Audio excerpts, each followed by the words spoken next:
This is Count Perdium's useless oldest son, Ghislain Perdium. On the battlefield, a man, or rather the finest knight of the north, cannot believe that he was defeated by that garbage human being. A hooded figure approaches the knight, mocking him, asking if the scenery is warm and cozy enough for him. As it took a long time to build the trap, the knight just fell in. This hooded figure is a tall knight as well, holding a giant double-sided battle axe on its shoulder. With murderous intent in his visible eye, the knight asks his defeated opponent if he enjoys the trap he has built for him. Seeing him, the fallen one recognizes the man, saying he must be Ghislain, and asks him if he already knew of his plans beforehand. While approaching the fallen knight, he says that this is not just the half of it. The man also knew how many of them were there, who the spies that infiltrated his ranks were, and who helped him with reinforcements. It seems he already knew everything from the start. Hearing this, the knight cannot believe what this guy says, while telling him that he's always been a hidden ace card. He then starts screaming, asking the man how he could do that. How could a useless piece of shit like him dare stand before him? Yet his speech is rudely interrupted, as the man is hit in the face by the boot of his enemy, making blood splatter all around. He then tosses the man back, telling him to shut it. He throws his helmet on the ground and tells the man that he can try and invade however many times he wants,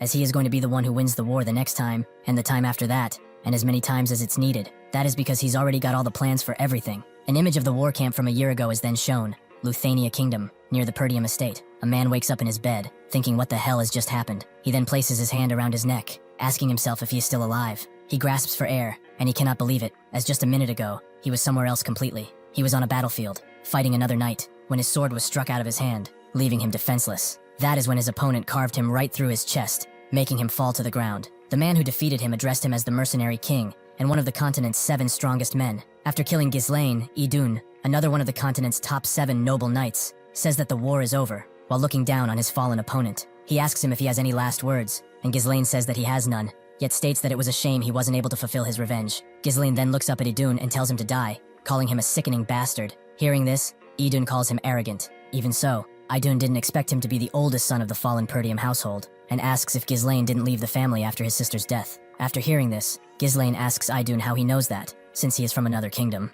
Idun tells Ghislain that it's because he spent a lot of time working his ass off trying to track him down, because they were the ones who worked with the Delphine household in order to bring down his family. Hearing this, Ghislain can only focus on the word we. He didn't know that there were other people behind that affair besides the House of Delphine. Idun then points his sword at Ghislain, saying that anyway, there is no point in explaining it further since Ghislain is going to be dead soon anyway, so he should just accept his fate. Hearing this, Ghislain starts screaming from the top of his lungs, calling Idun a bastard, and saying that he will never forgive him. Hearing this, Idun says he is okay with that, and then proceeds to decapitate Ghislain for good. That is the moment Ghislain died, yet now he has returned, with his head still on his shoulders, looking at his reflection in a barrel of water. He asks himself if it wasn't perhaps a hallucination, since he also came back as his younger self. Looking around, Ghislain wonders if he wasn't perhaps taken captive and used as a lab rat for the mages or something. He then looks around expecting to see Idun, calling him a bastard, and saying that he will regret keeping him alive. A voice from behind then disturbs him, calling him young master. This voice belongs to Ricardo, a soldier of the Perdium household, asking Ghislain to come out, since he knows that he is awake. Much to Ricardo's surprise,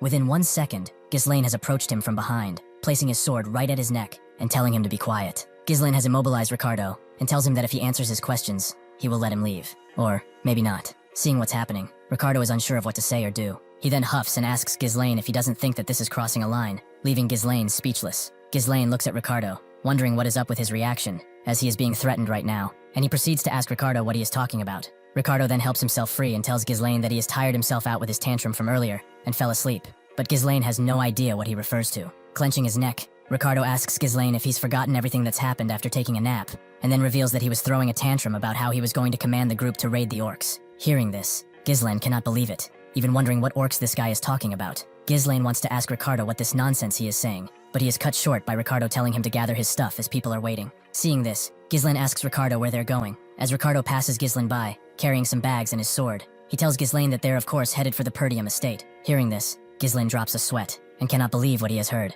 He grabs Ricardo by the shoulder, telling him to say that once again, but Ricardo cannot understand what Ghislain is going on about. Ghislain then starts sweating and utters the name Perdium again, asking Ricardo if he refers to the fallen Perdium estate. Upon reaching the estate, Ghislain looks at the castle and city from the top of a cliff. He cannot believe he can still see it standing, as he was sure he saw it reduced to ashes just then. Ricardo then approaches Ghislain, asking him if he had a terrible nightmare or something, as calling his own household fallen could get him kicked out if it gets to the ears of the Count. Ghislain then starts pitching his own cheek, saying that he might be dreaming or something. He pinches so hard his cheek snaps back in place, hurting Ghislain, and he realizes that this is not a dream, and makes Ricardo believe he is crazy. With a young face and the estate in its original state, Ghislain realizes what must have happened. He must have traveled back to the past. His story is then shown. how his younger self resented the household. The immaturity born from being inferior led to trouble, and as more time passed, more people from the household avoided him. He was unable to withstand the criticism and ran away from home. Several years after that, Ghislain became a mercenary, surviving countless battles, building up his skill, and making a name for himself. He returned to the Perdium County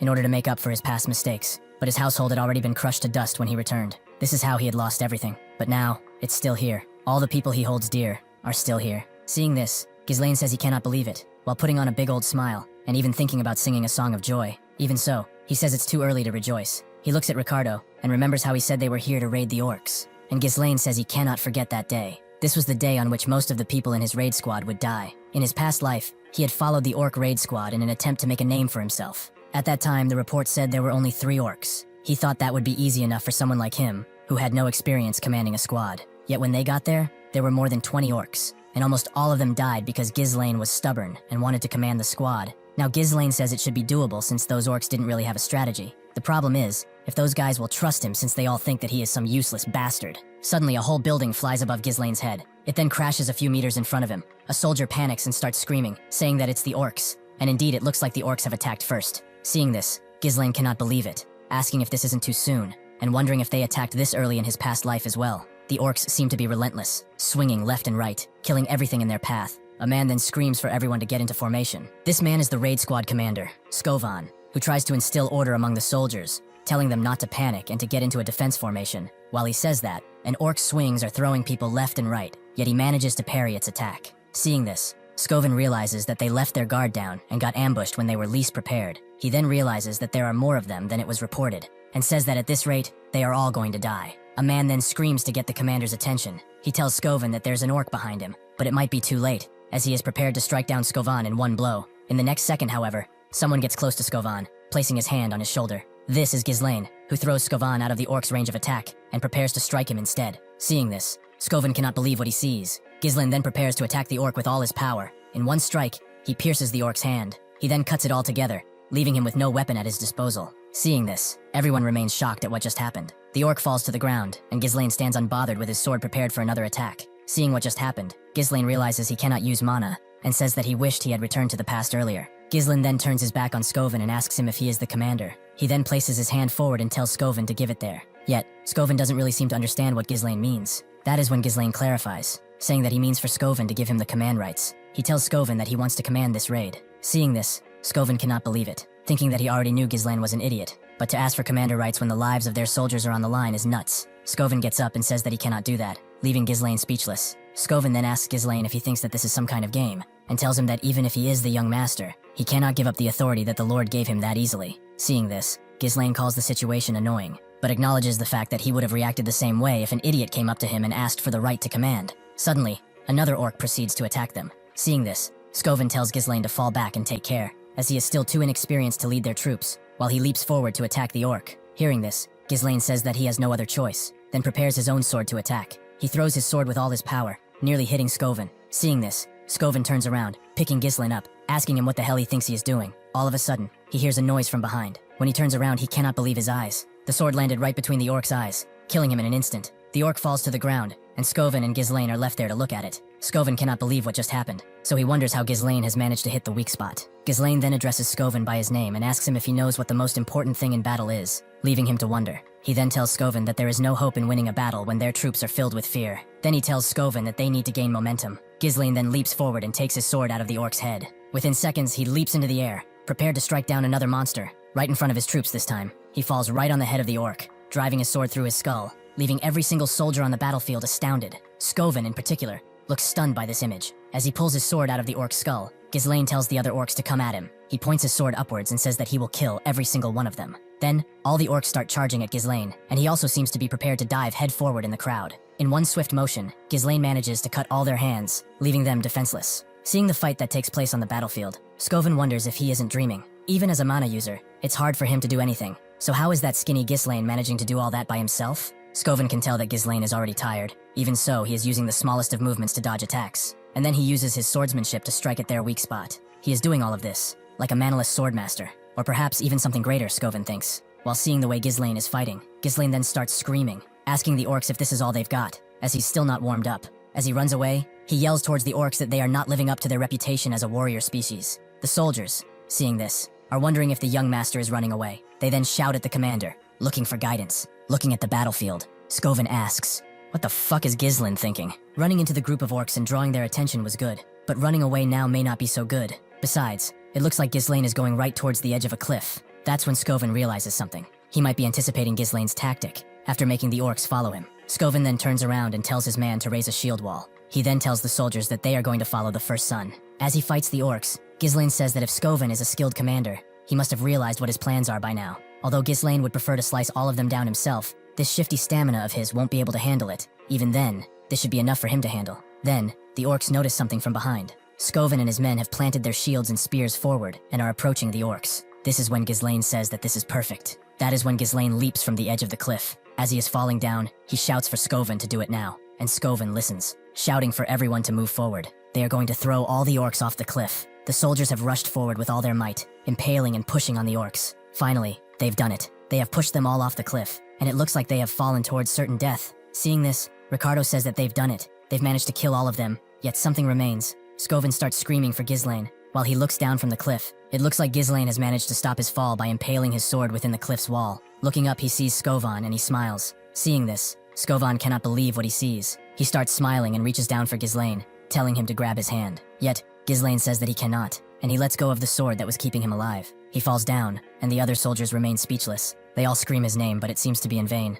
All of a sudden, a girl with light hair and a red dress addresses him as older brother Ghislain. It looks like Ghislain recognizes this girl, calling her Elena. Shards holding memories of Elena are falling into Ghislain's hand, and he wonders what is going on. All of a sudden, someone pulls him by the shoulder, leaving him stunned. This is actually Elena, who tells Ghislain that they should go together. Ghislain then wakes up with an icy compress on his forehead. Looking at his hand, Ghislain once again cannot believe that he is alive, and realizes that Skovan and the others have managed to save him. He places his hand on his forehead and asks if what he saw just now was a dream. Then, all of a sudden, he feels pain all over his body. He realizes that this must be the consequence of pushing his body to the limit, yet that should make it easier for him to know that he is still alive. Somebody then enters the room to check on Ghislain, addressing him as master. This is a maid with red hair undercut or something, who seems to be rather happy that Ghislain is alive. Ghislain recognizes this woman as Belinda. She places something on the table, asking Ghislain if he realizes how worried she was about him, and asks him if she didn't tell Ghislain that he should have left it to the soldiers to handle the orcs. Suddenly, Ghislain leaps from his bed and hugs Belinda tightly. Seeing this, Belinda asks Ghislain if she did something wrong,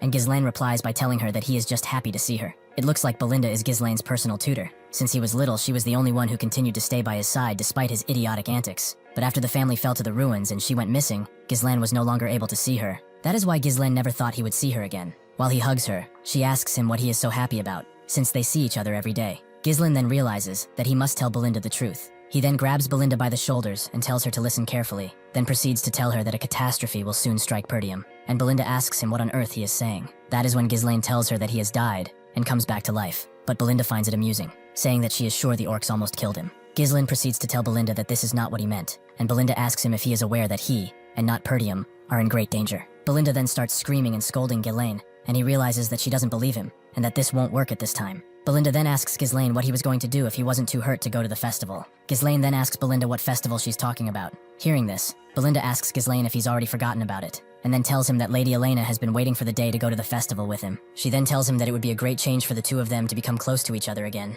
Ghislain then takes a look at a picture, and remembers that there was a festival that always happened around that time of the year. In his past life, he didn't have time to enjoy festivals because of his traumatic experience. Ghislain then asks Belinda how long it's going to be before the festival begins, and she says that it's going to happen in about a week. As a little girl enters the room, Ghislain realizes that in a week, the day that changed his life will come, the memory that continues to haunt him even now. In 1 week, Elena, the one who just entered the room, will die. When he sees her sister, Ghislain jumps and hugs her, leaving her stunned. Seeing this, even Belinda is left speechless. While hugging her brother, Elena asks Ghislain what is up with him, and what kind of prank this is. That's when Ghislain tells his sister that he's really missed her. Elena throws Ghislain towards Belina, who catches him, and tells his brother that he is creeping her out. Ghislain, placing his hands over his chest, remarks the amazing strength Elena has, and wonders if she's always been this strong. Elena then brushes off her shoulder, and tells Ghislain that she's only there because of Belinda, and then asks Ghislain if he thinks that he can make everything okay with a hug. But Ghislain doesn't know what she is talking about. Elena then reminds Ghislain the awful things he has told her, how he yelled at Elena to piss off because she is annoying and that her breath feels disgusting. And once again, Ghislain cannot believe he has done that. He places his hand on his neck, apologizing to Elena, and thinking that he didn't have the closest relation with Elena in his past life, and acknowledging that he was a piece of shit. Seeing what happened, neither Belinda nor Elena can believe that Ghislain has apologized first, with Elena even asking if he was hit in the head after fighting that orc. Ghislain tells them that he did not, and asks why they all think that, when all of a sudden, something happens. A sharp pain strikes all over his body. Ghislain falls to the ground and Elena starts mocking him, saying that there was no way he wouldn't have gotten them all in the state he is, and tells him that he has come back unconscious, and Ghislain has nothing more to say. Belinda and Elena start laughing, while Ghislain can only look up at them. He smiles as well, letting his head down, and says that everyone is just as he remembers them. Then, he wonders why his past self spent so much time on useless things. In the festival that comes next week, he rejected Elena's offer to go together, making an excuse that the events from the raid squad made him upset. That was the last time Ghislain had seen her. Elena's body was then found shredded into pieces along with her bodyguards. That is when Ghislain realizes that he should have been there to protect her. A knock on the door is then heard, as someone asks if they can come inside. These are Elena's bodyguards, Jamal and Philip, who are happy to see Elena, as they were looking all over for her. Seeing them, Elena asks if something has happened, as she has told them to wait outside, and the guards apologize and say that the servants asked her to oversee their work on the festival supplies. Hearing this, Ghislain wonders why they would ask Elena. Belinda, seeing this, tells Ghislain that he wouldn't know, because he is always lazing around all day. But there's such a shortage of workers in Perdium that even the young lady needs to work. As Elena leaves, she waves goodbye to Ghislain and Belinda, and tells him to take care of himself, while Ghislain wonders if they are really that short on workers. He didn't care about these things back then, so it's obvious that he wouldn't know. Before Elena leaves, Ghislain places his hands inside his pockets and asks her if he could help. Hearing this, Elena turns around with a weird expression on her face. Once again, Belinda is stunned that Ghislain has volunteered to help, and Elena wonders if he really got hit in the head. Next, we are at the festival, and it seems like tents have been set up with all sorts of things. Among the servants, screams can be heard, and people are looking really uneasy, as Ghislain says that he wants to help, but Elena tells him to go away, as people will be too scared to work with him around. They seem to be fighting, with Elena pushing him away, and Ghislain asking that this is the way she treats the people that want to help her, and Elena replies that the way Ghislain can help them is to stay out of their way and out of trouble. As Elena pushes her palm further in Ghislain's face, he thinks about the circumstances in which her body was found, near the slums, far away from the festival grounds. So that means that someone must have called her out there or forcibly moved her there. In order to prevent any of that, Ghislain must first learn the ins and outs of the castle. All of a sudden, someone disturbs Ghislain from behind. Looking away, it appears that Ghislain recognizes the man. He is the old man, Fergus, who, out of breath, resting with his hands on his knees, tells Ghislain how happy he is that he is well, thanking the gods. Fergus goes over to Ghislain, placing his hands on his shoulders, and saying that as a lowly servant of his, he has made his way to Ghislain as soon as he has heard of the news with the orcs. But Ghislain wants to cut him short, saying that they can stop talking about that now. Seeing Fergus, Elena comes and tells him that this is great timing, as Ghislain has been acting weird right after waking up, so Fergus should take him back to his room, which Fergus agrees to. But Ghislain thinks that this hooligan cannot possibly imagine that he will be getting in his way. Seeing what just happened, Ghislain concludes that at the moment, the situation cannot be helped, so he will do his best to find out what's going on around the castle in the following week. Ghislain then tells Fergus that he knows of an abandoned training field in the castle, so he asks him to take him there, and Fergus asks what for. Ghislain simply says that he wants to train, which stuns Fergus, and he says that he will show him the way. Getting to the place, Ghislain seems to be surprised. For an abandoned training ground, the place is in much better condition than he would have thought. Ghislain thinks that this is a perfectly suitable location for him to train at, and says that he's never seen anything like this as a mercenary. Then Fergus tells Ghislain that they've maintained in the case that he would ever wish to use these facilities. Fergus then tells Ghislain that he is certain that whatever Ghislain is going through is just a phase. That is when Ghislain realizes that this is what Fergus must have been doing in his past life as well, waiting for Ghislain to return and use these places. Ghislain lets his head down and thinks for a second, saying that this must have been what happened. He then goes on to friendly slap Fergus on the shoulder and tell him that he needs to live a long life as dying really feels like shit, which intrigues Fergus, as he says that Ghislain is talking as if he'd already experienced life and death. Hearing this, Ghislain says that Fergus is, as expected, really smart, and then proceeds to tell him that he really died and got resurrected. But Fergus tells him that this is enough tomfoolery, and doesn't believe him. Ghislain then tells Fergus that he can go back to his business, as he will start training now, and Fergus bows, telling Ghislain that he will be waiting outside. Looking at Fergus says that he has always been treating everyone like they were his enemies. In reality, it looks like he was just short-sighted. Then Ghislain thinks about the time he has to prepare for the incident at the festival. Only 1 week. Back then, it was revealed that the one behind Elena's death was a lord from a neighboring territory. Thanks to that, Perdium got caught up in a war that led to its downfall. Ghislain then says that Elena's death was essentially the starting point of their house's downfall. That means that he needs to set things straight from then on. He sits down and says that first thing first, he needs to build a better physique, and that it sucks he doesn't have a lot of time. Even so, he should at least be able to control mana. Mana is a supernatural resource that allows humans to break through their limits. Most people say that noticing and taking in the mana is the hardest part, but Ghislain was able to do that even on the chaotic battlefield. He has to connect the mana particles floating in the air and bundle it up as if he's spinning a spool. For someone like him, who's experienced thousands and tens of thousands of battles, creating a mana core is a piece of cake. But if it was just that, he couldn't have been part of the strongest 7 of the land. With the method from that half-burned book on magic that he picked up, he can do so much more. Along with the natural mana core of humans, he can create a second and even a third mana core. This way, he can create a connected mesh of multiple cores. This is what will create an explosive force. Suddenly, as he does this, blood splatters through his nose. It seems like 3 cores are his limit right now, even if he was able to reach 5 in his past life. This method allows him to create an explosive force in a short time, but it also requires an extremely large amount of mana in return. This was the primary reason he lost to Idun in his past life. If Idun hadn't brought in a whole knight's order to fight against him when he had run out of mana, then he would have definitely won in a fair fight. Whipping off the blood from his mouth, Ghislain says that this is an inherently unstable technique, but this is enough for now, as he now has a youthful body and a lot of time. Therefore, he will have Idun's head in no time. Even those bastards standing behind the House of Delphine, who helped destroy their country, will have no escape. Ghislain will do everything in his power to destroy them all. 1 week later, on the day of the festival, the sky above the castle looks beautiful and full of stars. Ghislain is strapping his sword around his body. He then goes to the festival. Seeing him there, Elena can't believe it. Elena asks him how he came, as he usually never comes to these sorts of things. And Ghislain says that as a Perdium, he should at least come to festivals once in a while. Elena then tells her brother that he has been acting really odd recently, and that she has heard that he has been doing nothing but training in the past week. Ghislain, annoyed, asks Elena what is wrong with the next in line of a knight family training, and Elena looks up at him in a weird way, saying that Ghislain never cared about these things before. She tells him that he was the one who said their dad was annoying, and that he wished he were the lord already, and Ghislain doesn't seem to take this comment well. Even so, Elena turns around, walking away from Ghislain, and saying that she likes the way things are going now. Looking up at the sky, she tells Ghislain that it seems like the old him is back. Hearing this, Ghislain doesn't say anything and just looks towards Elena. Then he reverts his gaze, and thinks that he has realized something in the past week. Because his actions have changed, his reception in the future are also slowly beginning to change, Ghislain thinks, as Belinda instructs Elena's bodyguards to figure everything out themselves if Ghislain creates any trouble, as they really can't afford to have any problems, especially with a lot of visitors,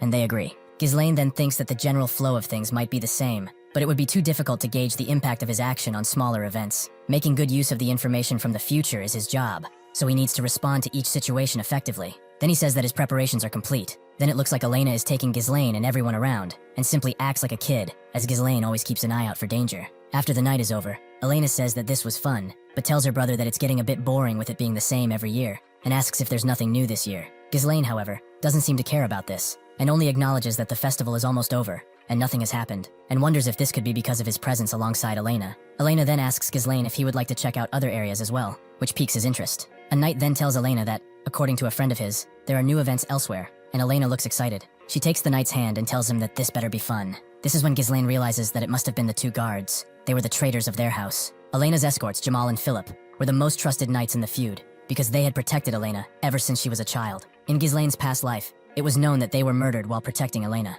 Next, it seems that Jamal and Philip have taken Elena and Ghislain to the next attraction, an empty square somewhere in the city, and Elena seems to be left speechless by this act. She asks her guards what this is, as there is nothing around, and asks Jamal if he is sure there will be a performance in such a dirty place, and he responds by telling Jamal that they are probably not prepared yet. He tells Elena that people should be there soon, but she gets annoyed, mocking Jamal, asking if he would ever want to perform in a place like this, while Ghislain isn't saying anything. Even so, he thinks that this is just as he expected. This may seem like a simple deserted street at first sight, but appearances may deceive. If you look at the placements of the obstacles, they are specially placed to block the escape routes. Ghislain thinks that they must have made preparations in advance, when all of a sudden, Elena pulls Ghislain by his arm and prompts him to leave. Seeing this, Jamal asks if they shouldn't at least watch the show if they are already there, but Elena insists, saying that she's not going to watch a show in a place like that. Seeing the force with which Elena is pulling Ghislain away, he asks her if she is working out or something, as he cannot understand why she is so strong. As they try to leave, Philip blocks her path and tells her to wait. With a scary expression on his face, he forces them to wait a little longer. Seeing this, Elena cannot understand why Philip is doing this. Elena gets scared, and tells Jamal and Philip that they are acting weird, and asks them what the matter is. Jamal then places his hand on his neck and tells Elena that he had no intention of scaring her. He then gets the same look as Philip, and tells Elena that this is all because a reasonable request came in. Hearing this, Elena wonders what is happening and what request they're talking about. A third person then seems to be approaching from the back, and Elena is surprised by this. He is a man wearing a long coat and hat, followed by 2 hooded figures. This man is Frank, who tells the 2 men that, as expected, their work process is clean. Jamal turns around to speak with the man and says that he has brought the young lady as Frank requested, so their deal ends there. Frank then sees Ghislain, and tells the man that he didn't request that he be there as well. Seeing them, Elena starts shivering, hanging onto his brother's arm, but Ghislain looks relentless, not a sweat on his face. Jamal says that he will just hand him over for free, as he followed them foolishly, not knowing that this would be his graveyard. Ghislain then addresses Jamal, asking if he really thinks he will get away with selling them out. In return, Jamal tells him that he should be worrying about himself, as all they have to do is run as far away as possible. Jamal then tells Ghislain that they were just getting sick and tired of this impoverished land, which has been tormented by the barbarians. Even so, he is sure that there are plenty of others leaving Perdium besides them anyway. Within the split second after Jamal finishes his sentence, it looks like Ghislain has already cut him. Blood splatters from Jamal's mouth, and he doesn't understand what is going on. Seeing this, everyone remains stunned. As Jamal falls down in two distinct pieces, Ghislain says that Jamal is right, but at least those people have never sold them out. He then turns his head towards Philip and asks him if he doesn't agree. That is when Philip grabs Elena as a hostage, and thinks that Jamal was an idiot for losing to an amateur like Ghislain. Then he gets the grand prize of a sword through the forehead. As he falls to the ground, he renders what just transpired impossible. Philip sits dead on the ground, and Elena hugs Ghislain. Seeing what just happened, the two hooded figures that came along with Frank asked him if he is sure that is the eldest son of Perdium, as they thought he had never had any real combat experience or fundamental training. Frank says that judging by his appearance, he is not mistaken. Even so, he wonders how he could have killed two knights when he was also taken by surprise. More so, with attacks that used mana at that. Elena looks up at Ghislain and asks him what is happening right now. Ghislain doesn't say a word and thinks about what he should do. He then hits Elena behind the neck. He renders her unconscious and carefully lets her down on the ground, telling her to take a little nap. From behind, Frank addresses Ghislain, thanking him that he has done the dirty work for them. Frank approaches and tells him that he is much different than he has heard, and says that they were planning on taking care of those two themselves. As Frank takes a puff from a pipe, he asks Ghislain if he has been hiding his skills. Ghislain pulls out his sword from Philip's head and asks Frank why he cares about that. He then looks over and thinks that there are three of them. He concludes that the two beside him are nothing, but the one in the middle exudes the amount of mana on a different level. Ghislain also recharges his mana and says that he has to end this quickly. Ghislain asks Frank whose request this was, but he says that there's no need for the dead man to know this. Hearing this, Ghislain says that he knew Frank wouldn't give the information so easily, but in the end, it doesn't even matter. He then prepares his sword and tells Frank that he will want to spill it out soon enough anyway. Seeing this, one of the acolytes behind Frank asks if they should sever his head, but Frank says they should not. Instead, they will capture Ghislain alive and break every limb in his body until he can't help it but go mad. He looks at Ghislain over his glasses and says that he must writhing in pain for the shape to come out beautifully. The servants respect the order and proceed to attack Ghislain. Ghislain takes something in his hand and prepares to use it on the men. He throws the object towards the men. It looks like a firecracker, and they don't understand why Ghislain would throw this at them. The firecracker, it seems, had only one purpose: to distract the men's attention, as in the next second, both his head and the firecracker were cut. Ghislain has struck the men from underneath, right through the firecracker and his forehead. Seeing this, the other acolyte calls it a shallow trick. He tries to strike Ghislain from the back, but he uses his sword to block the attack. Ghislain notices something and reverts his gaze. He wraps his arm around the man's blade, blocking it there. Then he takes the blade from his opponent's hand and prepares to strike him. With one single cut, he takes his head clean off. However, the fight is not over, as Ghislain notices something. It seems like Frank went for an attack behind his back. Once again, Ghislain manages to parry his attack. Seeing this, Frank cannot believe that Ghislain has managed to block his attack from that position, as it was a perfect sneak attack too. With two swords now in his hands, he goes for a counterattack on Frank, but he notices and jumps away. Even so, it looks like Ghislain's attack hit. Not at its full force, but it sure did some damage to Frank. His pipe, now broken, lies on the floor. Once again, Frank goes for another attack on Ghislain. Ghislain uses both of his swords to block this attack. Seeing how good Ghislain is, Frank says that he is surprised, as if he would have been lacking in mana, he would have been beheaded by Ghislain's attack. Ghislain also thinks about what just happened, wondering how the guy survived a strike to the neck, and concluding that he must have focused his mana around his neck to reduce the damage. As Frank prepares his next attack, he tells Ghislain that he doesn't know how he managed to learn such strange swordsmanship at that age, but it doesn't matter. This is the place where he will perish either way. He attacks Ghislain again and tells him that there is no way he will defeat him with such feeble mana. Then, he screams that Ghislain will die here. Yet, something might not be right, as Ghislain smiles upon hearing this. Seeing this, Frank wonders why he'd do that. That is when Ghislain plants both his swords firmly on the ground and prepares for a different kind of attack. He uses the force from swinging his own weight in the air to hit Frank on the face with his foot. This takes him by surprise and throws him several meters behind. With one broken lens, Frank fixes his hat and once again tells Ghislain that attacks like that won't work on him with this little mana. But it looks like he has made a mistake, as blood starts pouring from his mouth. He falls to one knee and starts coughing and vomiting blood. Looking at his hand full of blood and shivering,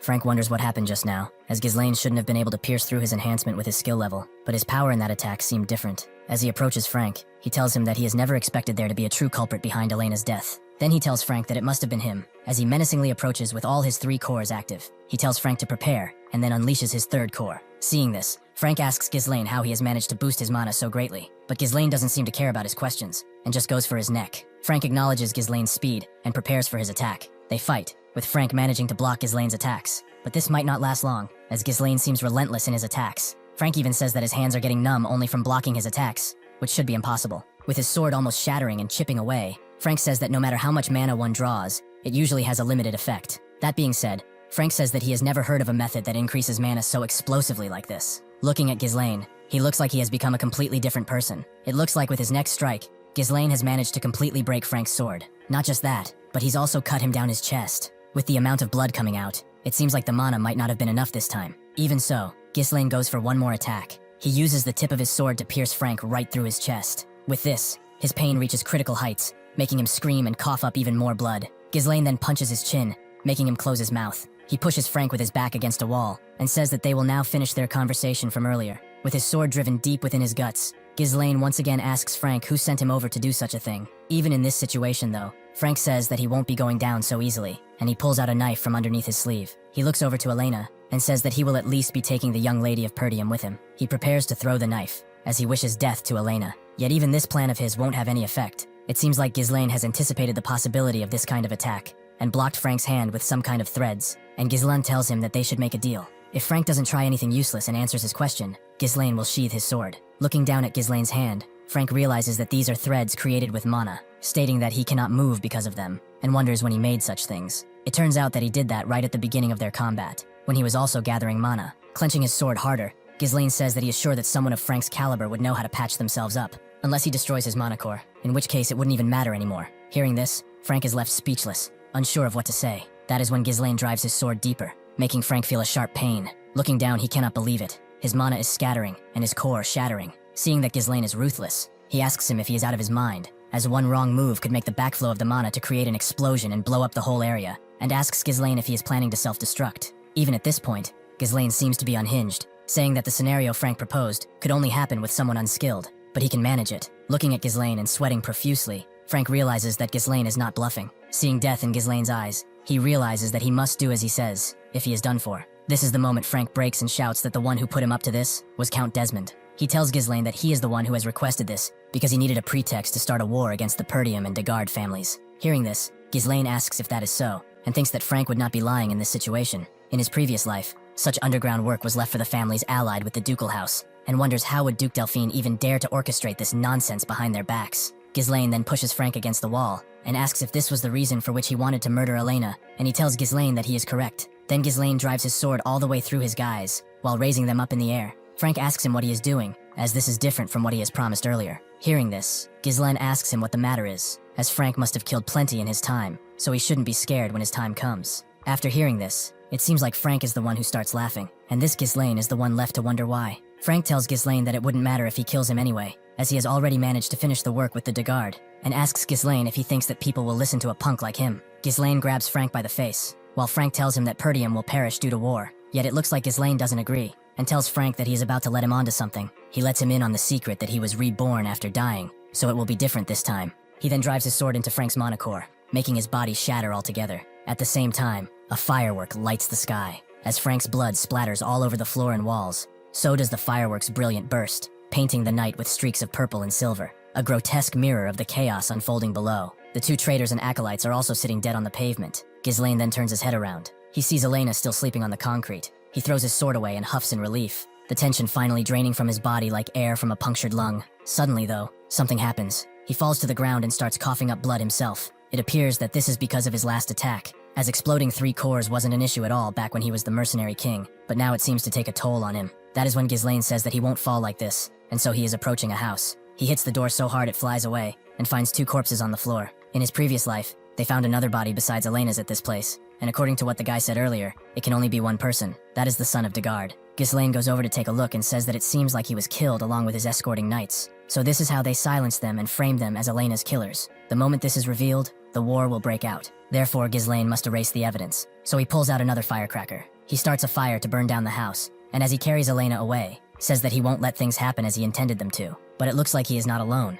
as someone also watches him from afar. As he leaves though, the hooded figure does too, leaving no trace behind. At some kind of council gathering, the figure informs its superiors that the mission was a failure, and the higher-ups cannot understand how this could happen, asking the hooded figure if they couldn't take care of just one girl, especially since they've sent Frank, who was their best. Bowed down to one knee, the hooded figure prepares to say something. He tells the council that it was all because of Ghislain Perdium. Hearing this, the council members find it hard to believe, calling him the bastard of the North. One of them even says that the hooded figure is only using him as an excuse, as he calls Ghislain a useless piece of shit. To this, the hooded figure replies that Ghislain was completely different from the information they've had. Recalling the events the hooded figure has witnessed, he can say for sure that it was like Ghislain was a completely different person. Even so, the figure says that they've already taken care of things with Degard, so it won't be an issue to start the territorial war, so he asks his superiors for one more chance. Upon hearing this, the members of the council shut him up, saying that he wasn't even capable of finding enough information about the kid, and ask him if he realizes how much of a setback this is. All of this being said, his fate is sealed. Elimination. All of a sudden, another person speaks, calling everyone else noisy, while sitting on a throne, with a stained glass window behind him that bears the mark of a crescent moon. The man goes on, asking the hooded figure what kind of chance it wants. The hooded figure states that he will get rid of Ghislain Perdium, and the man on the throne asks how. The hooded figure then reveals that he will make a duel happen naturally, and that there is someone he has in mind. Hearing this, the council gets interested, and they ask who that is. The hooded figure reveals that he talks about Cain Logis, someone famous for their strength-based swordsmanship. Despite his young age, he's the epitome of strength, so the spy can confidently tell that there is no one in the north who is a match for his strength. Besides, Cain is Ghislain's cousin, so he is sure it won't be forced to have them meet. Upon hearing this, the council remains silent. The men on the throne also stay silent for a couple of seconds. He then replies, telling the figure that if it fails, there will be no next time for him, and that is when the hooded figure shouts that he won't disappoint him again. Next, it seems we are back at the Perdium training castle. On the training grounds, Fergus seems to have come to inform Ghislain of something, but he doesn't get to finish his sentence. Ghislain uses his mana strings to grab his sword, leaving Fergus astounded. He makes the sword fly through the room towards him, while Fergus is simply left to watch the whole event. He catches the sword and prepares to swing again. As he spins the sword around, Ghislain says that this should do. That is when he looks over and notices Fergus. He greets him, and Sir Fergus bows, saying that Ghislain was so focused on his training that he didn't want to disturb him. Fergus then asks Ghislain how he managed to do what he just did, grabbing the sword. Ghislain then uses the sword as a yo-yo to ask Fergus if this is what he's referring to. Ghislain then tells Fergus that he is using mana threads, which use mana like strings. Ghislain thinks that in his past life, he's been using it all the time, but at his current skill level, he needs to implode his core in order to use it like he used to, because he is lacking mana. Even so, if he only makes one thread to use less mana, he can still use it despite having less mana. Seeing this, Fergus says that he thought he had been training his mana for a long time, yet he's never seen something like this before. Fergus then thinks that just a while ago, Ghislain didn't even train, let alone use mana, so he wonders how he was able to come up with the idea of using mana like this. After this, Ghislain interrupts Fergus's thinking, asking him if he needed something, and Fergus also remembers what he came in for. He informs Ghislain that he just wanted to come by to inform him of something, and Ghislain asks what's up. That is when Fergus bows before Ghislain and thanks him for protecting Elena.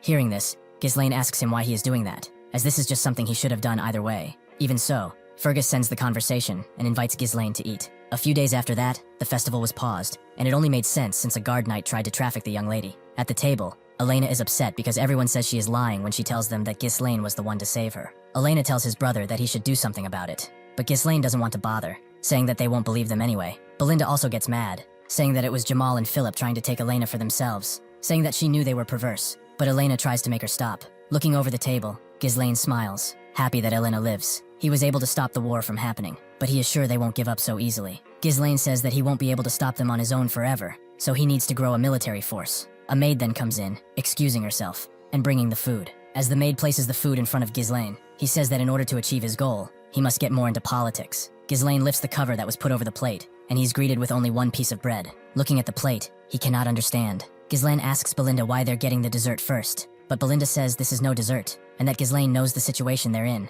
From an open window behind Ghislain, a scream is heard. A fat man screams for Ghislain or the Lord to compensate for the damages they have caused with the cancellation of the festival. In fact, a whole crowd is gathered at the entrance gate, protesting about compensation. One of the commoners shouts at the guard behind the gate to come out, saying that they are swimming in money inside there, while the guard tries to calm them down. Looking out the window, Ghislain wonders what the hell is going on. Belinda, staying next to Ghislain, says that she knew they would do this, but Ghislain doesn't know what she's talking about. Belinda asks Ghislain if he is aware of the fact that their county is full of merchants who make a living from the profits that come from the festival, saying that it was good enough for them last year. But since the festival was cancelled after just one day, it makes sense that they're upset. Hearing this, Ghislain cannot believe it, asking if the county's situation is really that bad. He thinks that this isn't good at all, and that they'll only get more aggressive if he doesn't do anything about them. Ghislain turns to Fergus, asking him what the soldiers are doing, and telling him to instruct them to go down and calm that crowd down. That is when Sir Fergus tells Ghislain that they don't have any soldiers, leaving Ghislain to wonder how this is possible. Old man Fergus tells him that most of them have been dispatched to the Forest of Monsters post for reconstructions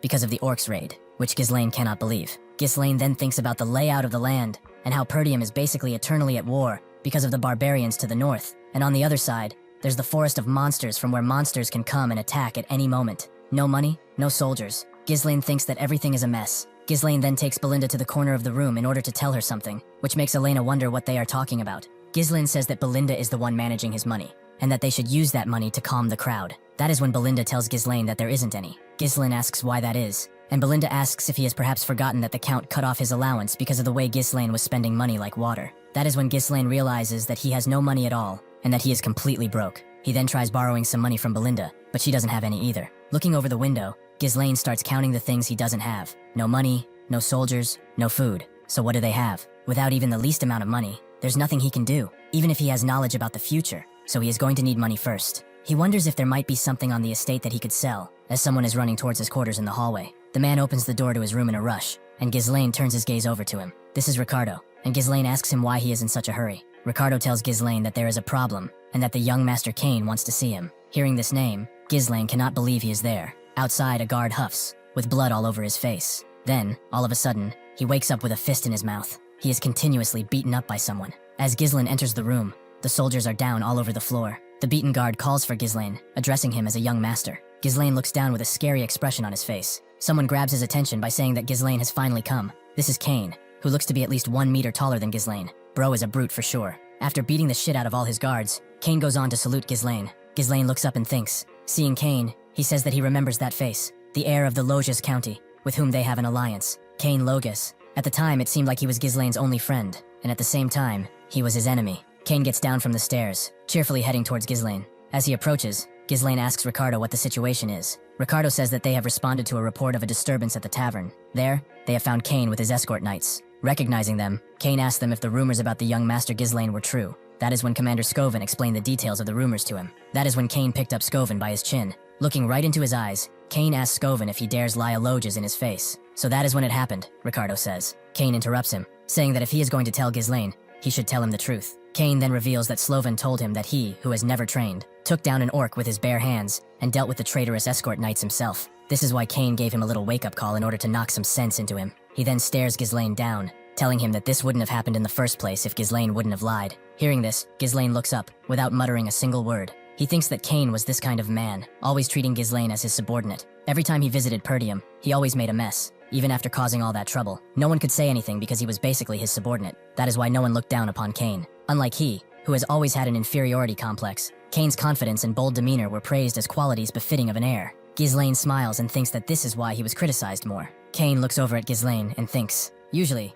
Ghislain would have charged at him with this much provocation, but not this time. A while ago in Loges County, it seems like an interesting conversation took place. Someone has proposed that Kane kill Ghislain. This was the spy who was before the council, who now tells Kane that if he succeeds in this task, the esteemed one will support the Loge family. Hearing what the spy had to say, Kane says that it's not a hard task dealing with someone like him, but Ghislain is also an heir to this land, so he asks how he is supposed to eliminate him. The spy tells Kane that they could lure Ghislain into a duel, making it appear as if an unfortunate accident occurred, and it will simply seem like a trivial dispute between heirs. The spy then says that he will accompany Kane disguised as an escort knight, orchestrating the situation, so there is no need for concern. He then tells Kane that this is an uncommon opportunity even for him. Kane turns around and thinks, he couldn't believe that he would have to kill his own cousin, Ghislain. He clenches his hands together and says that they should go right away. Kane looks at the spy behind him and wonders if they want to eliminate him because something about him has changed. Thinking about it, Kane smiles and says that in that case, he might as well put it to the test. Kane asks Ghislain what he is doing, but Ghislain doesn't understand what he is referring to. Kane asks Ghislain why he is still standing there, as since he is there, Ghislain should bring him the thing that has been prepared for him.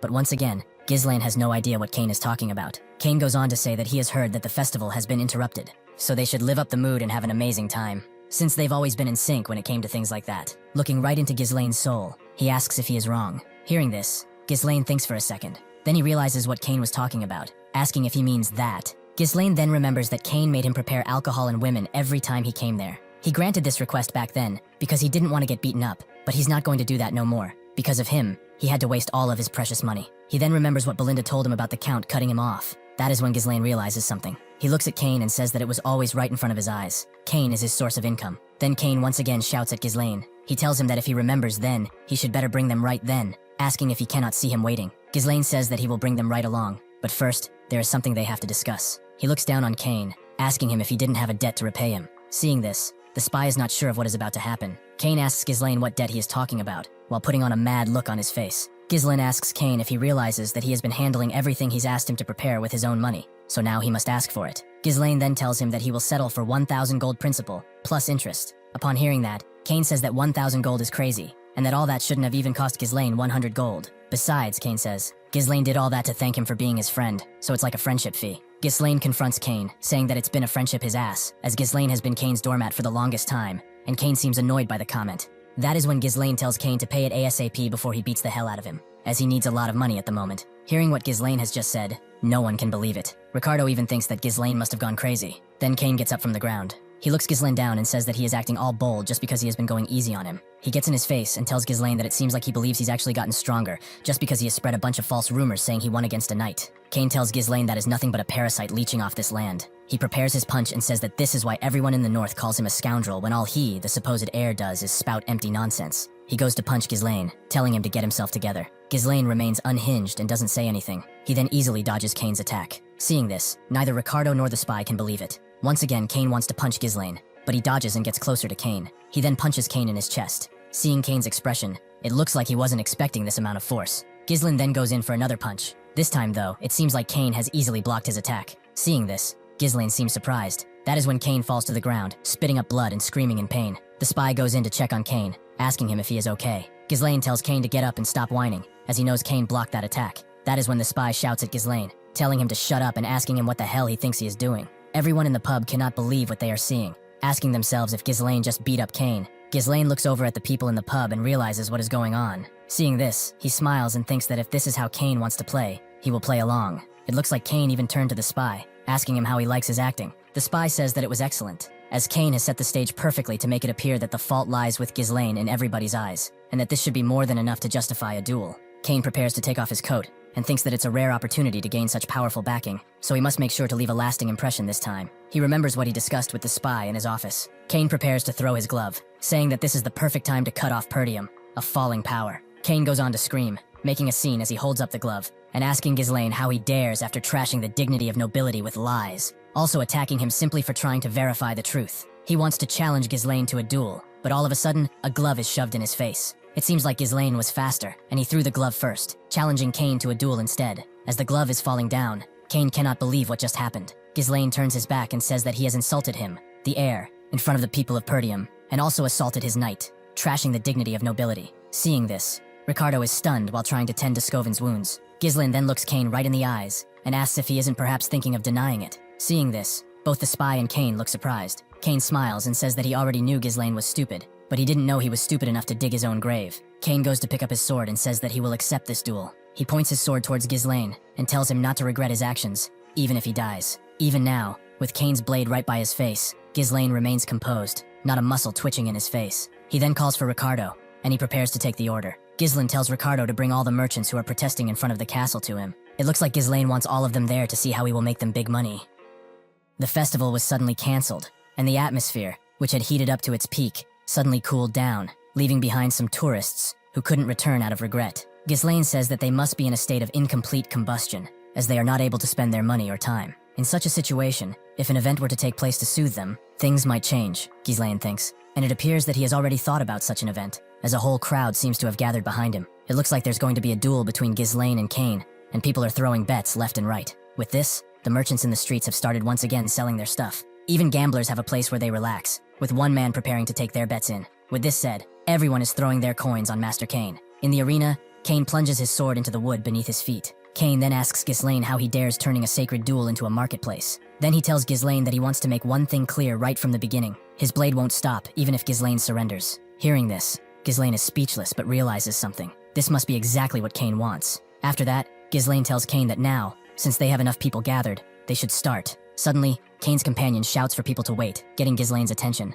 The man says that he doesn't think a proper bet can proceed at this rate. Hearing this, some of the people wonder why that is. The betkeeper then reveals that this is because no one has placed any money on Lord Ghislain. Hearing this, Ghislain doesn't say a word. The people around the arena, though, start talking, saying that in all fairness, the result is too obvious, and that Ghislain, that punk, has no chance against Master Kane. One guy even asks if there are any idiots stupid enough to bet on his side. Seeing this, Kane mocks Ghislain, saying that even the marketplace is ignoring him. Another man then comes with a proposition to change the contents of the bet and see how long Ghislain can endure against Master Kane. He then places a bag full of gold coins on the betkeeper's table. This is no other than Commander Scoven, being helped by one of his soldiers, saying that he will bet on his young lord Ghislain. Seeing this, Ghislain smiles. Another bag is then being thrown on top of the first. This time, it's Elena and Belinda, saying that she would also like to bet on her big brother. This time everyone, even Ghislain, remains stunned. Elena asks if her money would be enough to cover the bet, while Belinda tells her that she advised her against it. The bet's keeper, however, says that this would be more than enough. Seeing this though, Kane's companion doesn't seem to be happy with this development. Kane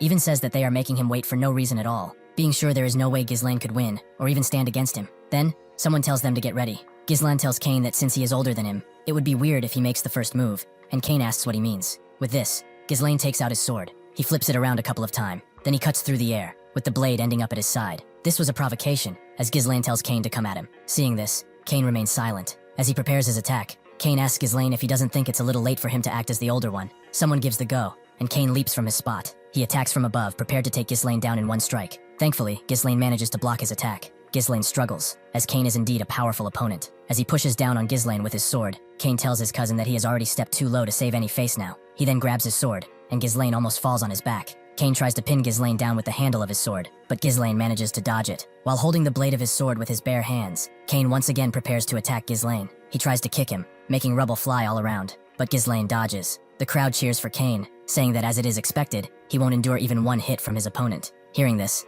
Kane laughs. Seeing his face, Ghislain wonders why is he even laughing like that. Outside the arena, looking at the match, Belinda tells Elena that they must stop them somehow, but Elena remains silent. The informer from earlier, Kane's companion, says that it's too late already, as no matter who the opponent is, the moment they decide to cross swords against Kane, they're already trapped. The opponent, overwhelmed by that immense power, will become consumed by the thought that there's no chance to counterattack, and they will use up all their energy solely on evasion. In the end, the exhausted opponent, after only dodging for a while, will leave an opening and meet their end. The man says that Kane has always won that way, as Ghislain dodges his every attack. Seeing this, Kane comments that Ghislain is as slippery as ever, and that his skills must have indeed grown from how they were before. Kane then flips his sword around, grabbing it by the blade, and says that this makes sense. As he uses his sword like a bat, Kane says that in the end, Ghislain was always good at running away. It looks like this time, Kane has managed to catch Ghislain off guard, and manages to grab him with his sword's hilt. Doing this, he is able to throw him far into the air. Seeing this, everyone is left speechless. Kane's companion is most happy about it,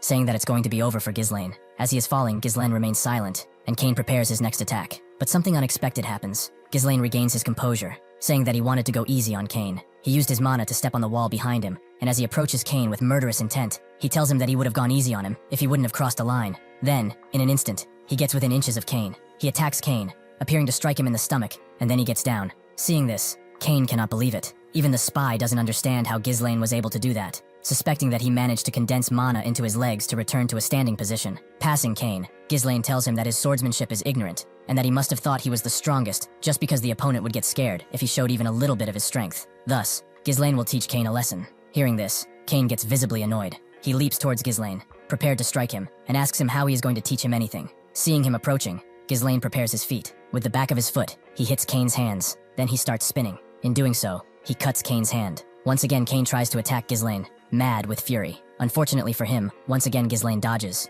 After he does so, he pins Kane's sword to the ground. He then prepares to strike Kane himself. With one swift swing, Ghislain cuts Kane's neck. As blood flows into the air, he remains unbothered, not a single emotion to be read on his face. Kane is left kneeling on the ground, still holding his sword with blood flowing from his neck. Everyone in the crowd is left speechless. Everyone starts cheering Ghislain, saying that in the end, he has improved a lot, and wonder if he is going to win the duel. When this happens, Elena tells Belinda that she was right, and Scovan smiles. Looking at the situation, the spy notices something. The wounds made by Ghislain are shallow, precise. Even though he could have made them deeper, he didn't want to. Kane even wonders how could that punk show such a level of swordsmanship. From the ground, he looks up at Ghislain. So does Ghislain towards Kane, but he doesn't speak even a word. Ghislain then throws away the sword. He looks at Kane and says that such a skill gap won't provide enough entertainment. He then says that from now on, he will be fighting barehanded. Hearing this, Kane is not sure what to make of it. Ghislain tells Kane that he wanted to use this opportunity to educate him today, with his bare knuckles that is. Hearing what Ghislain just said, Kane cannot believe it. Ghislain tells him that he is right, and now that it is clear Kane is no match for him in swordsmanship, he will take a handicap, and they will fight barehanded, where Kane is supposed to excel. If he wins, then he will get twice the initial amount, 2,000 gold. Hearing this, the bettors cannot believe it. Even the spy that came along is surprised. The spy cannot believe what Ghislain is doing, and thinks that he would have never thought he'd see the day when he will be thankful for his insanity, and thinks that fortune is still on his side. The bets keeper then announces the changes, and says that the event is a barehanded fight between the same opponents. Once again, everyone is betting on Kane. saying that challenging him in a sheer force contest is outright stupid, but it appears that there is a twist. And this time, there are also people betting on young Master Ghislain. Hearing what Ghislain has proposed, Cain starts laughing, saying that Ghislain amuses him. He tells Ghislain that if this is what he wants, then they will fight without any weapons. He then throws away his cape. He prepares to strike Ghislain once again, and tells Ghislain that he will use the sword. Seeing this, Belinda calls Cain an asshole, and tells Ghislain to also pick up his sword. Cain then swings his sword at Ghislain. As he does, Ghislain tells him that just as he thought, he needs to knock some sense into Cain. He tries to pin Ghislain down, using his sword kinda like a spear, but he misses, as Ghislain dodges his attack.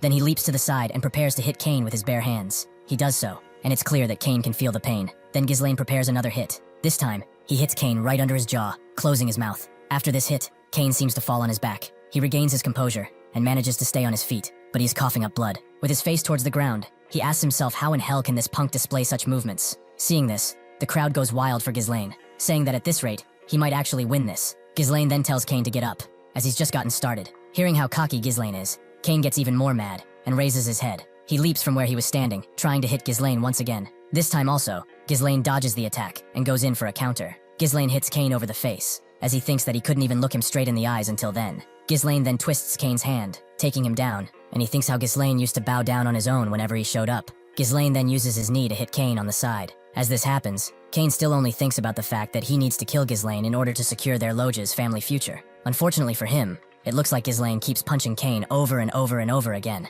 Cain, with his face all swollen up, he wonders, why? Ghislain then goes to pick him up by his hair. While holding his head up, Ghislain tells Cain that he pities his father, and Cain doesn't answer anything. Ghislain tells Cain that Count Logus helped Perdium until it was on the verge of demise, just because he was friendly to his father. However, Cain had a different idea in his mind. Cain looks down, and blood seems to be flowing from everywhere. A few years ago, it seemed like a conversation was taking place, with someone asking if they are going to send more support to Perdium again. It seems like none of the nobles of the land were agreeing with what the Count was doing, saying that even if the Count is friends with the Count of Perdium, they are also having a hard time, and ask him why is he continuing to invest in a land that's withering away, saying that it's like pouring water into a cracked bucket. It looks like the most hurt about this was Cain. He was looking at his father, leaving to help Perdium, just a week after he had returned. He looks at his father from behind, wondering what he should say. He pleads for his father not to go. He says that everyone is trying to stop him, and asks his father why he insists on helping Perdium this much. His father turns his gaze towards him, but doesn't say anything. Cain then remembers what his father told him. He did it just because they were friends, and for no other reason.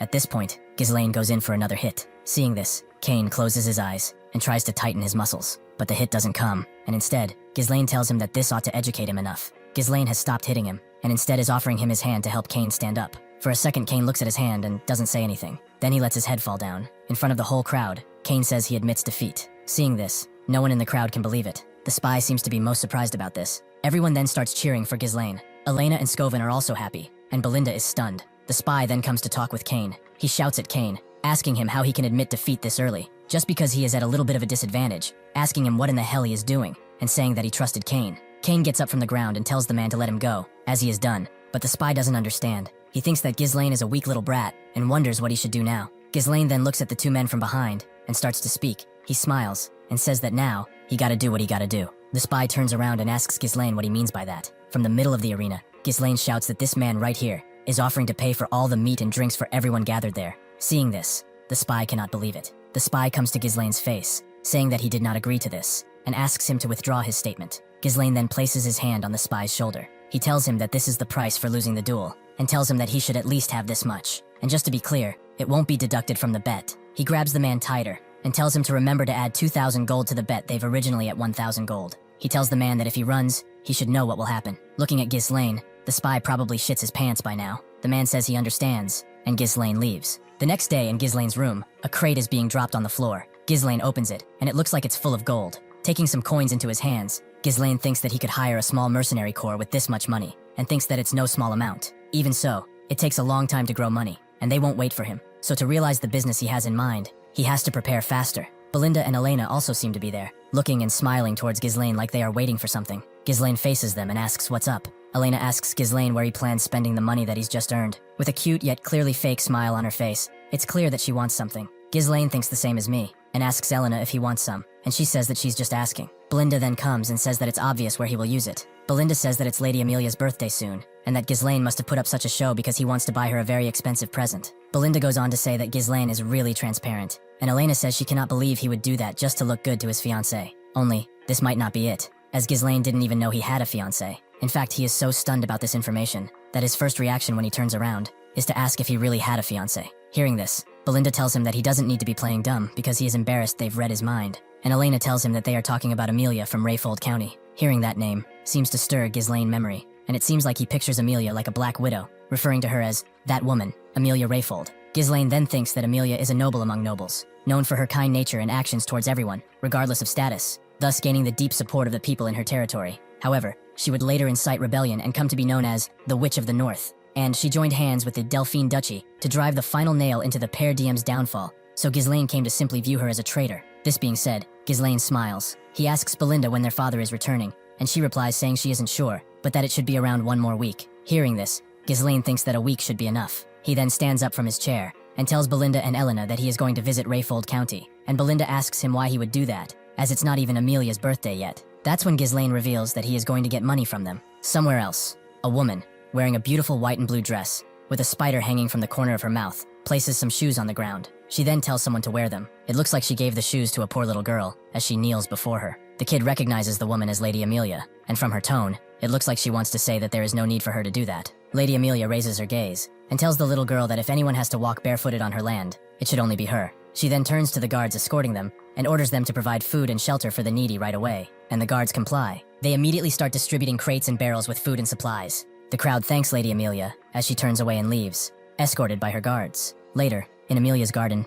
someone seems to wash her feet after the stunt she just pulled. This is one of Amelia's escort knights, Bernaf, telling her she did a great job today. Then, Amelia explains that her father had always demanded absolute obedience from the people of his territory. She plays with her cat, and says that the common folk will always follow the one who keeps them warm and well-fed. Bernaf tells Amelia that with what she did today, she won over the people's hearts, and that this will definitely prove to be favorable in her future successor competition. Hearing this, Amelia remains silent. She then lightly hits Bernaf in the face with her foot. She asks him what happened in the duel against the finest sword of the North. Bernaf apologizes, and says that he did what he did in order to avoid needless attention, as if he were to stand victorious. People might start paying attention to Amelia. She then takes her feet in his hand, and says that it is not yet the time to reveal her claws. Bernaf kisses her feet, and says that this is because his blade is hers. Wonder which blade he is talking about. Amelia tells him that she is not expecting anything less from him, as she has invested so much to raise him. She places her finger under his jaw, and pulls the man's head up. She gets closer to him, and tells him that he is not allowed to be weak. Amelia then changes the subject of the matter, asking Bernath what is the situation with the merchants, and he tells her that if she refers to the Arctium Merchants Guild, she needs not to worry. All the materials used for the reconstruction of the Forest of Beasts outpost, which was recently half destroyed by the orc attacks in Perdium, are being purchased through their merchant guild. In essence, Bernath says that they are recouping all the support funds that Count Rayfold sends to Perdium each year. Moreover, they are recruiting all the soldiers and knights leaving Perdium, many of which are well trained from battles against the barbarian tribes, making them excellent quality. Amelia is happy with this developments, and tells Bernath to maintain the appearances of an ordinary merchant guild, and be thorough. They cannot let their true identity be exposed until they've fully built up their strength. A servant then comes, and disturbs the two. Bernath goes to the man, saying that the lady is currently resting, and asks who permitted him to enter, and the servant tells Bernath that he just received news from the gate, and that the young Lord Ghislain Perdium has come to visit. Hearing this, Amelia wonders why would that punk come there. The servant seems to know the answer, but is afraid to say it. Even so, he tells the two that Ghislain came to discuss with Amelia about the merchant guild, which seems to bother them greatly. It looks like they've taken Ghislain to the visitor's room. Ghislain and Amelia are sitting across from each other, and as always, Amelia is playing with her cat. This time Ghislain does look something like a lord, and even seems to hold a flower in his hand and greets Amelia. Amelia doesn't seem to like his visit one bit, and the cat even hisses at him. Amelia tells Ghislain that his visit is quite unpleasant, as he came without any prior notification, and asks him if he hasn't yet learned proper etiquette manners. Ghislain says that since it's her birthday soon, he thought he would come to give her a present in advance. He places the flower on the table, and tells Amelia that he picked it up from the merchant guild up ahead, and the fragrance is quite nice. Ghislain says that he plans to buy flowers from there from now on, but says he cannot remember the name right now. Then he asks if it was the Actium Merchant Guild. Seeing this, Amelia remains quiet. She tells Ghislain that she is not sure what Ghislain wants to say with all this. She stands up, and says that since she received Ghislain's gift, she will be off, and says goodbye to him. However, this treatment doesn't work with Ghislain anymore, as next, he calls Amelia by her full name, and tells her to sit down. Hearing this, Amelia is not sure what to say. She looks towards Ghislain, and wonders what is up with this kind of pressure, from the very guy who used to squirm, barely able to speak whenever she stood in front of him. Ghislain looks at his cup of coffee and tells Amelia that they should get straight to the point, saying that he needs some money right now, and asks her for 10,000 gold. Hearing this, Amelia doesn't understand, asking Ghislain what he means by that. She tells Ghislain that visiting out of nowhere and asking for such a large sum from his fiancée is quite unusual, and asks Ghislain if she should take it as the will of Count Perdium, but Ghislain tells her that this has nothing to do with his father. Ghislain then turns the cup of coffee upside down and tells Amelia that in the end, she is not planning to marry him anyway. Hearing this, Amelia remains speechless. Ghislain tells Amelia to take that escort knight, for example. If she becomes the lord of this land, that might be more than possible. But before that, if word about her secretary building up her power spreads in Rayfold, where the fight for succession is fierce, things might be bad for her. At this point, the cat looks like she's about to jump right at Ghislain's face. Amelia dropped the cat and went to speak to Ghislain. She looks him dead in the eye and tells Ghislain that he shouldn't say such things, not even as a joke. Ghislain looks at Amelia and says that she needn't worry, as he will keep that sacred for a bit. Of course, he might not keep those words if he leaves the room empty-handed, and Amelia says that of course that won't happen. Amelia then calls for Bernaf, and the doors open. Bernaf enters the room and comes towards the two of them. He stops before Ghislain, placing his hand on his chest as a sign of respect, and greets Ghislain, saying that it's been a while. Looking at him, Ghislain recognizes him and says that he's the guy who has always stayed by Amelia's side, a skilled individual who possesses the potential to be compared to the finest sword of the North at the time. Ghislain says that if he dies here, a war may break out, and asks Amelia if she is sure she can handle that, and Amelia says that of course she can. She raises her hand and explains her scenario. A sudden ruffian barged in, caused chaos, and was killed by the hand of the escort knight. This is what the world will hear about Ghislain's demise. Amelia then orders Bernaf to kill Ghislain. Bernaf obliges and takes out his sword. Seeing this, Ghislain remains silent and thinks that if this is how she wants to play, so be it. Ghislain also takes his sword in his hand and says that there is no other way but for him to get a little serious. Ghislain and Bernaf are standing face to face, prepared to fight. Bernaf smiles, and Ghislain notices something unusual, a noise coming from one of the armors behind him. Suddenly, an assassin leaps towards him, prepared to strike Ghislain from behind. The assassin drives his sword through the back of the couch in order to puncture Ghislain. Unfortunately for him, Ghislain was fast enough to get under the couch and dodge his attack entirely. He then uses his feet to kick the assassin right in the stomach. The hit is so powerful he throws him across the room. Seeing this, both Amelia and Bernaf are left speechless. Ghislain then turns towards the two of them and says that he didn't expect them to feign politeness while launching a surprise attack. Ghislain then leaps towards Bernaf and says that this is called poor hospitality. They clench swords, and it looks like Bernaf has easily blocked Ghislain's attack. Inches away from Bernaf's face, Ghislain asks him if Rayfold has never heard of chivalry. Bernaf apologizes and says that they weren't the ones who were rude first, and says that arriving unannounced and unsettling the lady was very inconsiderate of Ghislain. Bernaf then grabs Ghislain's sword, and as he prepares to attack once again, says that there is no need to be polite to such a person. He tries to drive his sword through Ghislain's chest, but he dodges and tries to take back his blade. He does so, and prepares to unleash an attack on Bernaf. He places himself down on the floor and kicks him in the chest. Ghislain is still standing, and Bernaf has been thrown back a couple of meters. Bernaf couldn't believe it, as until then,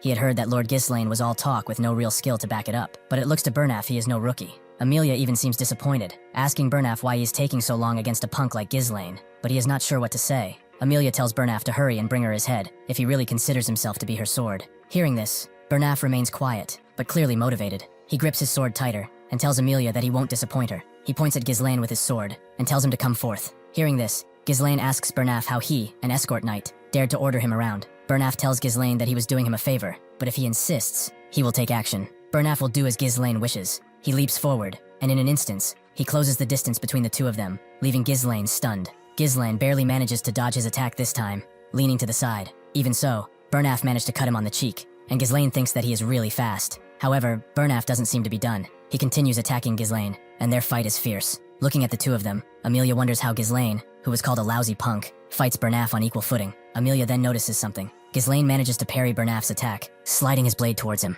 He is trying to close the distance between the two of them. He reaches the hilt of Bernaf's and tries to hit him. He tried driving his sword forward, but he wasn't quick enough. Once again, Bernaf wraps his hand around Ghislain's sword, trying to pin him. He tries to cut Ghislain, but he leaps to the side. Seeing this, he tries the same trick as before, in order to get some distance from Bernaf. Only this time, things might be different. Ghislain tries pulling his sword and hitting Bernaf at the same time. Unfortunately for him, Bernaf has seen through his attack and says that this won't work twice. Then, he throws Ghislain to the ground. After that, Bernaf stands above Ghislain, prepared to strike him down for good. This time though, it looks like Ghislain is the one surprising Bernaf and blocking his strike with his foot. He then leaps into the air and gets back down to the ground. Ghislain, realizing that Bernaf must be enduring this using mana. Bernaf then approaches Ghislain, saying that he is quite different from what he has heard, and says that the saying that you never truly know until you've fought them yourself is true. He tells Ghislain that his swordsmanship doesn't look like something he learned systematically, but rather like something he has picked up through real combat experience, and asks if he has perhaps fought with barbarians so often that he naturally adopted their style. He throws Ghislain's sword on the ground behind him, and says that such a method might work in a chaotic battlefield, but it won't work against him. He looks Ghislain dead in the eyes, and says that his deviation ends there. Ghislain looks at Bernaf, and says that just as expected, this is difficult. The narrow, precise thrusts of the blade that constantly target the head mess with his sense of distance and timing, and at close range, the difference in size makes it hard for Ghislain to overpower him with technique alone. In the first place, he wasn't an opponent he should have tried to take out. But the thing is, Ghislain doesn't have much time either, so he uses his mana strings. He uses the strings to pull his sword back to himself. Seeing the mana string, Bernaf seems surprised. He tries to look back and see where the thread leads, but it's too late. The hilt of Ghislain's sword has already hit him in the back of the head. Then Ghislain leaps over, placing his foot on Bernaf's leg. He then uses his knee and hits Bernaf right in the face. Seeing this, Bernaf wonders what just happened. Even Amelia is left in shock, shouting Bernaf's name. Then Ghislain prepares to once again attack from above. He slams down his sword, but Bernaf manages to block it. This time, Bernaf is clearly at a disadvantage. Even so, he manages to throw Ghislain back. Bernaf takes back his stance, and Ghislain slides across the room. Bernaf goes in front of Amelia and tells her that she needs to get out of there. Bernaf tells Amelia that from now on he cannot guarantee her safety, as he will give it his all to terminate Ghislain. Hearing this, Ghislain says that this is what he likes to see, as he hasn't had such an interesting opponent in a long time. Next, Amelia runs across the halls. She thinks about Ghislain, and how he even dares cause her so much trouble. She wonders who could be the idiot who leaked information about the Merchant Guild to that madman, and that there is no way he'd know about it in so much detail if not for that. The rumors about him, slaying orcs, protecting his younger sister from assassins, and even defeating the heir of Loge. Judging by that rascal's past, Amelia thought it must have been either luck or exaggerated information, but she wonders if he could have really done all that. She then turns a corner, and wonders what on earth are the guards she stationed in advance doing. As she gets to the place where she stationed them, another feminine figure seems to have disposed of them all. The person notices Amelia, and turns around. It turns out it was none other than Belinda, who now greets Lady Amelia, saying that it's been a while. She sees Belinda and asks her why she is there. Belinda, however, smiles and tells her to sush. In the next instant, Belinda has gotten behind Amelia and placed a small blade at her neck. Seeing this, Amelia can't understand how this is possible. Belinda then takes Amelia's spider from her lips, saying that it's quite unpleasant seeing her like this. She tells Amelia that she remembers a moment during the engagement ceremony, where she eavesdropped on a conversation between Count Rayfold and Count Perdium. She heard of how Amelia's sibling picked on her for having creepy spiders around her, so she raised the spiders herself and took her revenge. Belinda then looks at the spider and says that she doesn't know whether it's to overcome trauma or a display of self-assertion. She then drops the spider on the ground and asks Amelia for her forgiveness and tells her that it doesn't suit her at all. She then crushes the spider under her feet. Then, looking towards the crumbled spider, she asks Amelia if she can count on her cooperation. Inside the visitor's room, Bernaf and Ghislain are still facing each other. Looking towards Bernaf, Ghislain says that even the air is rough. It looks like Bernaf is using an overwhelming amount of mana. Bernaf then replies to Ghislain, reiterating what Ghislain has said when he called him an entertaining opponent. He tells Ghislain that what he said sounds like something that a lowly mercenary would say, and asks Ghislain how he even dares to call himself a noble like his Lady Amelia. Ghislain gets annoyed and mockingly says that of course he is a noble, and that isn't something that a lowly escort knight should be concerned with. With this, Bernaf doesn't reply to anything, but mana can be seen flowing around the two of them.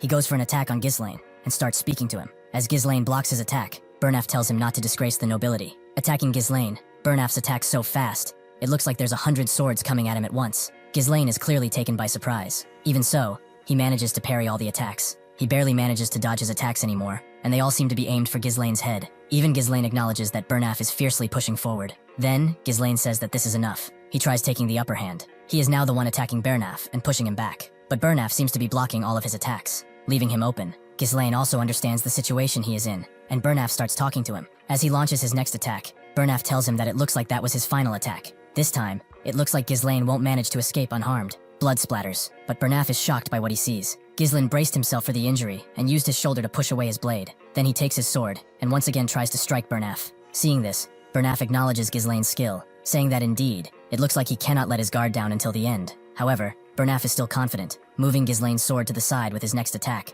once again creating an opening. He kicks Ghislain and throws him back. He then says that this is the difference between him and a man who wields his blade for entertainment. His kick was so powerful, it looks like he sent Ghislain all the way to the other side of the room. Once again, Ghislain looks at Bernaf and says that just as expected, this is entertaining. With overwhelming speed, range, and consecutive attacks, Bernaf controls the flow of the fight. Any attempt to counter him in close quarters through grappling is instantly shut down. In a binding clash, he makes it seem as though their swords are locked together, deceiving Ghislain into thinking they can't be separated. With his current mana, Ghislain can't counter his strength, but by that, he means the mana he has right at this moment. Ghislain grabs his sword tighter and says that it's a shame he has to bring him down here. Ghislain takes his stance and tells Bernaf that there is one thing he overlooked. That is his unique mana cultivation technique. Ghislain leaps forward and unleashes his third core. Once again, he clenches swords with Bernaf, but this time things are different. This time, Ghislain is the one that throws away Bernaf's sword. Looking at Ghislain, Bernaf is left amazed. He does not understand how he can wield such explosive mana during combat. In the last second, Someone tells for them to stop,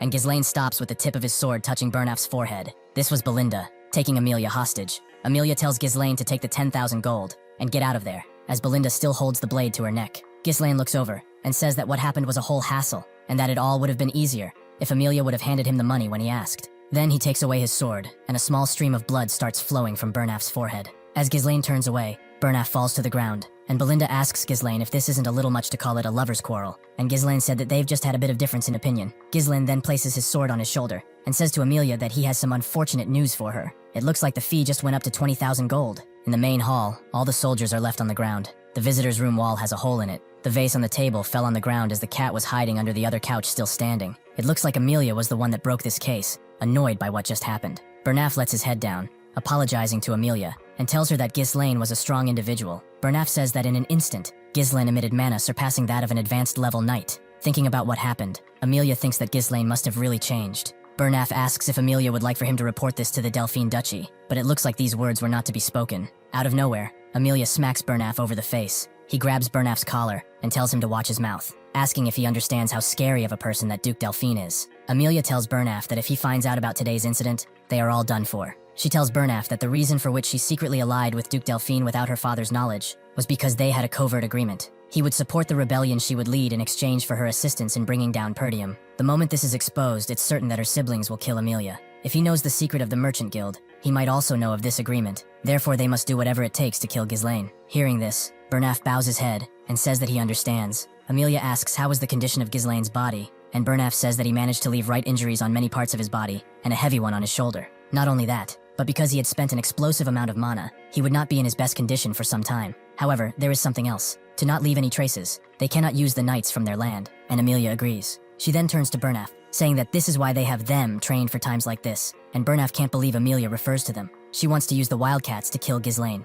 Amelia explains that the group consists of war orphans, those without kin, and those without status. Only the most talented natural-born specialists are among them, the wildcat traffickers. Amelia tells Bernaf to assemble a dozen of them, and only those who are proficient with mana, and send them to the pointed location. Looking to where she placed the pin on the map, Bernaf understands Amelia's plan. That ravine is the only narrow path from the Rayfold territory to Perdium. It is an ideal place for quietly handling things, as the area is remote and the terrain is tight. Bernaf then tells Amelia that he will have them prepared. At this point, Amelia says that Ghislain will pay for the humiliation he presented her with. A carriage can then be seen running outside the city. Inside, Ghislain patches his shoulder. Skovin asks Ghislain if he is sure he is okay, and Ghislain tells him not to worry, as the injuries are minimal. He thinks that the cuts aren't deep, and it's not bad considering that he did take things a little overboard. He then looks back at the crate on his carriage, and thinks that the 20,000 gold he received from Amelia is enough to cover the base funds needed to rebuild their territory, the same amount he would have had after saving for a few years. He thinks that it would have been great if he could have killed Amelia as well, but a war would have been unavoidable in that case.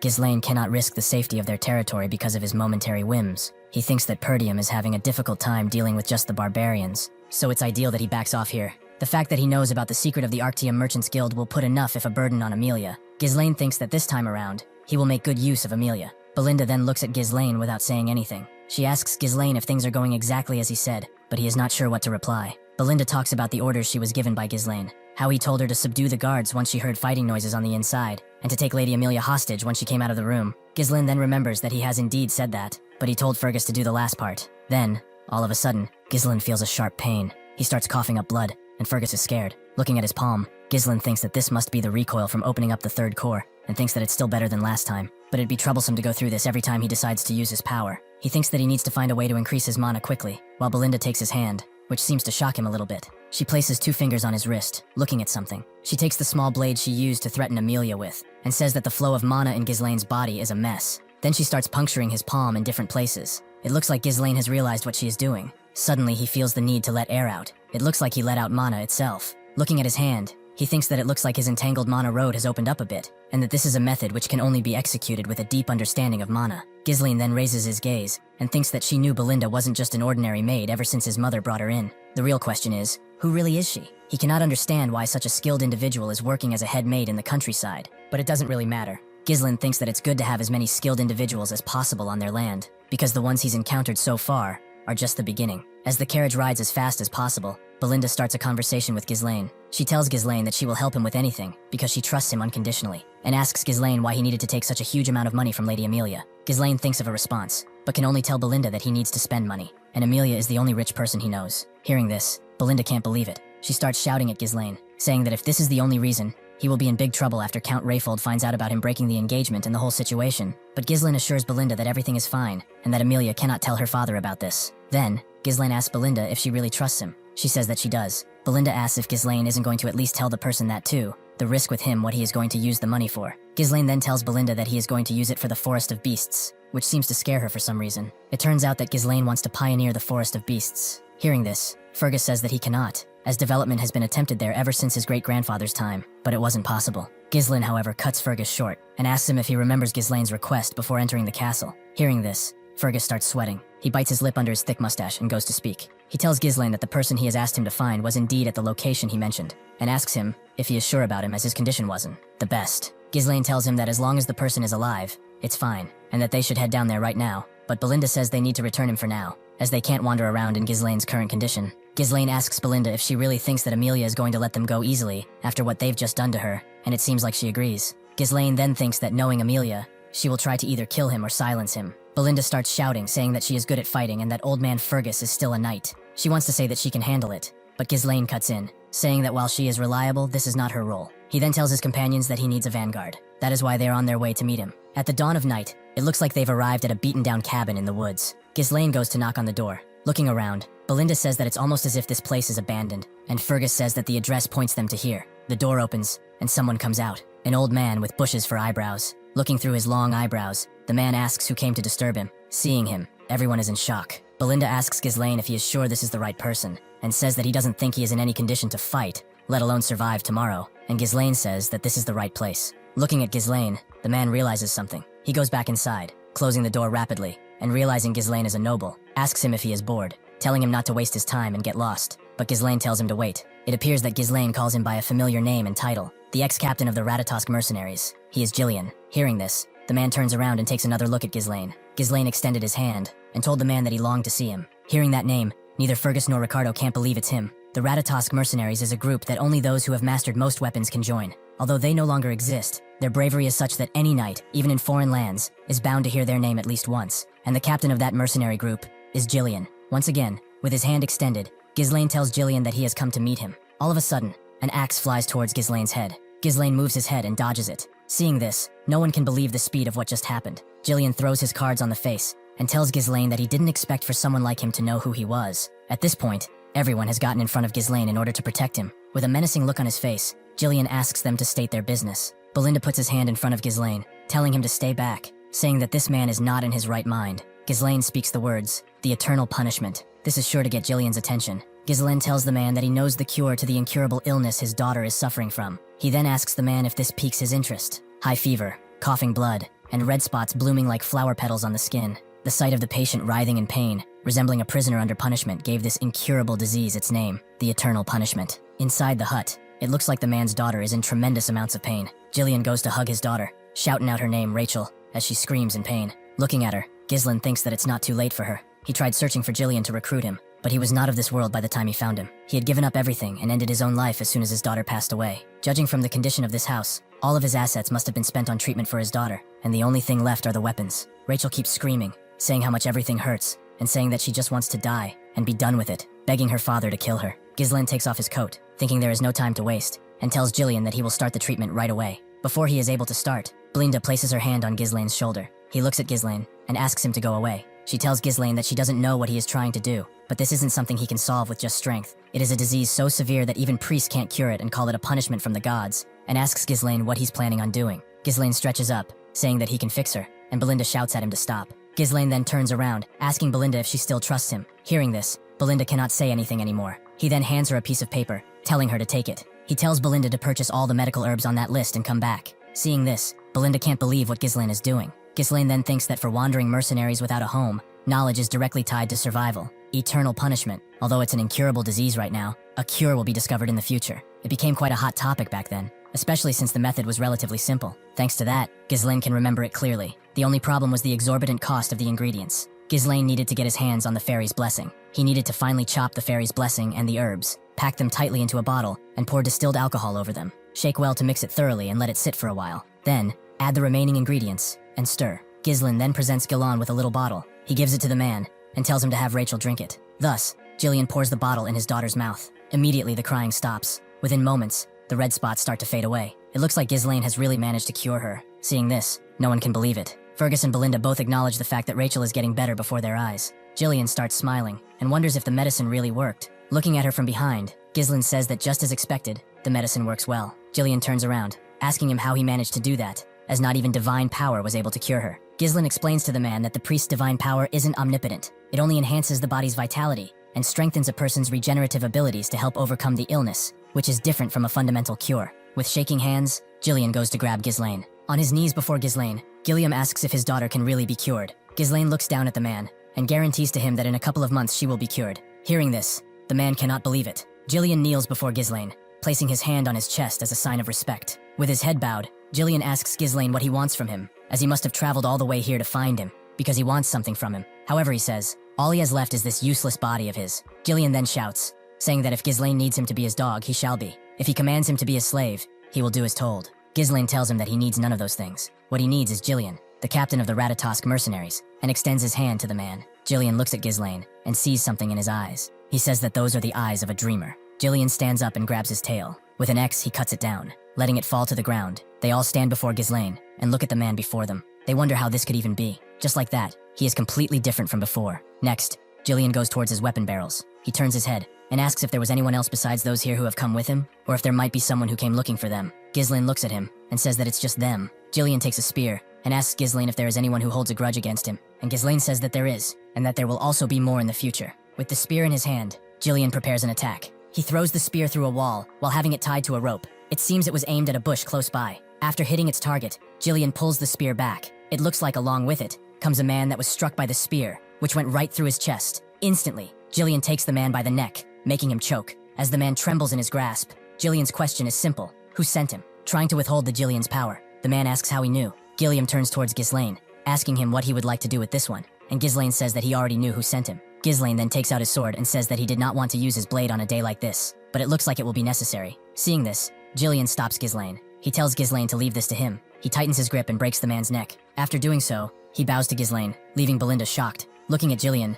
she thinks how he had no hesitation in killing, and wonders why would Ghislain recruit such a dangerous person. Ghislain then kneels before Ghislain, stating his name and title, addressing him as young master. He looks into Ghislain's eyes, and says that from now on, he will leave his life into his hands. Ghislain looks at Ghislain, thinking that with this, he has secured a crucial card for the upcoming reconstruction plan, and tells Ghislain that he looks forward to working with him. Inside a hut at the edge of some swamp, someone says that a reconnaissance unit has been killed. The other wildcats cannot believe it, and call the dead person foolish. Then, one of them, who appears to be the boss, tells them to be quiet. This man is known by the alias Viego, and he tells the others to lower their voices. Hearing this, the others apologize, addressing the man as captain. Virgo then goes on to speak, saying that according to Sir Bernaf's intel, Ghislain shouldn't even be able to find a reconnaissance unit, let alone kill them. Therefore, he asks if the reconnaissance unit was incompetent, or if the intel was wrong, and the lower rank doesn't know what to reply. After a few seconds of thinking, the soldier replies, telling the captain that Ghislain has joined their group, which seems to take Viego by surprise. He grabs the soldier by the neck and grabs him closer. Clearly mad, he asks the man if he is sure about this. Seeing the state of Viego, the soldier doesn't lose a bit, and says that he has seen it with his own eyes. Hearing this, Viego seems to be thrilled, thinking that finally, Ghislain has made a move. It appears that Ghislain was Viego's former captain. Ghislain can then be seen dressed in armor, driving the carriage with 2 horses in which Ghislain and the others came. Inside, among the weapons Ghislain brought with him, Belinda says that she is suffocating. She asks Ghislain if Ghislain really had to bring all of this stuff, mocking him, asking if he is some kind of weapons dealer. Because of him, they had to buy a whole other carriage. Ghislain tells Belinda that it was no trouble, as they had to buy a new one in order to bring Rachel comfortably. Fergus and Ricardo also seem to be following them in the other carriage. Ghislain, looking around, says that Ghislain does have a use for all of it, so she should just bear with it for now. As they enter the ravine pointed on the map by Amelia, Ghislain says that the most important thing at hand is to escape this rift. This being said, Belinda wonders about the watcher they've caught, and asks if it was sent by Lady Amelia, to which Ghislain says that he is almost certain of it. Belinda says that this could be trouble. The mask he was wearing was a symbol used by the Wildcat Traffickers, a fairly powerful guild in Rayfold. Hearing the name, Ghislain starts thinking about it. Belinda explains that their main trade is smuggling, along with assassination, drug and human trafficking, and more. She says that they are filthy scum who take on all the vile work. Among them are many skilled former mercenaries, making them a shadowy guild armed with combat power. Ghislain asks Belinda how she knows all that, since all she was doing was staying in the castle, and Belinda says that she heard a lot of things before working for Lord Perdium. In any case, she tells Ghislain that they are really persistent, so they should be careful. Hearing this, Ghislain starts smiling, Belinda looks at him, and Ghislain says that he will be fine. That is because they have Gillian with them. Suddenly, from behind the carriage, two things seem to emerge from the ground. They come from the back and are aiming for the front of the carriage. Gillian, of course, notices this immediately and remains completely calm. All of a sudden, two assassins jump at him in order to get the kill. He takes both his weapons strapped to his back and thinks about their ambush from the ground. Gillian manages to block both of them with ease. Then he prepares an attack of his own. Within seconds, he cuts them both the hands they were holding weapons with. Then he takes another swing with the ace. With this, he smashes the head of one of the attackers. The assassin falls from the carriage, left to die on the ground. Another two assassins jump towards Gillian and the carriage. This time it looks like they are coming from above, and they've also set a trap. Gillian notices this, and Belinda says that at this rate, they will be crushed. Gillian pulls on the horse reins, trying to stop them. He manages to do so right before the three fall down right in front of them. Ghislain thinks that this is an ambush, just what he expected from Amelia, at least for more assassins seem to be waiting around the carriage. Virgo addresses Gillian directly, calling him by his title, former captain of the Ratatosk mercenaries. Seeing this, Gillian wonders who it could be. Virgo then continues, calling Gillian a coward who disbanded an entire group of mercenaries merely because of his daughter, and there also appears to be a lot more wildcats behind him. Gillian gets down from the carriage and tells the man that he has no idea what he's talking about. Virgo tells Gillian that he ended up living a life that he never wanted because of him, and asks him if he has gotten so senile that he can't even remember his former peer. Gillian, however, has no reply for Viego. Seeing this, Viego says that Gillian must be playing dumb, in which case he will make him remember. He then gives the order for 3 assassins to proceed and kill all of them. Ghislain asks Gillian if he needs any help, but Gillian tells him to rest, as they seem to have some kind of business with him. He prepares to swing his axe, and tells Ghislain that he should be okay on his own. In one hit, he takes out all of the attackers. They keep coming, and swearing at Gillian. With a knife in one hand, and the axe in the other, Gillian prepares to strike. 2 wildcats are approaching him, and Gillian blocks his hit with the knife, and strikes him with the axe. With his next hit, he cuts the arm of the assassin and punctures his neck with the knife. Then the other one comes, and once again Gillian easily blocks his attack. With one swing of his axe, Gillian guts the man instantly. Looking at the scene, Viego thinks that just as expected, he must be as strong as he used to be. But there is something else. He gives the order to his soldiers to spread into 2 groups and ambush him from both sides. Hearing this, Gillian gets on his horse. The wildcats are not sure how to react. Then, Gillian takes out an even bigger axe from the bag the horse was carrying. He swings the axe above his head and prepares to ride into the crowd. As he gets close, Gillian prepares to attack. He cuts 3 people in just one swing. One of the wildcats says he can't even get close to him, and the others say that they must aim for the horse. Once again, Gillian prepares to swing. This time it looks like he took out 6 or 7 people. Seeing this, Belinda is horrified. One assassin tries striking Gillian down from above, but he notices his intent. He takes a shield and prepares to defend himself. He places the shield in front of him and easily blocks the assassin's attack. This was actually Viego, who now tells Gillian that since he ruined his life, he should at least not hinder his work. He takes out 3 small knives and tells Gillian that he will make sure to kill him. He strikes the horse in the neck and then leaps away. The horse falls down, and Gillian uses his shield to attenuate his landing. Suddenly, Viego is at his neck, holding a knife. Unfortunately for him, Gillian is quicker and uses his axe to catch his attack. He uses his shield to hit Viego and says that he is not the captain of the Ratatosk mercenaries. Hearing this, Viego is not sure what to reply. He is thrown back a couple of meters and slides on the ground, trying to stop. As he does, he asks Gillian if he claims not to be the captain. He starts shouting that this is enough of this nonsense and asks who it is if not him. Gillian charges his aura and says that he has discarded his past. From now on, he is nothing but Lord Ghislain's subordinate. Hearing this, Viego gets annoyed. He leaps towards Gillian, this time holding a sword, and says that he will kill him at all costs. In the dead of night, the fight continues. Viego continuously attacks Gillian, and Gillian doesn't miss a bit in countering him. With fierce force, Viego stabs his shield, as if he is trying to break through it. Viego shouts at Gillian, telling him that the mercenary company was disbanded after he left. Thanks to him, he lost his purpose and ended up living a disgraceful life just to make a living. Gillian doesn't make any reply. He tries to hit Viego with his shield, creating some distance, and immediately after he swings his sword at him, but Viego dodges. After this, Viego tries to kick Gillian. Unfortunately for him, Gillian easily blocks his attack. Even so, it looks like Viego's kick broke down his shield. Viego starts speaking again, telling Gillian that he was prepared to sacrifice his entire life to make the Ratatosk mercenaries the best in history. He looks Gillian in the eyes and tells him that he threw away everything, only to end up as a mere pawn for a spoiled noble. For this, Viego cannot forgive Gillian. Viego then throws 3 knives towards Gillian, the same he used to kill his horse. Gillian swings his axe and deflects all of them. Viego then leaps towards Gillian, trying to stab him right in the face. Gillian, however, moves, and Viego is left to plunge his knife into the ground. He regains his composure and manages to block Gillian's next attack. Looking at Gillian, Viego can only have fury in his heart. No matter how strong he may be, he hasn't been the captain in a few years. While Gillian was wasting his time trying to cure his daughter, Viego was putting himself through countless battles to get stronger. Viego thinks that Gillian is no longer a match for him. As he leaps towards the ground, he picks up the 3 knives. Once again, he throws them towards Gillian. This time, Gillian raises his hand and blocks them with the plate of his shoulder. When he does this, Viego uses the time to once again get close to him, which Gillian notices. He swings at Viego, but he dodges. He prepares to land the final strike on Ghislain as he screams that it's over for him. Only something unexpected happens. Ghislain riles up his hand and grabs the knife with his bare hands. Holding his knife, Ghislain asks Viego if this is the reason for his vengeance. Seeing this, Viego cannot believe what Ghislain has done, surrounding his hand with mana in order to grab the dagger, and wonders if Ghislain was not showing his true power until now. Then, Ghislain smacks Viego in the face with the back of his axe. His hit is so powerful he throws Viego on the ground meters away, hitting a tree trunk. Ghislain approaches Viego, saying that he doesn't understand. He walks towards Viego still holding his dagger, saying that if revenge was what he wanted, he had plenty of chances. He looks him dead in the eye, and asks why he didn't come for him earlier. Viego laughs, telling Ghislain that he knows one thing but not the other. Viego tells Ghislain that he has already visited where he used to stay, but there was no such captain of the Ratatosk mercenaries. All that was left was a feeble old man who's not even worth killing.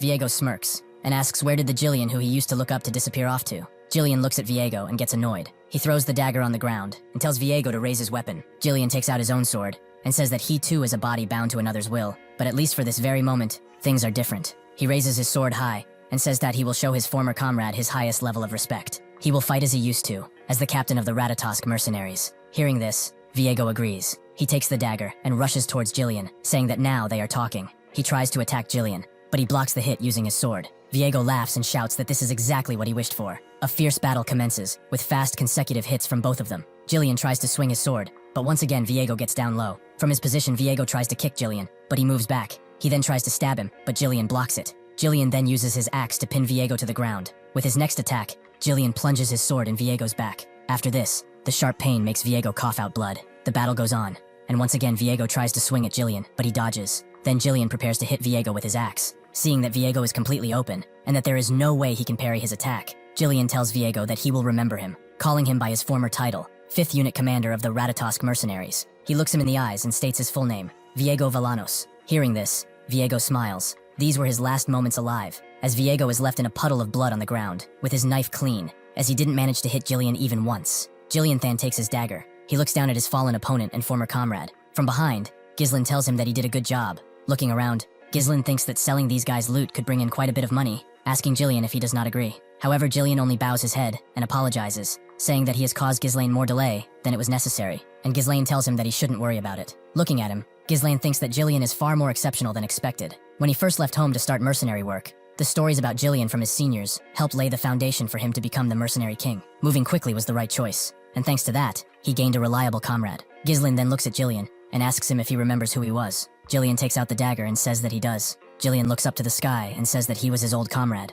Ghislain then looks up and thinks about Ghislain's words, old comrade. He then wonders what his old comrades are doing now, sure that they're living a life of their own since this is before they've even met him. Ghislain then smiles and thinks that he will have to scout them away someday. Ghislain then asks if they should follow Belinda's suggestion and gather anything valuable from these guys, and Belinda tells Ghislain to take the lead and collect everything from them. Ghislain, annoyed, tells Belinda that he is not in any way her subordinate. 2 days later, it seems like they are back into Perdium territory. Belinda is happy to see familiar planes, and Ghislain asks if this is Perdium. Ghislain, looking over the carriage, says that this is it indeed. Looking towards the estate, Ghislain thinks that it feels good to have a home to return to, and thinks that when he first ran away from home, he thought he would be able to come back at any time. Ghislain looks over, but doesn't say anything. Ghislain asks Ghislain what he thinks of the lands, and he regains his thoughts, and says that it looks great. Ghislain then says that it is shitty, and Ghislain starts sweating, unsure what to reply. Ghislain then starts saying that all the houses are outdated and renovations are out of the question. He then points out the fields, saying that they are completely uncultivated, and that all the farmers have been conscripted into the military,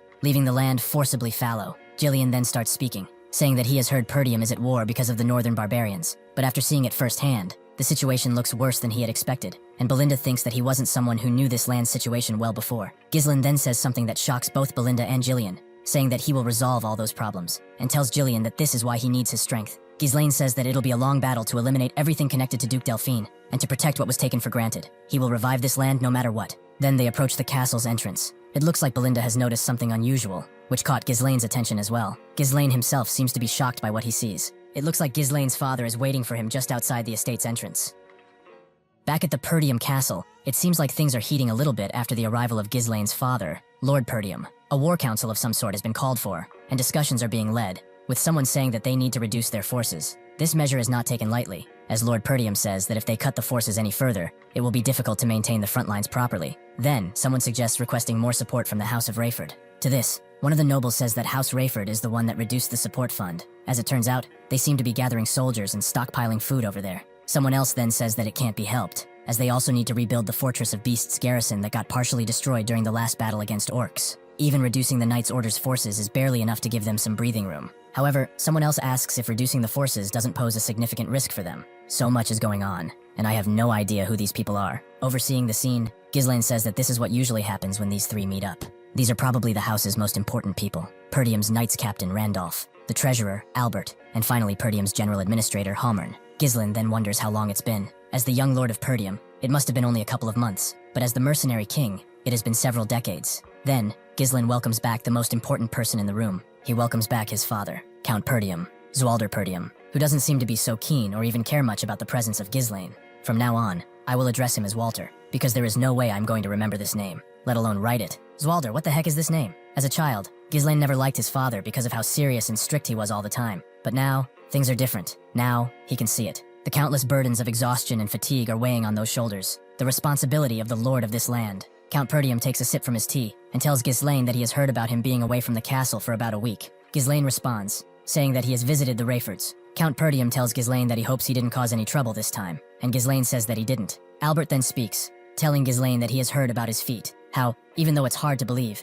Ghislain has managed to win the duel against Cain and make some money off it. Alberti then gives Ghislain a strange look and asks him if he didn't perhaps go there to gamble. Hearing this, Ghislain thinks that he didn't gamble ass. Instead, he was investing. However, he tells Albert that he did not do any gambling, and that he only had some business with Amelia. Halmern then cuts in, stating how he knows he is always repeating himself all the time. But Ghislain should be aware that he will be succeeding Perdium someday, so he must think before he acts. And Ghislain says that he gets it, and Halmern shouldn't worry. But Halmern seems to take it as an insult, thinking that this little brat is ignoring his every piece of advice. So how is he supposed to not get worried? Lord Perdium then places down his cup, and says that this is enough. Ghislain's father then says that from what he has heard, Ghislain has gotten quite some trouble while he was away. Ghislain's father has heard about him executing Jamal and Philip trying to sell Elena away, and asks if this is true. Hearing this, Ghislain thinks about those two. Randolph cuts in, saying that there is no way Ghislain has executed them himself. They must have fought against each other, and the story got exaggerated, while the young lord merely delivered the final blow. Ghislain answers that the event did go something like that, while thinking that, despite those two being traitors,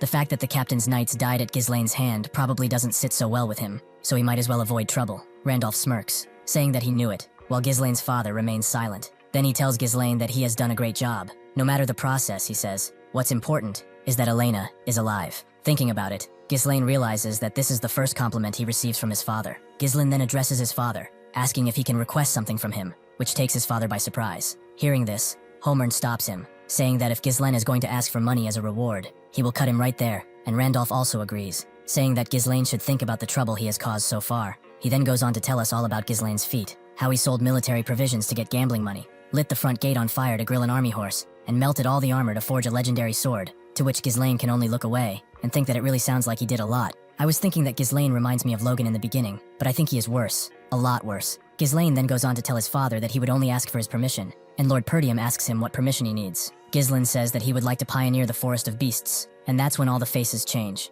and it's clear that everyone believes Ghislain to have gone crazy. However, he looks rather optimistic about this. Not even a second later, it seemed like he was denied. He tells Belinda and Jillian how his father started shouting at him, and Belinda says that this was expected, as that place is filled with monsters, and there's nothing to gain from dealing with it. Ghislain then asks Jillian if Belinda told him about his plan, and Jillian says that she indeed has. Ghislain wants him to pioneer the Forest of Beasts, using the funds he received from Rayford's daughter. The Forest of Death, Jillian calls it, from which no one can return alive. Because of that, nothing is known about the place, and everyone avoids it. Jillian then says that its notoriety is already well known in other regions as well. Ghislain says that Jillian is well versed in the matters of the forest, and as Belinda said, there is nothing to gain from entering that place. Even so, Ghislain asks him if they should get started, as they leave for the door, and Belinda shouts at him to stop, as he didn't get permission. Ghislain turns around, saying that he doesn't actually need permission, and that he only did it out of curiosity, and that this task has to be done anyway. Belinda huffs, joins them, and asks what could be there that would have Ghislain so obsessed, and Ghislain says that he will tell her later. He then thinks that if he were to reveal it now, and word spreads, it would only cause trouble.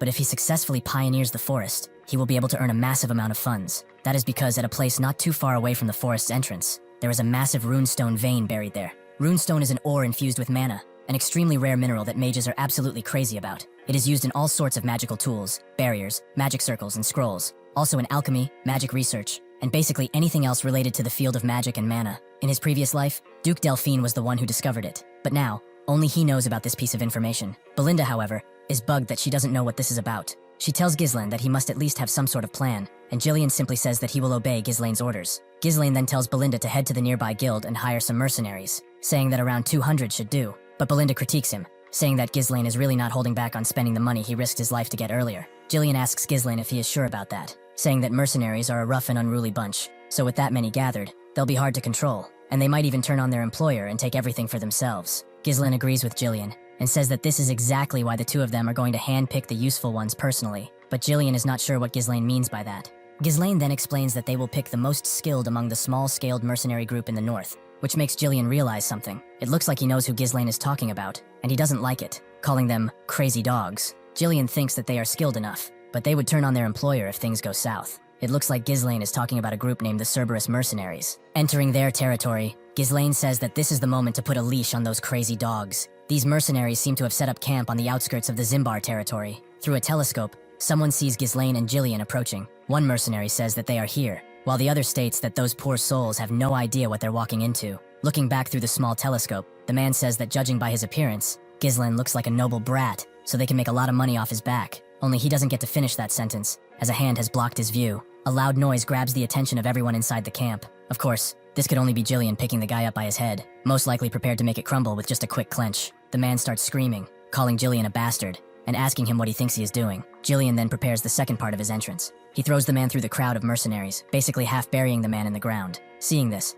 the other mercenaries got annoyed. They surround Gillian, asking who the hell this guy is, and screaming at each other to get ready for battle. One guy approaches Ghislain, saying that he looks like he is from a royal family, but even so, he cannot act so recklessly just because of his status. Then he tells Ghislain not to expect to return home alive, but then the man stops, looking at Ghislain. It's probably how unfazed Ghislain asks. He simply looks the man down from his sword, telling him to shut the fuck up and bring his captain to him. Bro looks 14, but he must have the heart of a 30-year-old former Green Beret soldier. Bro really does not play. Hearing this, the man chuckles. He starts rotating his weapon, saying that a noble brat has lost his mind, it seems, and says that it is time for Ghislain to learn something. He throws the spiked ball towards him, saying that it's time for him to learn what taking responsibility for his actions means. The weapon is rapidly reaching for Ghislain, yet he doesn't move an inch. Before it reaches, however, something deviates it. That was Gillian, placing his knife on the chain, making the spiked ball miss, while he looked at Ghislain, making sure the ball did not reach. Seeing this, the mercenaries are stunned. The man cannot believe the move Gillian pulled, swinging his blade into the chain. The ball then falls to the ground right next to Ghislain's horse. Seeing what just happened, Ghislain says that just as expected,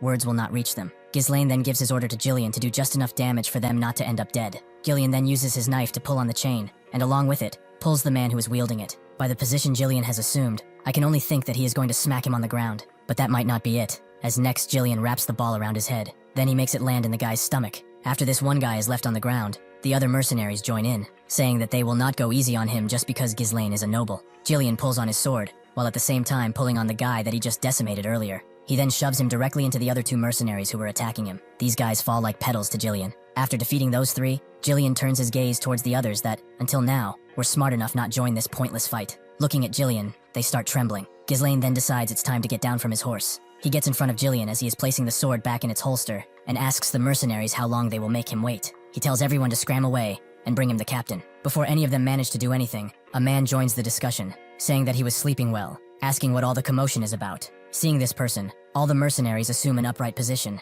This man announces himself to be the captain of the Cerberus Mercenaries, Kyor. He has fox eyes, a dull expression, and bright red hair, asking Ghislain why he is looking for him. Ghislain proceeds, asking the man what other business would anyone have with a mercenary group, stating that he is there to entrust a request to him, which Kyor finds odd, asking what kind of client would do what Ghislain and Gillian just did to his subordinates. He then asks if Ghislain, the noble, shouldn't be more knowledgeable when it comes to manners. Ghislain replies, saying that this is his own way of greeting Kyor, and that he thought that maybe this way, he would be properly tamed. Hearing the word tamed, Kyor gets visibly annoyed, huffs, smirks, and tells Ghislain that he doesn't know what would happen if he were to greet them twice. Even so, a couple of minutes later, it seems that they are sitting at a table, and Kyor asks what request Ghislain has. Ghislain is blunt, and tells Kyor that his interest lies within the forest of beasts. He wants to hire Kyor's mercenaries to pioneer the forest. Hearing this, the mercenaries behind Kyor are not happy, saying that the forest is filled with monsters, and ask if Ghislain is referring to the forest located near the Perdium territory. Kyor, however, asks Ghislain what kind of person he is, going on to strip through such a dangerous forest. This is when Ghislain reveals his true identity as the young Lord of Perdium. Hearing this, Kyor and the mercenaries remain completely silent. Then they burst into laughter, laughing at his status, saying that they knew he was out of his mind, and asking if he would be the one pioneering the forest. Kayor then gets up from his chair, addressing Ghislain as Mr. Noble, and saying that having grown up in a greenhouse, it seems like he doesn't know what the forest of beasts is like, and that it's no place for a rookie like Ghislain. Then he says that he doesn't need to know anymore from him. Kayor then says that the negotiation is over, and prompts his mercenaries to attack Ghislain. Ghislain remains silent, while Gillian has already pulled his axe, prepared to defend. He then asks Kayor if he is scared, which makes him shiver. Ghislain goes on, saying how he has heard that his mercenary group was quite skilled, but it seems that in reality, they are just a hoax. Kayor then puts his legs on the table. He tells Ghislain not to mess with him, since just as he said, they are mercenaries, so there is no need for them to do anything that doesn't pay off. Ghislain, however, simply says that it's always the weaklings that come up with the excuses. Kayor, once again, remains silent. He huffs, and says that the mood is ruined. He was trying to play along, but all Ghislain did was throw around pathetic provocations, so a clueless brat like him is not even worth killing. He tells Ghislain that he will let him go, so he should just hand over some money for the trouble and get lost. Ghislain, however, says that this will not happen. This is when Ghislain does something highly unexpected by anyone. He requests to have a Moriana's recognition against Captain Kayor. Even Gillian and the mercenaries stop, highly amazed by what Ghislain just said. Kayor takes this seriously, asking Ghislain if he even knows what that is, and Ghislain says that he indeed does. It looks like this is a traditional betting method passed down among mercenaries. When two people agree to the bet, they fight using only a single dagger without relying on mana, with each of them having one of their arms tied together. Stepping outside the small circle also counts as a loss, forcing them into a brutal life-or-death struggle within limited space and movements. In many cases, not only the loser, but even the victor, ends up dead. Ghislain concludes the explanation, saying that the loser must cleanly admit defeat and absolutely obey the words of the winner, which means that the loser becomes the winner's dog. Ghislain then asks Kayor how that sounds to him. Looking at Ghislain, Gillian wonders how the young lord, a noble, even knows about such a filthy mercenary tradition, and thinks that in the mercenary world, rejecting this challenge would mean admitting to one's weakness, and thus, it's something that can never be refused. That is when Kayor can be seen smiling. His eyes light up, and he tells his mercenaries that they have here a little noble who wants to be recognized in the mercenaries' ways, so the only noble thing they can do is help him out a bit. Next, Kayor and Ghislain's hands are tied together. In a small circle, start walking along the sides. Everyone screams for the captain to kill the insolent little brat, while Gillian is simply watching. Kayor tells Ghislain that he must have heard of this method somewhere and decided to fight him, but there is no backing away now. He then instantly pulls Ghislain in towards him. When he gets close enough, Kayor whispers in Ghislain's ear that he has already undergone this trial 5 times before. He lets Ghislain regain his stability and smiles, while Ghislain asks Kayor about the number 5 times. He then pulls Kayor in himself, which takes him by surprise. He then tells Kayor that he has done this over 100 times. That is when someone gives the signal for them to start the match. In an instant, both of them aim their knives towards each other's neck, and both of them miss. They look into each other's eyes, and their surprise can be read. They swing on opposite sides. Then Ghislain attacks, and Kayor parries. He pulls Ghislain in, trying to stab him through the back, but that's not going to work, as Ghislain instantly defends himself. Then he dodges another attack by letting himself down. He tries to stab Kayor, but he has already moved to the other side. Then, Kayor prepares to kick Ghislain using his foot, which he manages to notice in time. This is what allows Ghislain to parry the kick with his own leg. Then, Ghislain notices something. Kayor tells him that Ghislain has been holding on for longer than he had expected, and asks Ghislain is going to claim having done the Moriana's recognition, something most people struggle to do even once in their lifetime, for 100 times. As he tries to stab Ghislain in the neck, Kayor says that if he is going to bluff, then he should at least make it real. But Ghislain once again manages to dodge the attack. The whole crowd is rooting for Kayor, saying that he has lost his momentum, so this is what he gets for messing with them. But this all stops once Gillian turns around, giving them a scary stare. Looking at the fight, Gillian says that it's a losing battle. The area of the circle is barely large enough for one person to lie down. The rules forbid mana and force, forcing the participants to purely rely on physical strength. Not to mention there's the size difference and limited movements due to the hands being tied together.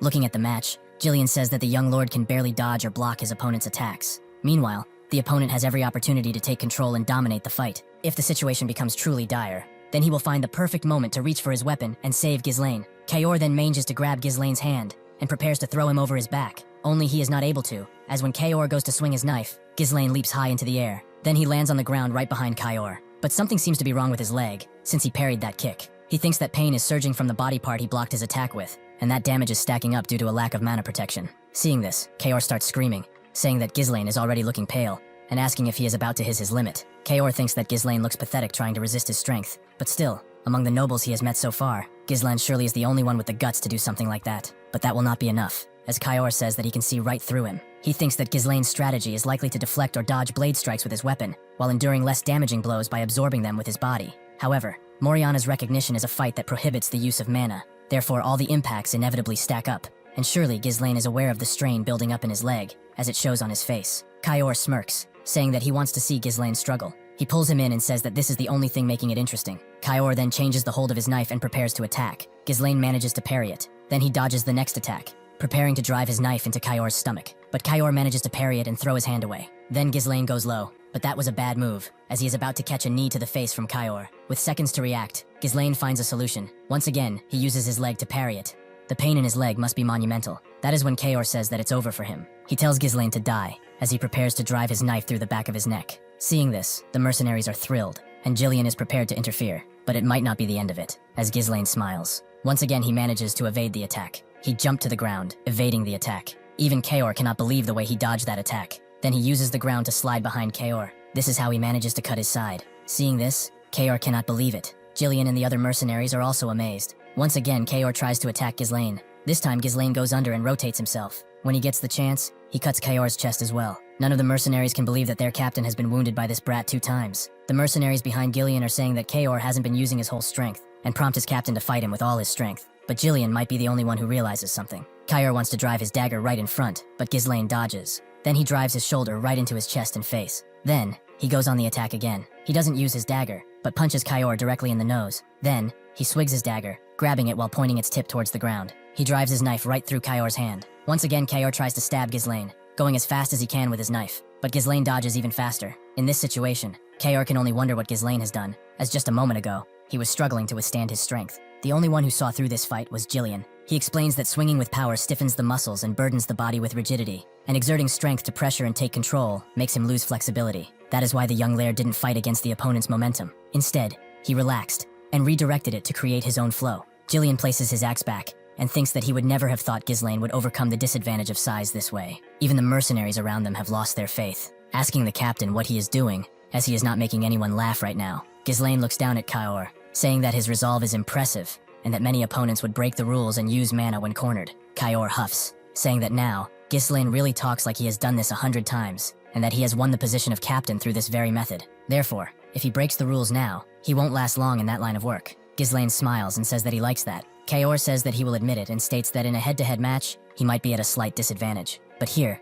the conditions for victory aren't limited to just overpowering Ghislain, and going forward, he attacks Ghislain. He turns around, preparing for something. Another rule of Moriana's recognition is that even if one foot steps outside the circle, it's an automatic loss. So that is exactly what Kayor is trying to do. Kayor thinks that no matter how skilled Ghislain is, if he sends his entire body flying, he'll have to touch the ground outside. That is how he will win. But he might be wrong, as Ghislain places his knife over his hand, trying to create leverage. He uses the knife as a pivot point, and uses the momentum he gained to change his trajectory. That's how he manages to kick Kayor right in the stomach, which pushes him back. For a second, his hand slipped. Still, he stood up and regained his composure. But Ghislain is not giving him any breaks. Once again, he creates leverage, with his leg this time, and pulls Kayor's arm around his neck. He then makes him dive headfirst into the ground. He holds his head into the dirt outside the circle, which means that the duel is over. The mercenaries cannot believe what they have seen. Kayor thinks that this is over. Ghislain looks down on him, smiling, and says that he wins. Kayor looks back on Ghislain and asks him who the hell he is to have this caliber of skill. However, the power dynamic clearly shifted, and Ghislain says that he does not like Kayor's attitude, as he is talking to his master right now. Then, in one quick motion, he pulls Kayor back up on his legs. Kayor asks what Ghislain wants, as the fight is now over. Ghislain says that it didn't end yet, as Kayor hasn't gone outside the circle yet, but Kayor does not understand. Ghislain prepares to punch Kayor again, stating that he will be disciplining his subordinate now. Ghislain keeps punching Kayor, while everyone else is watching. Even though the fight has ended, Kayor tells Ghislain that the rules say that once one of the combatants sweats out, the fight is ended. But he does not care. He simply punches Kayor in the face. Ghislain then asks if he is going to fight according to the rules on the battlefield as well. Then Kayor calls Ghislain a bastard, asking if he calls himself a noble. Hearing this, Ghislain punches him again, telling Kayor not to talk back to his master. Just as his face is smashed in by yet another punch, he calls Ghislain a lunatic. Then he keeps going and going. Some knights even wonder if it's okay to let him do that, as the fight is already over. As he catches a breath, Kayor asks Ghislain to stop. Then, Ghislain once again pulls Kayor up. As he prepares to beat him again, Ghislain says that Kayor isn't out of the circle yet. Seeing this, it looks like Kayor has finally realized the kind of madman he has to deal with. He turns towards his soldiers, asking if they're just going to watch this, then orders them to kill Ghislain. The mercenaries finally react and jump in to stop Ghislain. However, they're not going to do shit, as Gillian places their axe in front of them. He tells the man that anyone who hinders the young lord's disciplinary measures will be killed. And so, everyone stops in their tracks. Kayor can't believe this. Then he turns back towards Ghislain, who asks Kayor if he is done. He starts laughing, and Ghislain once again punches him. As he keeps getting beaten by Ghislain, Kayor thinks that all the nobles he has met in his life were nothing more than losers, overconfident pigs, traitors, and narcissists. A little scare tactic worked wonders for them, and taking money from their pockets was truly entertaining, and thus, Kaor has earned the title of Mad Dog. But now, is he losing at the hands of a noble brat like this? Everyone looks at the captain, saying that at this rate, he will die, but there is nothing they can do. Ghislain pulls Kaor up by his arm and wonders if this is enough. Then he speaks to some of the mercenaries closer to him, asking why they are just standing around, and telling them to bring him some water, a bandage, and a towel. But the mercenaries do not understand. Then, he tells the man that at this rate, their captain is going to die. That is when the mercenaries get it. They say they understand, and go to fulfill the deed. Looking back at Ghislain, Gillian remains completely silent. The unruly mercenaries are listening to young Lord Ghislain. In the world of mercenaries, where fists are closer than the law, the young lord engraved it into their heads using the most direct and surefire method. He showed them who the boss really is. Inside the tent from earlier, a now beaten up and bandaged Kaor is being given a piece of paper. Ghislain points to a spot on the paper and tells Kaor to sign it. He looks at Ghislain, but doesn't say anything. He swallows his words and signs the piece of paper. He then pushes the piece of paper, and in one word, here, he tells Ghislain that he is finished. However, Ghislain doesn't appreciate Kaor's attitude and prompts him with the same word, making him understand that this is not the way things will be going from now on. Kaor then lets his head down and says that he is looking forward to working with him. Ghislain says that this is good and pulls Kaor's hand. Then, as he is shaking his whole arm, Ghislain says that they are a family now. A few days later, it seems like we are at the outskirts of the Perdium territory. A whole army of mercenaries seems to be gathered there. One of them yawns and asks why they were called there so early in the morning, and the other says that he has to eat lunch in order to be able to start working. Another guy then comes, saying that the rumor has it their employer is Perdium's young lord,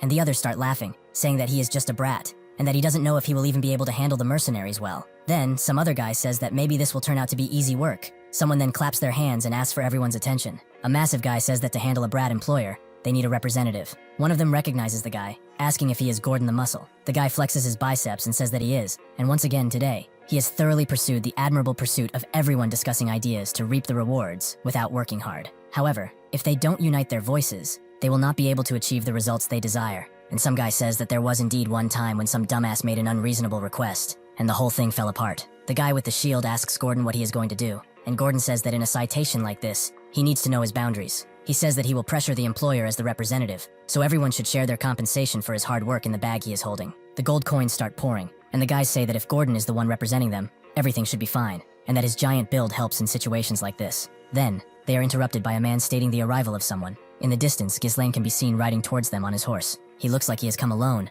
but the slow way he rides calls for composure. The guys also ask if he is alone, and one says that judging by his clothes, he seems to be their employer, and another one laughs, saying that it's a pity, as Ghislain might run away after seeing Gordon's muscles. Gordon then told everyone to come forth and set up a scary mood for him. He says that it's time to teach this brat how tough the real world is. But then, he notices something. From behind Ghislain, others are coming. Gillian and Kaor are next to him, and all the other mercenaries. One of the mercenaries behind Gordon notices the dog snout-shaped helmet, and wonders if those are really the Cerberus mercenaries, which amazes Gordon. Then, they wonder what Ghislain could have done to make those crazy dogs follow him. As they approach the other mercenaries, Ghislain turns directly towards Gordon. He looks him up and down, without saying anything. Then he asks if he is the representative, and Gordon's attitude completely changes, apologizing for not paying attention, and saying that he is. Ghislain then asks for his name. Gordon states his name, Gordon the Muscle, but this time, he is also sitting, and it's not from flexing his muscles. Hearing the name, Ghislain looks at Gordon weirdly. He then lightly punches him over the chest, and says that he has a cool name. Ghislain presents himself as the young lord of Perdium, Ghislain Perdium. He rides past Gordon and tells him to gather the mercenaries. Then he tells him that they are going to pioneer the Forest of Beasts. Inside the forest, Ghislain and Belinda have set up camp. All preparations for pioneering the forest have been finished. Construction of the expedition's temporary base, resource procurement. Most importantly, his troops are there. The ones leading these troops will be Belinda, Gillian, and Kaor, all answering to Ghislain. Ghislain asks Belinda to do the head count one more time, and she agrees. She says that with the 148 mercenaries contracted through the office, and the 41 Cerberus mercenaries brought by Ghislain, and after including them as well, the total count comes up 192. Ghislain says that this is good, and asks Belinda if she has properly informed Scoven. Belinda said she did, and she thought that he'd oppose them, but he was actually stepping in to ensure they weren't detected while entering the Forest of Beasts. And since he is the commander of the forest post, there is nothing they need to worry about. Ghislain smiles and says that this is reassuring. He then gives the order for everyone to line up. Ghislain briefs everyone, saying that ahead of them is the Forest of Beasts, the land they will pioneer, and says that everyone has probably heard rumors about this place filled with unknown dangers and beasts. Various monsters, unseen threats, and possibly something beyond even what they can imagine lurk within. But despite these risks, he is determined to conquer this place. Hearing this,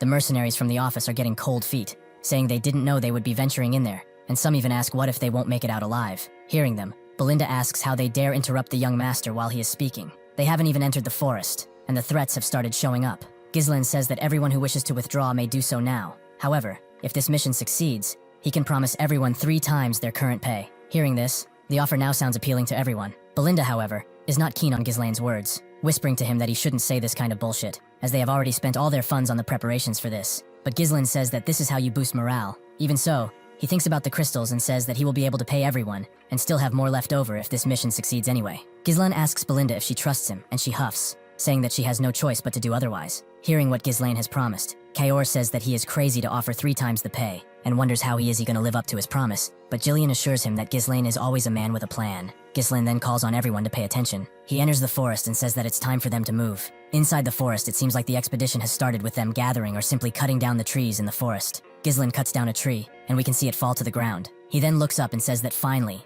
he can see some light. Ghislain tells everyone to keep clearing the path in that direction, cutting down the trees, chopping them into logs, and loading them onto the carts. Those without tasks should dig around the stumps to make it easier to uproot the trees. According to the Forest of Beasts development journal from Delphine that he obtained in his previous life, this place is truly vast. Someday, they'll drive out all the monsters and make full use of the forest's resources. But what he needs right now is money. He has to ignore everything else and secure the fastest route to the runestone vein. The wealth to be gained from this expedition will greatly help Ghislain in stopping the conspiracy surrounding the Perdium. Kaor looks at Ghislain and cannot believe that even he, as an employer, is stepping up to do something. One guy asks if this is supposed to show the dignity of a noble leading by example or something, while some other guy says that it's dignity up his ass, as it's all for show, and that Ghislain will give up soon enough. Belinda sees them and prompts them to start working again instead of chattering, and off they go. Looking at them, Belinda cannot believe those guys. She then asks Ghislain why he went through the trouble of hiring people if he is going to do the work himself, and she says that they are taking Ghislain lightly because he is doing the same work as them. Ghislain dismisses this, saying that it's fine, and that the more hands they have, the quicker it will be done.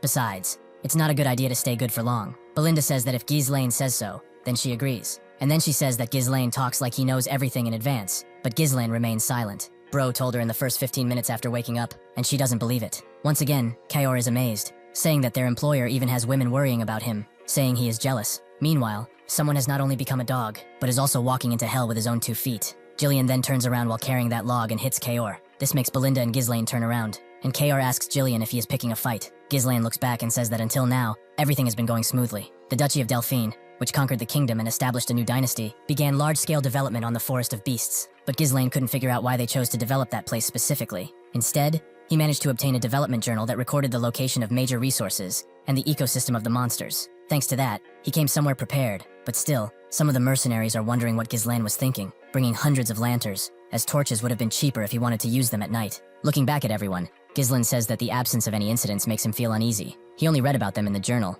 and has never seen what actually happened. Ghislain then tells everyone not to let their guard down. Then he says that this forest is getting deeper. While cutting some trees, something strange seems to happen. One of the mercenaries looks up, asking if it's night already, as it got a lot darker.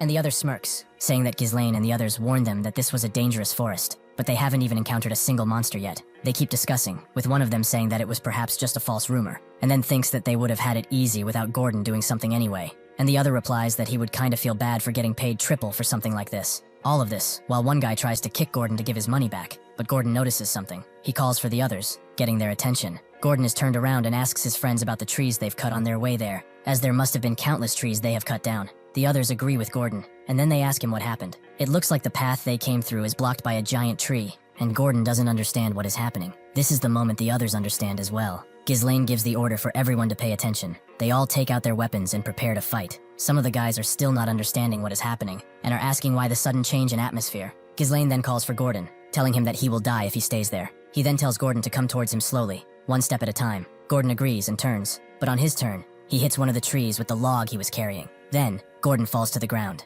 Seeing this, the other mercenaries call him an idiot, while Gordon looks at the 3 he had hit. Something seems to happen to it. The other mercenaries are also convinced that something is not right about that tree. Ghislain remains on high alert, silent, looking towards Gordon. One of the mercenaries witnessing the scene says that their employers surely get scared easily, mocking Ghislain. The guy approaches Gordon and prompts everyone to do the same, as there is no danger, and there is no path because the scenery is similar. So that idiot Gordon just made a mistake. The so-called Forest of Beasts has a grand name, but in reality, it's just a slightly dense forest. Ghislain repeats himself. He tells the guy to come this way as well, or he will also die. The guy, however, does not believe Ghislain, asking him why he is trying to create such a scary atmosphere, and asks Ghislain if he thinks the other mercenaries don't already know he is trying to intimidate them by doing this. Just as he says that, a vine wraps around his body. Then, he pulls the man back towards the tree. Ghislain thinks that these monsters had no presence at all, and there was no way to predict how they would move. The guy's being eaten by a tree, a being that you can only fall victim to if you're unaware. That being is called a diricent. These monsters seem to have surrounded them from all sides. Seeing them, everyone starts running. The tough mercenaries have started screaming, begging for their lives, saying that they are going to get eaten alive. A vine then strikes towards them. Gordon and 2 other mercenaries get caught. Then, they are thrown towards the mouth of one of these creatures. The 2 mercenaries have been eaten. Gordon is holding on for dear life, screaming for help. 2 other guys come to rescue him, telling him to hold on tight and that they will be cutting the vine. With one strike, the vine bends, but it does not sustain any damage from the axe. The axe is the one chipping away. Then, Gordon gets pulled right before his friend's eyes. It looks like this will be the end for Gordon. Ghislain then jumps in, prepared to strike the vine with his sword. With just one swing, he cuts down the vine, and the monster is surprised to see this. Then Ghislain turns around. He attacks the beast, cutting its eye. These seem to be causing a lot of damage to it. Seeing this, the other mercenaries realize that maybe their eye is the weakness. Ghislain then screams, telling everyone to pull it together. He instructs the man that they will only be an easier target if they spread out. Then he tells everyone to raise their shields and form a tight formation to ensure no one gets caught by the vines. He tells everyone to focus on defense until they receive their next orders. They get into formation, telling each other to block all directions, and that this is not the place they are going to die. Ghislain runs towards the cart, asking Kaor for the oil lamps, and he says that they are all there. Ghislain tells Kaor to light the lamps and throw them at the monsters to burn them down, and this is the moment Kaor understands why Ghislain brought so many of these. Kaor's subordinate, who got beaten earlier at the camp, then tells them that the monsters are looking this way. Ghislain screams that this is the moment for them to do it, and orders the lamps to be thrown. Kaor and the other do so, and the lamps start flying towards the monsters, countless of them, about to burst, and ignite the so-called trees. Only the monsters are not that stupid, and they use the vines to break the lamps on their way. Kaor sees these and concludes that the monsters simply swatted them, and the other guy says that then, there is no way to burn them down. Then the monster goes on the offensive, attacking Kaor and the others. In just an instant, Jillian joins in, and with 2 swings he cuts down all the vines. Belinda also jumps into the fight, using her knives. She throws them directly into the eyes of the monsters. Ghislain orders Jillian and Belinda to prepare to throw the lamps. Ghislain then raises his sword. He says that he will be the one to draw their attention.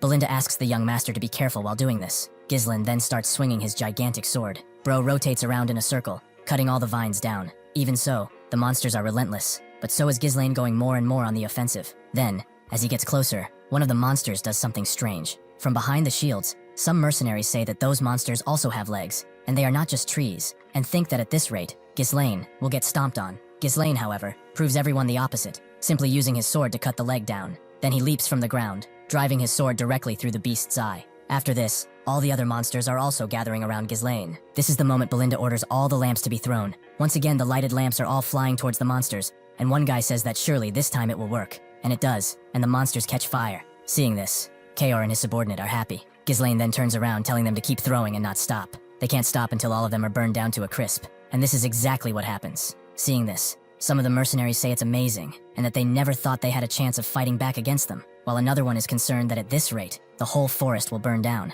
Gordon thinks that in the end, those monsters are not so tough, and of course, they would be weak against fire. Same guy who is probably half as tall as some of those trees, and was basically screaming for mommy earlier. Bro does look like a huge muscular baby with that thing on its head. Ghislain turns around and tells the mercenaries not to let their guard down, as it's not over yet. Ghislain explains that now, the monsters will show their true appearance. Then, a cloud of smoke shoots towards them. Seeing this, the mercenaries wonder if the fire has been extinguished. Belinda and Jillian are calling for Ghislain. Belinda asks what is happening now, and he tells Belinda that their shells are weak against fire, but not their insides. The fire that is burning the shell is meeting with the moist flesh inside, and causing it to release steam. Then their true selves are showing up. The only question I have is, what the fuck spawn of Cthulhu are these creatures? They look like some kind of fish that are able to walk on the ground. Seeing this, the mercenaries behind Ghislain realize that the monsters are not dead yet. Ghislain then calls for everyone's attention. He raises his sword and tells everyone to also raise their weapons. He says that from now on, this is a close-quarter combat. He tells everyone to charge, and so he jumps into battle himself.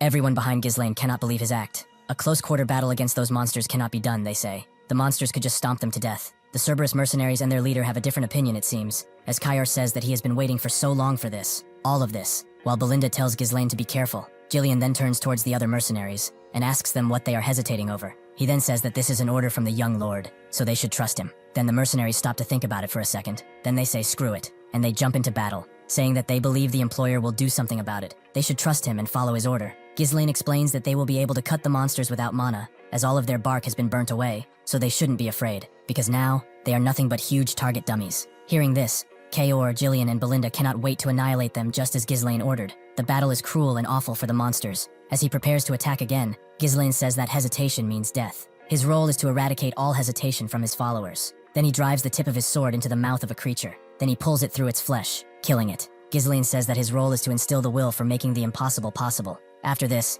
it seems no monster is left alive on the battlefield. Gordon and the others cannot believe they have managed this feat. Ghislain then orders everyone to line up. He tells everyone that this is the forest of beasts, and they are only at the entrance, yet it's already swarming with monsters like dire ents. Even so, they should not fret. He turns around and says that he will always be at the forefront. He asks them to trust and follow him. That is when all the mercenaries get in a straight formation. They seem to respect Ghislain and say that they will follow after him. It seems that as they are cutting the trees and going deeper into the forest, they encounter many monsters. Kayor cannot wait to kill them and jumps into battle uncontrollably. While Belinda fears for Ghislain, she keeps tending to his wounds along the way. A giant monster then appears. It looks like some sort of combination between a T-Rex, a rat, and some animal with horns. Seeing him, Gordon and the other mercenaries fear for their lives, saying that the monsters are endless. Jillian and Kayor then jump into the fight. With just one slash, Kayor incapacitates the monster, removing one of his legs. Then, the rat is falling towards the other mercenaries. Just as he is about to hit the ground and possibly wound some people, Jillian jumps in front of him, blocking its bite with his shield. Ghislain then delivers the final blow,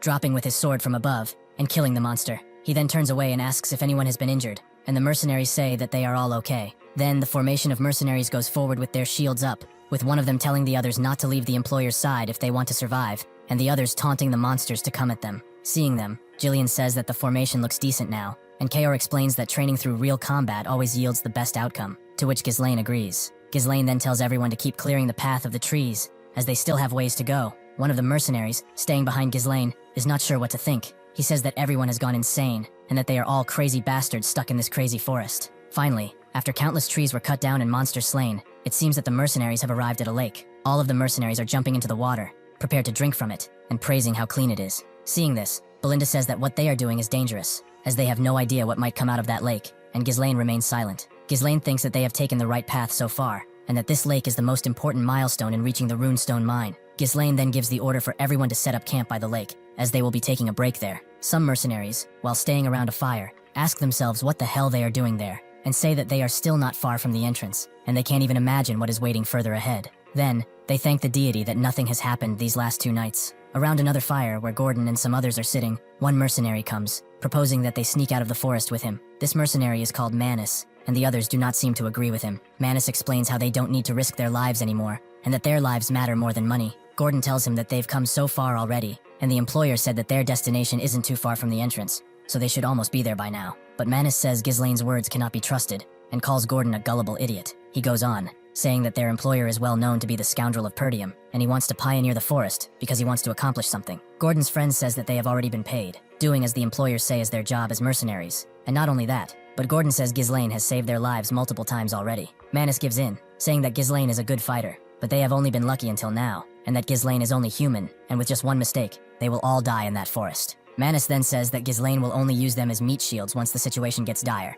and says that they all know nobles are all the same. Gordon says that Manus has a point, but they are still not convinced. Manus thinks that his plan is working, as they are all scared now, so going back there alone with monsters waiting would be suicidal, and so he wants to use these guys as bait if he needs to. Then, one guy gets another conclusion, that they all would have been dead already if it weren't for Ghislain. Then, he tells Manus to take a look towards Ghislain. It looks like he is using some kind of lotion on one of the mercenaries. Ghislain tells the soldier to make sure water does not seep into his wound, otherwise it will get infected, and the soldier thanks him. Seeing this, Belinda asks Ghislain if he knows how expensive that medicine is, and why he doesn't use it on himself, and Ghislain tells her that this is what they are meant to be used on, asking Belinda if she doesn't agree. Ghislain then calls for another wounded soldier, which leaves Manus astonished. The mercenary who pointed towards him says that the medicine and potions Ghislain is using on them are more expensive than they are. Then he asks Manus if Ghislain would really be doing this if he intended to use them as meat shields. Gordon says that his friend is right, and that Ghislain is different, and that he wouldn't abandon them like that. Manus then turns around, saying that it's all that geezer's fault for hindering him, and thinks that he has to pressure at least a couple of them to get out, but that seems difficult right now.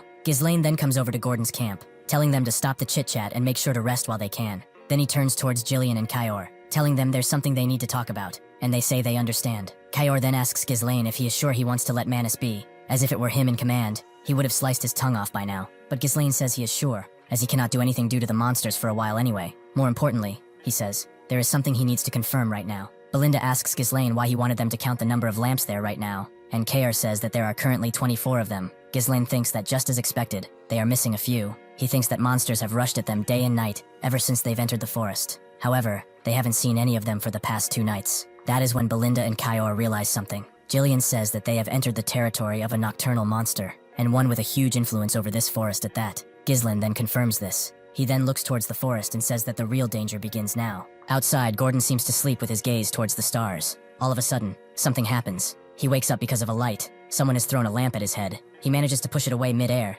and wonders why the lantern has suddenly started flying. Then, the monster shows his face, right next to Gordon's. Then, all the other mercenaries wake up as well. Gordon starts swinging his weapon left and right, screaming that there are monsters and telling them to get away from him. And so it seems the monster does. Then the other mercenaries approach him, asking Gordon what is going on. Sweating, Gordon stops swinging his mace and tells everyone that there was a monster beside him just now. But the others, skeptical, not seeing anything, are not sure what to think. They tell Gordon that there's nothing around him. Looking around, Gordon realizes this is true. There are no monsters around him. The others then ask Gordon if he had some kind of nightmare, saying that his sleep talking sure is noisy. And then they tell Gordon that they understand if this is the case, as they have been dealing with a lot of monsters lately. But Gordon tries to tell them this is not it. 2 mercenaries from Cerberus then approach Gordon and his peers, stating that it's not just sleep talking. One of them says that he has woken up because he felt a strange presence, and then he saw a lantern disappear right before his eyes. Others join in, sharing what happened to them, creepy laughs, noises they've heard, and one of the mercenaries asks why everyone is acting so weird, not understanding what in the world is going on. The Cerberus mercenary then says that one thing is for sure,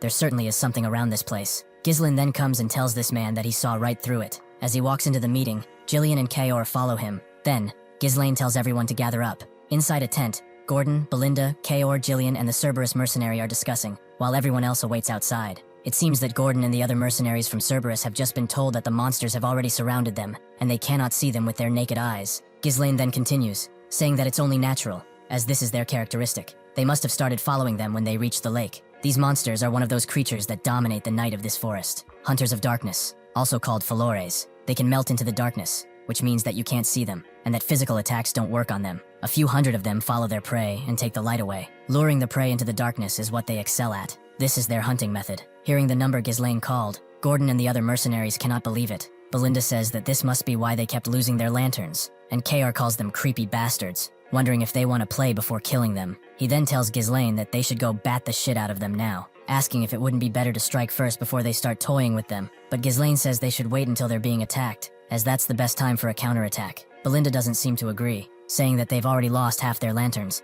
and they cannot just wait for them. Ghislain tells her that attacking them recklessly will only stimulate their sadistic tendencies. They'll fall back for a bit, then harass them even more thoroughly. With this, they will be losing their chance to wipe them out all at once. Hearing this, Gillian asks if there is a way of achieving that against hundreds of invisible monsters, and Ghislain says there is, then asks Belinda if she has prepared the magic scrolls as he told her, and she says that she has already given out one to each of the mercenaries. Hearing this, Ghislain says that she has done a good job, and says that he will now explain how to fight the monsters. Using his sword, he starts drawing a map on the ground. Ghislain explains that the horde of Foresaws has surrounded their camp from 3 different directions, and they are stealing lamps to tighten their position slowly. Since they are outnumbered, it will be impossible to cover the entire area, especially since what they're against isn't human. If they start fighting them head-on, they will begin to collapse from the sides. Gillian then jumps in, saying that thanks to setting up their camp with the lake in the back, they have avoided being surrounded from all directions, and Ghislain agrees. Ghislain then says that this may sound like they are at a disadvantage, but that's not really the case, because they have the initiative in this fight, but it seems the others don't quite understand what that means. Ghislain explains that first, they will have to divide their forces into 3 groups. The defenders who will take on the attacks of the monsters, the crossbow units that will stop the enemy, finally, the elite assault units of which he will be a part of. The defenders and crossbow units will gather in the middle, pushing away the enemies. In the meantime, the assault units will attack them from the left, while they will be focusing all their firepower on that side. If they manage to surround them with the forces in the middle, they will be victorious. Gillian says he understands, and Gordon asks if this is even possible, to which Kyor says it is, if the units in the middle manage to hold out well enough. Belinda then steps in, telling everyone to wait. She brings to attention what Ghislain said, that the Foresaws are immune to physical attacks because they can melt into the darkness. How do they plan on dealing with them? This is when everyone starts looking around at each other without anything to say. Kyor then says that they just have to use mana. Ghislain also tells her not to worry about that, as they have the magic scrolls. Next, the night is at its darkest, and the battle begins. The men in the formation urged each other not to move, and not split up from each other, regardless of what happens. This is when the soldiers realize they are out of lamps, and one says that something is coming. Ghislain steps up and reveals what the Pioneer Journal of the Delphine states. They have learned that the Foresaws are extremely vulnerable to light, and when they shine intense light on them, they reveal their true selves. This is when everyone rips the magic scrolls, activating their power. Above, something emerges. The creatures look, unaware of the danger residing meters away. A bright light appears, shining on all of them. With this, their true forms are being shown. Gordon and the soldiers say that the darkness has repelled, and they can now see what they are truly dealing with. Gordon says that he cannot believe those eel-looking things were surrounding them this whole time. Then, the creatures are advancing towards the troops. The crossbow unit starts shooting, trying to stop their charge. The creatures fall left and right, and a soldier screams for everyone to hold on as long as possible. Ghislain then raises his sword. He says that their true appearance has been revealed. He then brings his sword to the side and gives the order. The assault units are to charge and kill every last one of them. Within the next second, Kaor and the others jump into the fight, decapitating monsters, cutting limbs left and right. Ghislain is merciless against these feeble creatures that have crossed his path. He thinks about them while striking. While they possess the ability to assimilate into darkness, their actual defense is extremely weak. With this party he has, they can pierce through them in no time. And this is when Ghislain gives the order to cut their number down as much as possible. Jillian will tank their attacks and keep their aggro on him. In the meantime, Kaor will disrupt their formation. Then, Belinda will create an opportunity with her support. Then, she will call for the young master Ghislain. This is the moment he jumps in, delivering the most powerful blow. This is the elite power of Perdium. The crossbowmen and the standing unit are also attacking the monsters. Suddenly, some monsters are approaching the unit harshly. Seeing this, the mercenaries ask why there are so many of them, saying that they've run out of arrows, asking when the assault units are coming. Just then, one of the Falores is getting too close to the soldiers. Just as the beast is about to feast on the mercenary, Belinda, Kaor, and Jillian jump in alongside Ghislain to save them. Ghislain then turns around to the unit, telling them they have done well. Seeing this, Gordon and the others are happy, saying that they have been saved by the employer. But then, another wave of monsters comes, and the formation once again tightens and surrounds them from all directions, with Gordon screaming that it's their turn to overrun them. Seeing that they have no chance to win, one of the creatures lets out a roar. Then, all the monsters start running away. Seeing this, Ghislain thinks that these creatures are quite quick-witted, as they have retreated before they could be surrounded.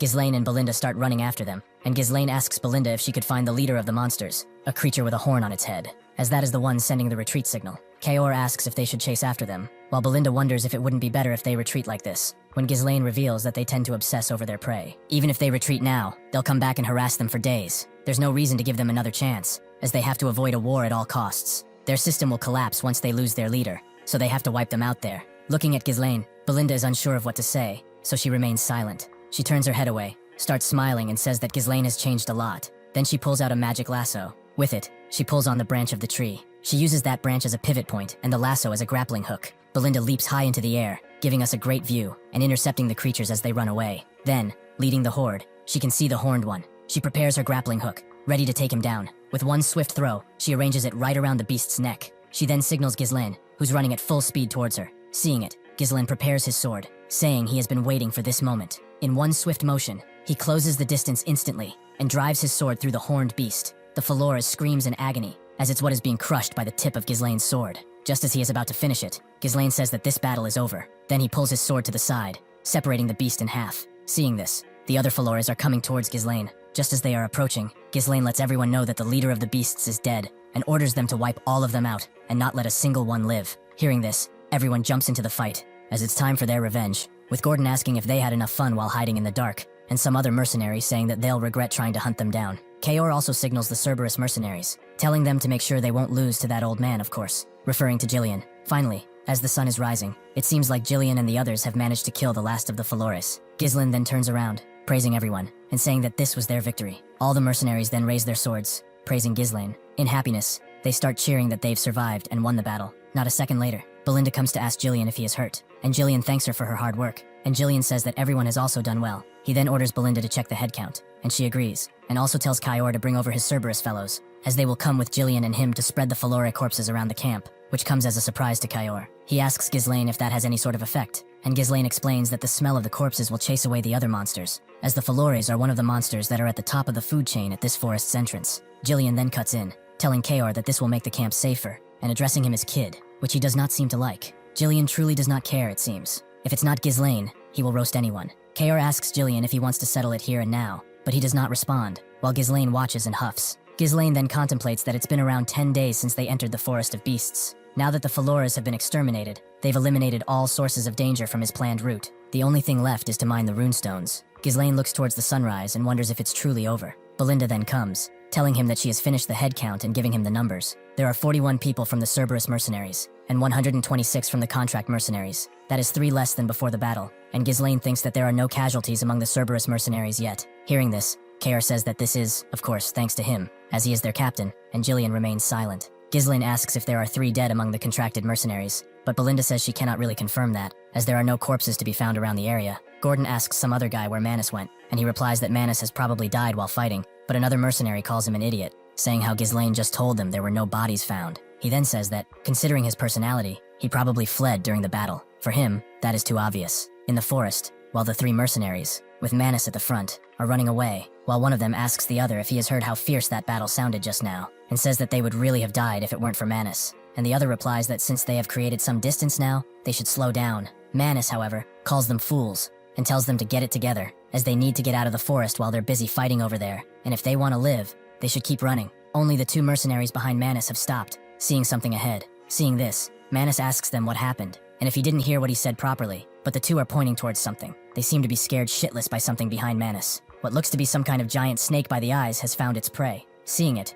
Manus asks what the hell that thing even is. Well, it seems like I was right, and those eyes really belong to a great snake, wrapped around what looks to be the runestones Ghislain is looking for. Below him, sit the bones of both creatures and men that have crossed its path in the past, it seems. To that pile, 3 new corpses have been added, as in one bite, he killed both Manus and the other 2 mercenaries that fled the camp. At the camp, it seems the other have started chopping wood again. They have started cutting down trees, moving the wood out, to pioneer this damned forest, and get out of there as soon as possible. Looking at them, Kayor cannot believe that everyone is working together, without anyone ordering them around, and says that he has never seen those lazy mercenaries work this hard before. Hearing this, Ghislain passes near Kayor, with a giant log on his shoulder, and says that they really are a bunch to praise, unlike a certain someone, and Kayor says that it's whatever. It looks like this is going to be kind of a love-hate relationship dynamic between these 2. Kayor asks Ghislain if he's going to let them go once this job is done, as it would be a pity to only use them once, and Ghislain tells him not to worry, as he will be hiring them as his private mercenaries. Ghislain also thinks that it's common sense that mercenaries have weak organizational skills, so they can't win against a regular army in large-scale battles. However,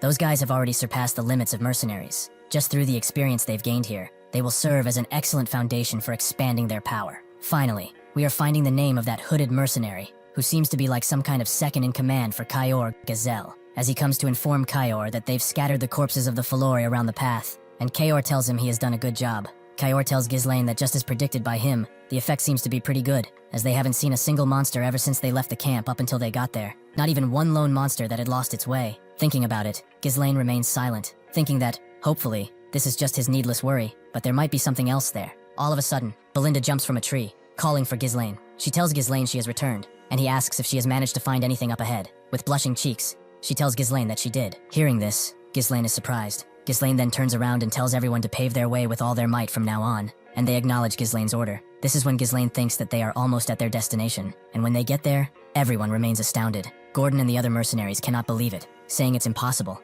and wondering if this can truly be. Ghislain says that this is the reason they have started this expedition, to find the highest quality runestone mine. Kayor cannot believe this forest actually had something worth money in it, and Gillian tells him what he already told him before, how Ghislain always acts upon reason. Belinda hugs Ghislain, asking him how he even knew about this. Seeing this, the mercenaries ask if all of those are runestones, as normally, that would be something they wouldn't even be allowed to touch once in their lifetime, and say that if they mine all of that and go back, they will be rich. Unfortunately, a silhouette appears from the mist, saying that they cannot pass any further. Ghislain sees this and gets annoyed. The silhouette, which belongs to Manus, or rather his corpse, says that they cannot go any further, as it's all over now. Manus's corpse falls, and the mist approaches Ghislain and the others. Gordon and his friend run to save him, calling him a fool, and wondering how he even got there. However, Ghislain raises his sword to stop them. He tells them to step back, and prepares his fighting stance. Then he swings his sword. With this motion, he manages to clear the mist in front of them. A sea of corpses is then revealed. Seeing this, the mercenaries cannot help but wonder what the hell happened here, saying that they can see some human corpses as well, and not just monsters. Belinda, Kayor, and Gillian await orders, while Ghislain says that it seems like they can't just mine the runestones for free. Judging from the scale, this likely is a nest of high-class monster. Since some of the corpses have yet to be completely corroded, it hasn't been abandoned, but Ghislain wasn't able to figure it out immediately, because of the harmful gases from the corpses mixed with the thick fog. Seeing all of this, Ghislain says that there weren't any particular recordings that the mine itself had any dangerous factors. Then, Ghislain gives the order for everyone to prepare for battle, when all of a sudden, something gets his attention. The giant snake appears from behind his mercenaries, staring him down, like he already knows these will be his last moments. Without a second thought, the serpent opens his mouth, revealing his sharp teeth, and attacks Ghislain and the others. Ghislain gives the order for everyone to scatter while jumping into the battle, while Belinda, Kayor, and Gillian realize the monster is already there, and turn around. Just as the serpent is about to eat Ghislain whole, he manages to prepare an attack. He spins midair and actually manages to counterattack the beast. Then from above, Ghislain tries to shove his sword through the head of the serpent. Unfortunately for him, his thick scales won't allow it. Seeing this, Ghislain cannot believe that Ghislain barely managed to leave a scratch on that thing, even while using mana, and Kaor asks what kind of scales that thing has. Then, as the Ghislain leaps away, he prepares his sword to block the serpent's next attack. However, it seems that it is not going to be a physical attack, as the serpent shoots venom towards Ghislain. Ghislain turns his back towards the beast, trying to protect himself, and we can see the poison rotting away at his cape. Then, he uses his tail to try to strike Ghislain down, but Ghislain manages to see this attack on time. Once again, he spins back into position. Using the edge of his sword, Ghislain blocks the tail of the serpent. However, his attack is more powerful than it seems. While he manages to block the attack, Ghislain is being driven directly into the ground by the sheer force of the serpent's push. Seeing this, Belinda starts screaming for Ghislain. Then, the snake uses his body to swipe everyone away, and we can see Gordon and the others running away, trying to dodge the attack, while asking why that damn thing is so huge. However, it seems like most of it is in vain, as Ghislain manages to pick up 2 mercenaries. Belinda pulls a couple of them using her grapple hook, and Kaor points his mercenaries to attack the beast. Standing on a mountain of bones, it looks like Ghislain is not dead, or even scratched by the last attack. Now, after seeing it with his own eyes, the bad feeling he had about this is gone. He then says that that thing is the master of the runestone mine, the blood python, which is once again looking in his direction. It was one of the monsters that he considered impossible to hunt down in this expedition, as he didn't think he'd have to face it since it lived in the deep part of the forest. The chances of winning against it are very low. It would be best to retreat for now, and come back prepared next time. However, he has no time for delays. He then breaks a rune crystal in his hand. If he gives up now, everything he's done until now will become meaningless. His core starts shining, and he tells that beast to get out of his way, as he has too many things on his back already, and prepares to attack it.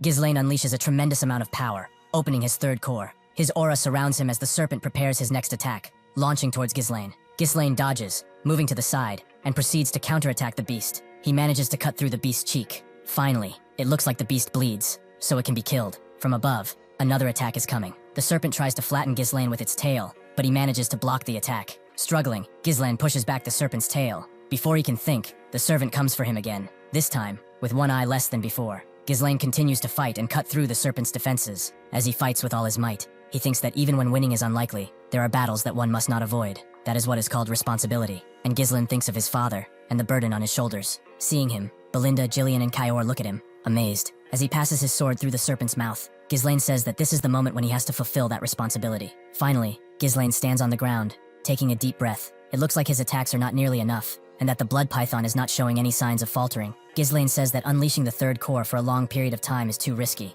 and that at this rate, his mana will be depleted before he can kill that monster. Then everyone runs towards Ghislain from behind. Ghislain and Kaor jump in front of him, acting as a shield, while Belinda makes sure he is alright. She begs him to escape to safety, saying that they will hold the monster down. Ghislain, however, picks up his sword and tells everyone to leave this place. Hearing this, Belinda and Gordon ask him what he means by that. Ghislain also does not understand what Ghislain's plan is. Ghislain then tells them that not even he can guarantee their safety in a battle against such a monster. He then tells them that he cannot afford to lose them there. Belinda asks what about him, but Ghislain confidently says he will defeat that monster. Looking at him, with fear in her eyes, Belinda thinks that what Ghislain showed them until now was close to a miracle. Then, she asks herself why he is going so far. The serpent then spits his corrosive poison again. Seeing this, Ghislain orders everyone to leave as quickly as possible. However, the mercenaries and soldiers have a different idea. They instead go forward and use their shields to block the serpent's attack. Seeing this, Ghislain is at a loss for words. They then beg Ghislain to let them fight alongside him. Gordon and his pal tell him that they've never met an employer like him, and that he has saved their lives so many times so far. Kaor then says that with this damn snake gone, the treasure will be theirs. And Belinda tells Ghislain that she would never leave him behind. Ghislain tells Ghislain that they will draw the serpent's attention and create an opening for him. He then asks Ghislain to trust them, as they have trusted him until now. Ghislain doesn't say anything. He then starts explaining something to Giliana and Kaor, talking about the serpent's size. He tells them the monster's characteristics: lethal poison, and extremely sturdy crimson scales that will deflect even blades imbued with mana. He warns them that if they are attacked even once, they will surely die. Hearing this, Belinda isn't sure what to say. However, Ghislain says, they could inflict some damage if they attack his smashed right eye or his gaping injury. Ghislain then raises his sword, standing at the front of his attack squad, telling them that they will return from this expedition alive. Hearing him, everyone starts smiling, as they've put their trust in his words. They all acknowledge Ghislain's words, as the serpent once again prepares its strike. Belinda, Kaor, and Gillian are fighting on the front lines alongside Ghislain, all while the other mercenaries are trying to inflict some damage from the ground. Kaor manages to strike its right eye again, using his sword. After this, the serpent screams in agonizing pain.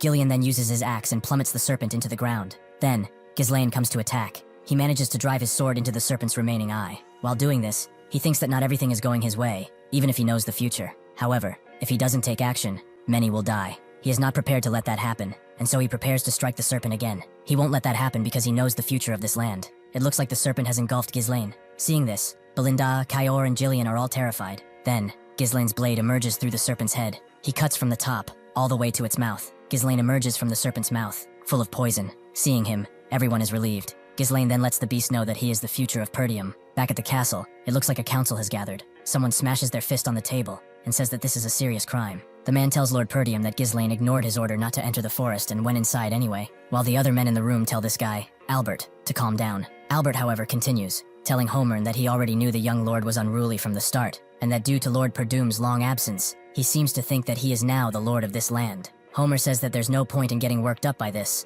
as it's been 2 weeks since the young lord entered the forest. They could have stopped him if Slovak hadn't made a false report. He then says that he doesn't even understand why he would help the young lord with something like this, as he could lose his knight status because of it. Albert then starts screaming, saying that Lord Perdium cannot let this slide any longer, and that he must take action before he causes even more trouble. They tell Lord Perdium that Ghislain must be imprisoned as soon as he returns and be punished. During all of this, Lord Perdium can only think about his son. Suddenly, a guard enters the room, coming to inform Lord Perdium of something. He tells Lord Perdium that he should come out and see this, and Lord Perdium asks Randolph what it is. He tells the Lord that Ghislain is back, which stuns everyone. It looks like Ghislain's quest is done. Ghislain is then brought back into the council room. Everyone stares him down, awaiting answers. Ghislain then speaks, telling his father that he is home. His father tells Ghislain that he has clearly stated he won't permit the development of the Forest of Beasts. Ghislain apologizes, saying he is sorry, but it had to be done. Hearing this, Homer asks Ghislain why it had to be done, and Randolph asks if it was so important that he had to downright ignore his father's orders. He then says that entering the Forest of Beasts constitutes a serious crime,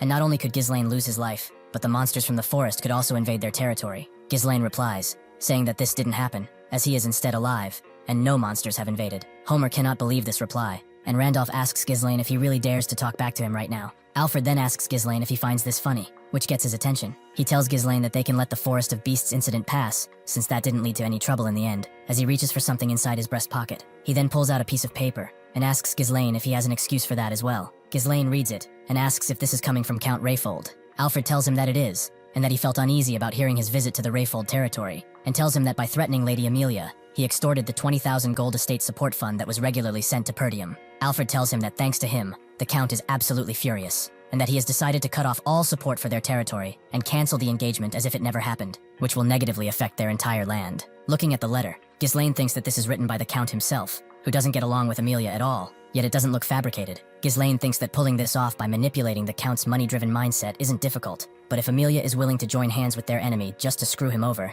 it means she'll stop at nothing, no matter the means or methods. Ghislain puts the letter down, thinking that he already had a feeling that simply sending assassins wouldn't be the end of it. But now, the leverage he has over Amelia is useless. The secret deal, the merchant guild, everything will just be dismissed as nonsense meant to cover up this incident. Ghislain thinks that if he had been even a little late, he would have been tied down in the territory. As expected, time is not on his side. Albert then asks Ghislain to explain himself. Homer says that as they're in an urgent situation, they will have to ask him to return the 20,000 gold first, and Randolph says that that amount of money could run the entire Knight Order for months. Ghislain then reveals that he has already used up all the money. He tells the council that he has used it for the development of the Forest of Beasts. Hearing this, everyone remains silent. Albert then asks Ghislain if he is saying that he has used all that money on a useless forest infested with monsters. Ghislain then bows his head, apologizing and telling the man there is not much he can say about the Rayfold incident. Randolph then picks him up by his clothes. He starts screaming at him, calling him a little brat, who was supposed to be the successor of this land, yet he sold the future of their land with his own hands. Homer also screams, pointing at Ghislain,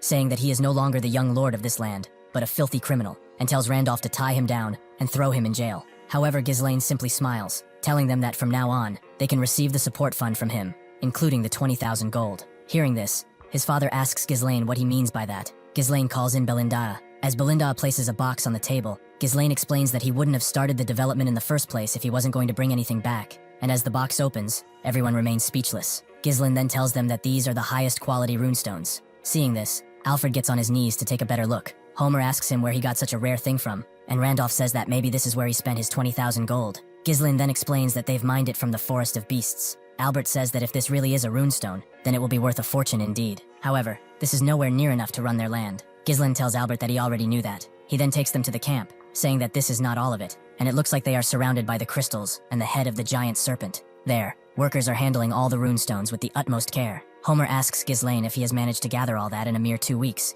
and Randolph asks him if his sight is not somehow deceiving him. Lord Perdium asks Belinda if it's true that all of this came from the recent expedition, and Belinda tells the Lord that this is true, and that the young Master Ghislain himself led the entire expedition, and this is what they've obtained. She continues saying they have also got the inner hide of the Dirus Ents, byproducts from defeating the blood python, and so on. She then explains that the amount of runestones there is only a fraction of the money they have left in the forest. Ghislain tells his father that the reason for this expedition in the first place was to help the land, so it is only right that he uses it for their land. Hearing all of this, Alfred tells Lord Perdium that, after the rough estimation, it seems that they really don't have to struggle with the lack of support funds with this amount of runestone. Hearing this, Randolph and Homer are left speechless. They then go to Ghislain and place their arms on each of his shoulders. With tears in their eyes, they tell Ghislain that he has done a great job, and that he must be tired from the expedition, so if he needs anything, they should let him know. Ghislain, however, says that there are a few conditions for the support fund, and Randolph asks what those are. First of all, Randolph has to release Scoven and Ricardo, as they were only following his orders. Second, they will continue to prohibit civilian access to the Forest of Beasts, just as they have done so far,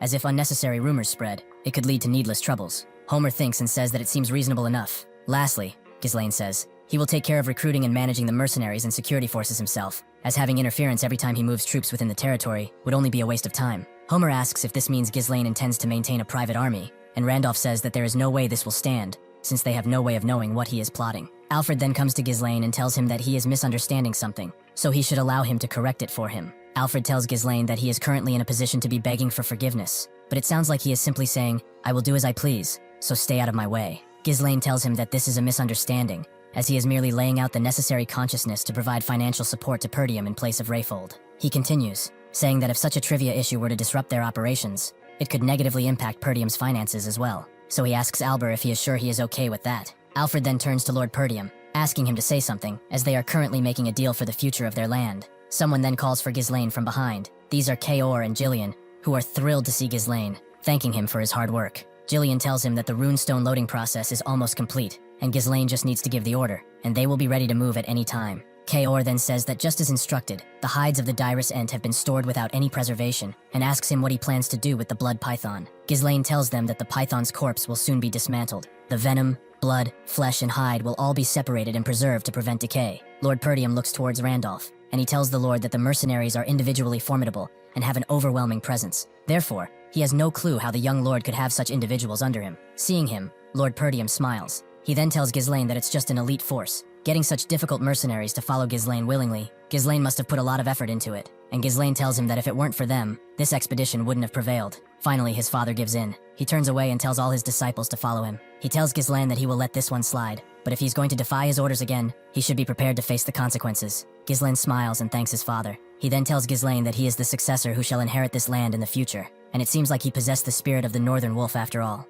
Ghislain then thinks that the Northern Wolf is the alias given to Count Perdium, who guards the frontier of the Luthania kingdom. He says that his father was a lonely person, weak military forces and a treasury plagued by poverty. Yet in the northernmost reaches, where war never ceases, he dedicated his entire life to protecting this land, even without his wife, Elena, or his son. And in the end, he was met with a miserable death, forgotten by all. Kaor is happy, saying that finally they've crossed something off their list, and Belinda asks Ghislain if he will be heading right back to the castle. Ghislain then says that he won't do that just yet, and tells her to have everything ready so they can leave at any time, and Belinda asks him if he is not going to rest. Jillian tells Ghislain that since he has overworked himself, his body should get some rest, and Belinda says that it's a miracle he has made it out alive from the blood python's body. She then asks Ghislain if he has any idea how hard she has worked to detoxify him from the poison, but Ghislain stops her, placing one hand on his shoulder. He then simply tells her one word, please. Belinda stops and simply stares at Ghislain, along with Jillian and Kaor. Ghislain then turns around and says that the word that they have secured the runestone will spread quickly to the ears of those who are looking to invade their lands as well. Ghislain then says that he needs to expand his power as quickly as possible. He must get to a level where no one would dare challenge him.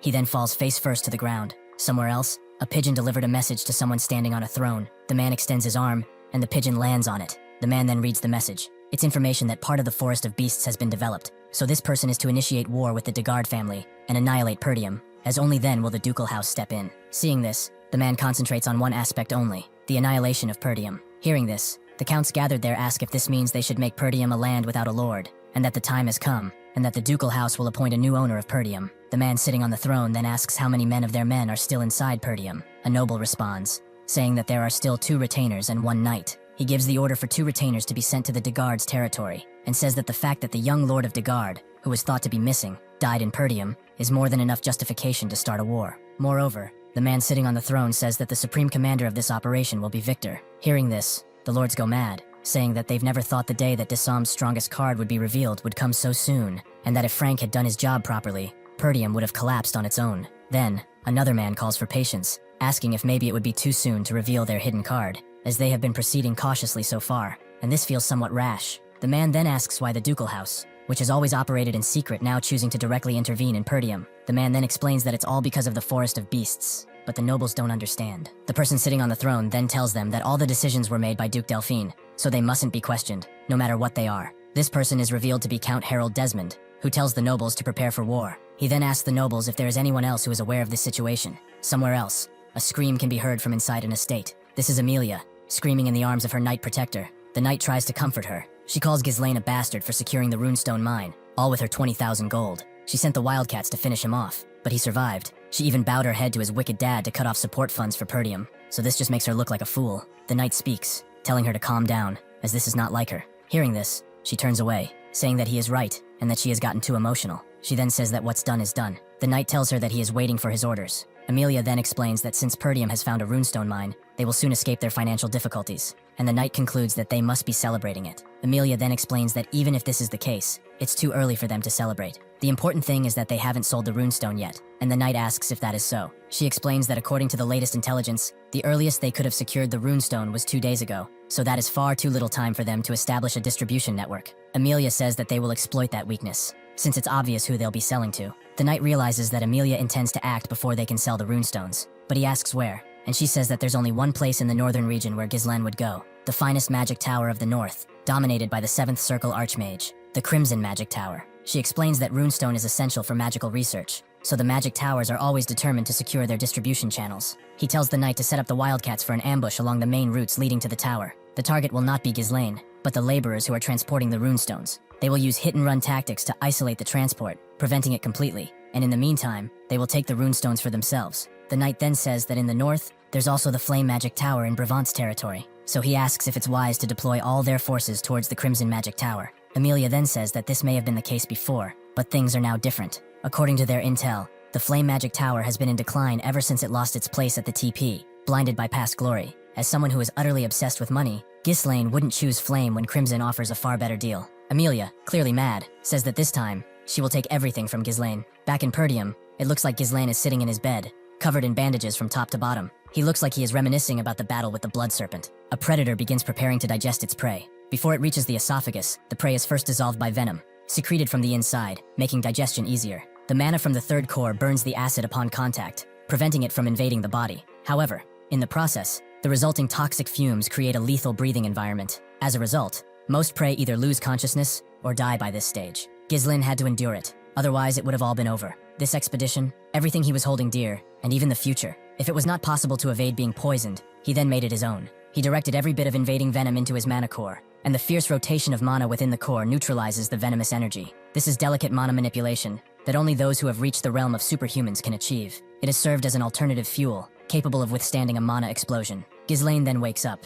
As he opens his eyes, he thinks that he is now feeling refreshed. He stands up and realizes he is in his room, remembering how his father forgave him, but not much else. He then sees Elena at his bedside. Seeing his brother wake up, Elena jumps with her arms around his neck. She tells Ghislain that he was passed out for 2 whole days, and didn't even say anything before leaving, but he passed out after his return. She then greets Ghislain as he holds him tight. At this stage, Ghislain is at a loss for words. She then pushes Ghislain back into his bed. After that, she runs to get Belinda, screaming that Ghislain is awake. In the meantime, Ghislain can only think about the 2 days that he has been out. After entering and exiting the python's body, he received only the bare minimum of first aid from Belinda before continuing. He tried to endure until the runestones were sold, but it was impossible to do that with his younger body. Yet compared to how he overworked his body, Ghislain says that it's in a really great condition, and reckons 2 days shouldn't be enough to heal from that damage. He then takes off his bandages, and says that something is strange. His resilience has gotten much better, and for some reason, his total mana has increased. Analyzing his core, he can also see that the property of his mana has changed. This makes Ghislain wonder if it would be that the energy of the blood python got mixed in during the process of neutralizing the poison with his mana core. He says that this method is something he never knew of in his past life. It wasn't intentional, but risking his life was certainly worth it. He still needs to verify a few things, but with this method, he could grow dozens of times faster. Looking in his wardrobe, he says that for now though, he must make selling the runestones his priority. It's already been 2 days, and by now, many must have heard about it. First, he needs to call the mercenaries. He then hears a knock on the door. and thinking it's Belinda on the other side, he tells her there's no need to knock. Someone dressed in armor then steps in. It is, of course, none other than Ghislain's father, and it seems he is really happy to see Ghislain awake. However, Ghislain seems surprised to see him there. Lord Perdium tells his son that he has heard from Belinda that he was poisoned after jumping into the blood python's mouth, and asks Ghislain if he is alright, and Ghislain confirms he is. His father let out a sigh of relief, saying that this makes him happy. Belinda then tells Ghislain that she was so surprised because he had suddenly passed out, and asks him if he is sure he is alright, to which Ghislain once again says he is. His father then calls his name to get his attention. He then asks Ghislain if he has time to talk for a moment. It looks like he has a request for him, and Ghislain seems to be taken by surprise by this. It looks like Walter and Ghislain are in a training hall. Seeing this, Ghislain says that this would be the first time he is in a training facility with his father, and having one-on-one with him. This is because, in his previous life, he avoided him at all costs, scared that he would get screamed at. Walter asks Ghislain to forgive him for calling him there just after he woke up, and Ghislain tells him that it's okay. He says that he is in excellent condition, thanks to those 2 days of rest. He then asks Walter what request he wanted to ask of him. For a second, Walter simply stares at Ghislain. He then turns away his gaze, without really saying anything. Seeing him, Ghislain can only contemplate his past life. He remembers what his mother said to him when he was just a child, and wonders if this is what she meant by that. A memory is shown, with Ghislain and his mother sitting on a hill, looking in the distance, and his mother tells Ghislain that Walter cannot show his true self to others. Ghislain then asks if this is so. While holding Elena in her arms, his mother explains that his father told her that he has to be an unshakable pillar for the people of this land or whatever. He has always put others before himself, so he's never shown his honest self before. That is, for that one time he confessed his love to Ghislain's mother, and Ghislain seems to remain silent. She then tells Ghislain that he has to understand that part of him, because he is just not good at expressing his emotions. Walter then tells Ghislain to raise his weapon. Ghislain thinks for a second about his memory, then he obeys his father, and they both take their fighting stances. Walter then attacks, and Ghislain easily parries his attack. Walter tries to strike him again, but Ghislain rotates his sword and blocks it. This ruthless fight continues, with Ghislain and Walter going back and forth. Strike after strike, they counter and try again. Finally, they stop, both of them without a scratch. For a second, Ghislain thinks that it's really heavy. He has finally seen his father's sword and potential. His strikes are forged with the strength to subdue the savage barbarians of the north, yet tempered with the gentleness to protect it all. Walter once again attacks from the front, and Ghislain stops him. He then goes on the offensive, trying to attack his father. Walter, however, sees through the attack and easily parries it. Then, seeing an opening, they go for each other, and it looks like they have ended up in a stalemate. Seeing this, Walter is once again at a loss for words. He pulls away his sword and tells Ghislain that he has improved a lot. Ghislain thanks him, but it looks like Walter has one more thing to tell him. He tells Ghislain that he should loosen his sword pressure slightly when he is locked in a blade clash. He tells Ghislain how he seems to have the strength and reflexes to take down the massive monsters of the forest, but if he is not careful, his intent might become too easy for the opponent to read. Hearing this, Ghislain wonders if this could be so. As usually, he gets a feeling for his opponent's movements as the fight goes on. Then, he realizes that this is the first time anyone has ever given him feedback. His swordsmanship is instinctual, born from real combat and experience. There must be things he overlooked and never learned because he never followed formal training, and Walter has pointed them out precisely, making him aware of them. He always believed he had only himself to rely on, struggling through everything alone, but perhaps receiving guidance isn't such a bad thing after all. Ghislain then thanks his father for teaching him. Walter then looks at him without saying a word. He then tells Ghislain that he intended to scold him today, and Ghislain asks why. Walter says that no matter how great his recent contribution was, the fact that he broke rules remains. If everyone starts disregarding rules under the pretense of achieving contribution, the only thing that follows is greater chaos. Hearing this, Ghislain remains silent. Walter then turns his back and tells Ghislain that he can, however, see that he has changed. Unlike the past incidents that he has caused in reckless pursuit of merit, he can see that he is looking beyond that and towards something greater. He tells Ghislain to keep doing as he is now,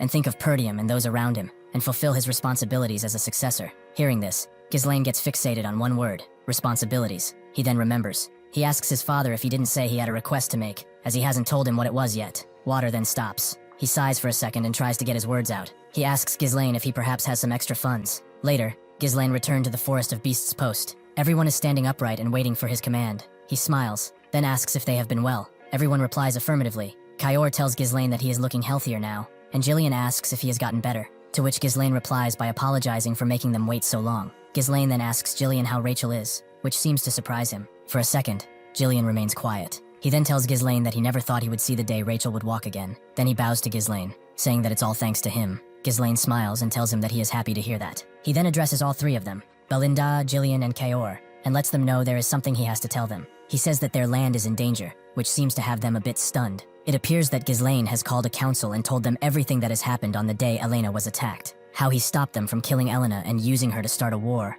How he has discovered the Degard young lord's corpse. And he also told them about the existence of those who are eyeing Perdium. He tells them that there are people who are surveilling them right now, and they have probably been active for a long time, and says that they didn't have the time or the resources to prepare for an attack. Belinda says that she now finally understands why Ghislain was in such a hurry, and says that she thought they would have been able to catch their breath after securing the runestones. Kayor continues, saying that first it was the forest of beasts, and now this, saying that this land never leaves a chance to get bored. Gillian tells Ghislain that if what he is saying is true, then this must be the perfect time to target Perdium. In a territory known for its weak military and poverty, the discovery of a runestone mine, a highly valuable resource, would change everything. Ghislain says that Gillian is right, and that the others won't just let them be. Belinda tells Ghislain that he should have mentioned this much earlier, and tells him to go and let the vassals of Walter know. But Ghislain says it's not yet the time for that. Considering that Elena's bodyguards betrayed them, there could be traitors among the vassals as well. There is no way to confirm who's on their side, so they should keep this among themselves. Ghislain says that thanks to Elena's survival, he bought some time, but now that they've found the mine,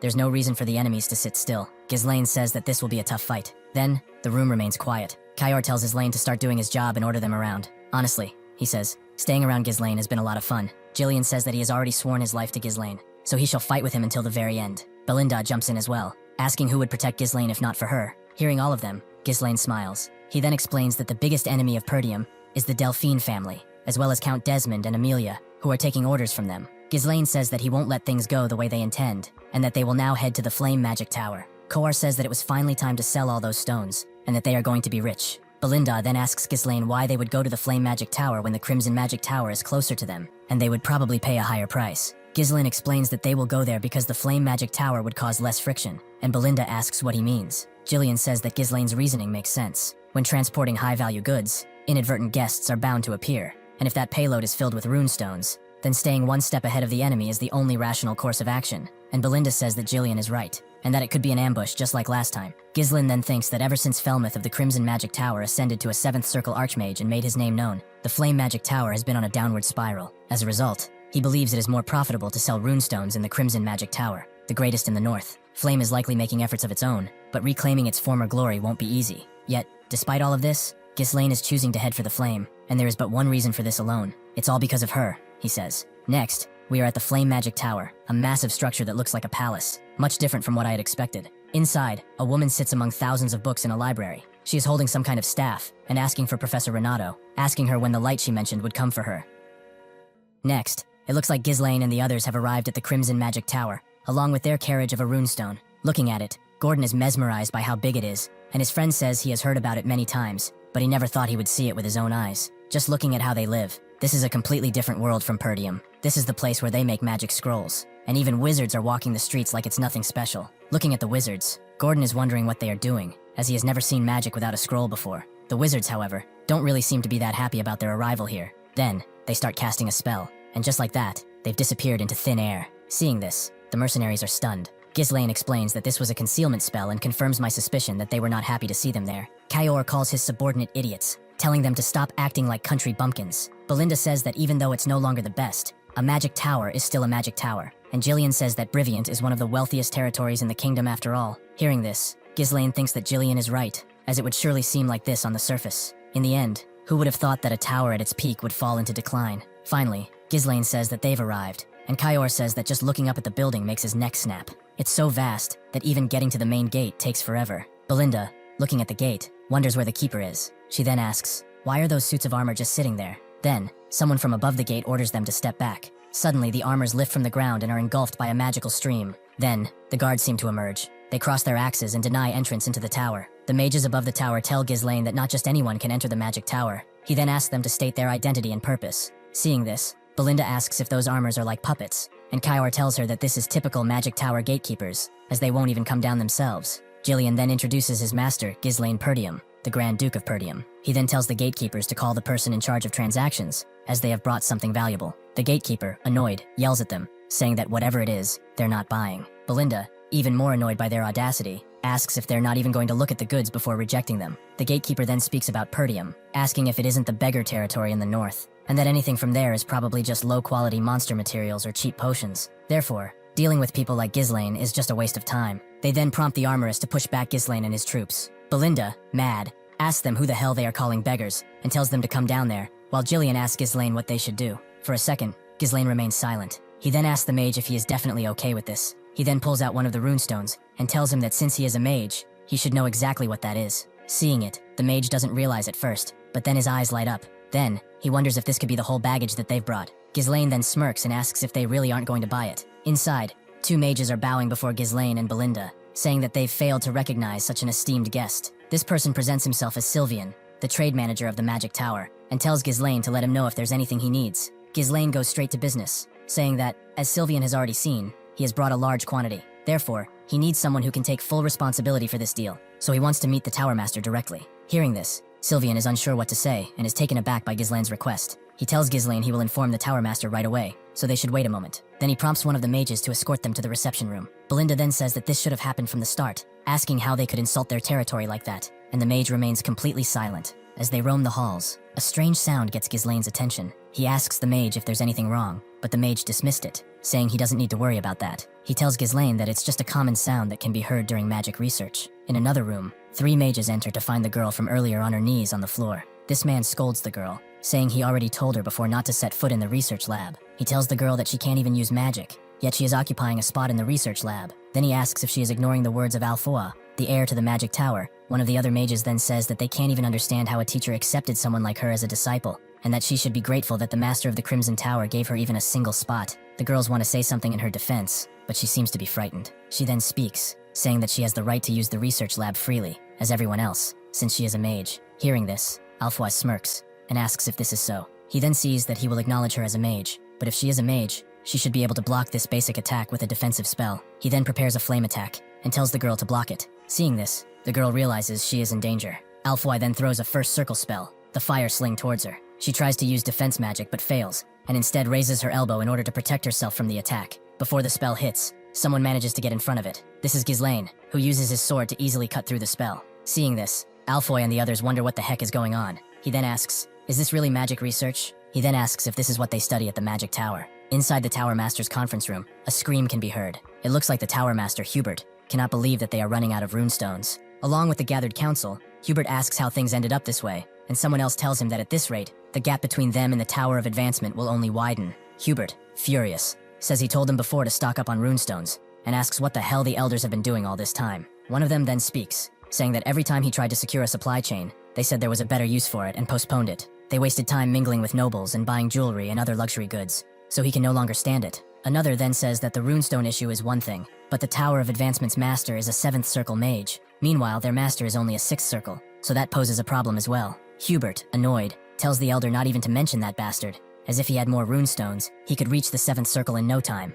And the elder tells him that if they run out of runestones, they won't even be able to train properly, so he asks what Hubert's plan is. Hubert, however, can only ask himself how that low-born bastard, Delmond, even manages to reach the 7th circle, wondering if he is the one buying all the runestones, and wants to ask what is so special about those damn rocks. Suddenly, Sylvian disrupts their meeting, saying there is an emergency. Hubert asks him how he even dares to interrupt him, asks if he cannot see they are in a meeting, and asks who permitted him to barge in like that. Sylvian tells him he apologizes, but Hubert must come down immediately. He then breaks the news that an enormous number of runestones have arrived. Hearing this, the elders and Hubert are stunned. In the research lab, it looks like Alfoy and Ghislain are still in a standoff. Ghislain raises his sword, prepared to parry any attack. With ease, he blocks all the spells coming towards him. Magic fireballs explode left and right. With one long swipe, Ghislain cuts right through the middle of the fire spells thrown at him by Alfoy. Seeing this, his disciples and the girl are all stunned. Alfoy cannot understand how Ghislain is doing this, and asks who the hell is behind this. Then some ropes have been thrown all around him. This is Belinda, who incapacitated him in a heartbeat. She asks Alfoy how he even dares to attack the young master, looking prepared to end him right there,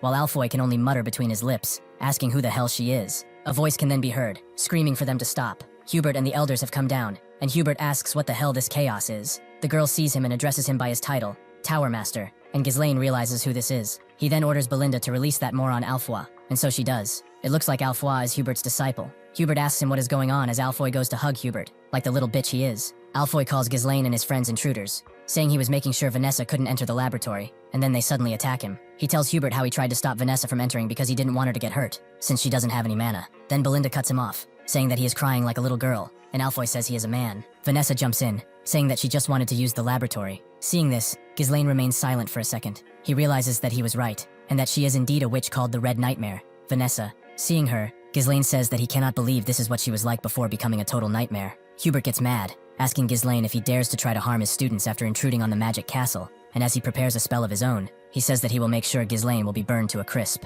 Seeing this, Belinda takes an attack stance, saying the guy looks a bit dangerous, but Ghislain remains silent. Ghislain then apologizes for the late introduction. He presents himself as Ghislain Perdium, heir of the Perdium family. He then tells Hubert that he is here to trade the runestone. Hearing this, Hubert remains stunned. Alfoy cannot believe it either. Ghislain then tells the Tower Master that the whole shipment is prepared for him in front of the castle. He then asks him if he would like to go see for himself. Outside, 9 carriages are standing full of runestones. Seeing this, Hubert and the elders are all amazed. The elders say that this is impossible, and ask where they could have procured this much runestone. One of the elders turns to Hubert and says there appear to be at least 10 cartfuls, and asks what he would like to do. Hubert's face, however, is like stone. He then screams with joy, saying he never thought he would see this many runestones. He says that this is a once-in-a-lifetime opportunity. With this, he can finally crush those Crimson Magic Tower bastards. Hubert then regains his composure and tells Ghislain that he expected more than this, and that the quality doesn't seem very good either. Kayor, annoyed, goes to pick up his sword and asks Ghislain if this bastard even knows how hard it was to get all of this, while Ghislain remains calm.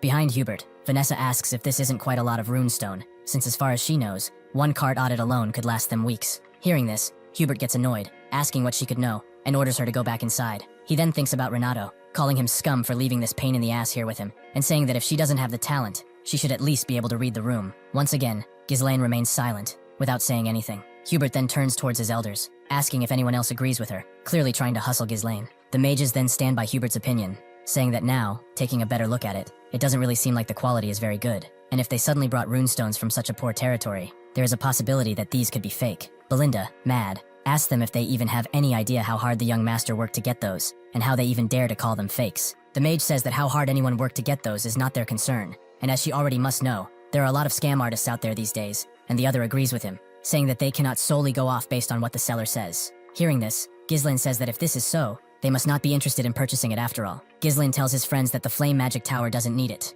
so they should go somewhere else to sell it. And that's when Hubert drops the act and tells him to wait a second. He then looks at one of his mages, asking for his opinion. The mage goes on to say that since Ghislain and his peers went through the trouble of bringing it here, they should at least take it off their hands, as they wouldn't want Ghislain and the others to leave empty-handed after coming this far. So he asks Hubert to show them his mercy. Hubert, playing with his mustache, says that if this is the will of the elders, they must be right, so he has no choice. He then says that out of the generosity of his heart, he will buy them all. He says he will buy it slightly below market price, but Ghislain tells him he must be misunderstanding something. He then tells Kayor to take all the carts back except for one, and Kayor asks why. He smiles, and tells Kayor that in the end, they were only planning to sell 1 cart. Seeing this, Hubert wonders what is going on. Kayor gets the idea, smirks, and says that Ghislain is right, and that he forgot about that. He then orders his mercenaries to take it away, and so they go. Hubert asks Ghislain what he is doing, and Ghislain apologizes for the confusion, as it seems like his subordinates made a mistake and brought too much. He then says that their destination is actually the Crimson Magic Tower, but they just needed some money for their journey. Hearing this, Hubert goes mad. He tells Ghislain that he was just joking around, so that their first meeting won't be too awkward, and he asks Ghislain to go inside and have a little chat with him. Ghislain smiles, knowing he has this prick exactly where he wants him, and says that they should do that. Inside, it looks like Ghislain is sitting at a table with all the other elders and Hubert. He then introduces the elders Ofti Tower to Ghislain, all mages of the 5th circle. Hearing this, Ghislain says that it's really impressive that all of them have such high ranks, as it is, of course, expected from the 2nd strongest tower in the northern region, emphasizing the word second. Hubert tells Ghislain that he must have heard some strange rumors, but that is actually not true. The Flame Magic Tower is still the strongest in the northern region, but Ghislain doesn't care about it one bit. Seeing this, Belinda wonders if Ghislain is trying to piss Hubert off, and Jillian says he is sure Ghislain has a plan. Hubert gets tired of this small talk, and asks Ghislain how much he is willing to pay for the stones, saying that if he tries to sell them to anyone else, he won't get a better deal than here. Ghislain raises 2 fingers for Hubert. He tells him that he wants double the market price for them. Hearing this, the elders get mad, saying that Ghislain must simply be too naive to understand how the world works, and that this is now how he should negotiate. Hubert tells him the same thing,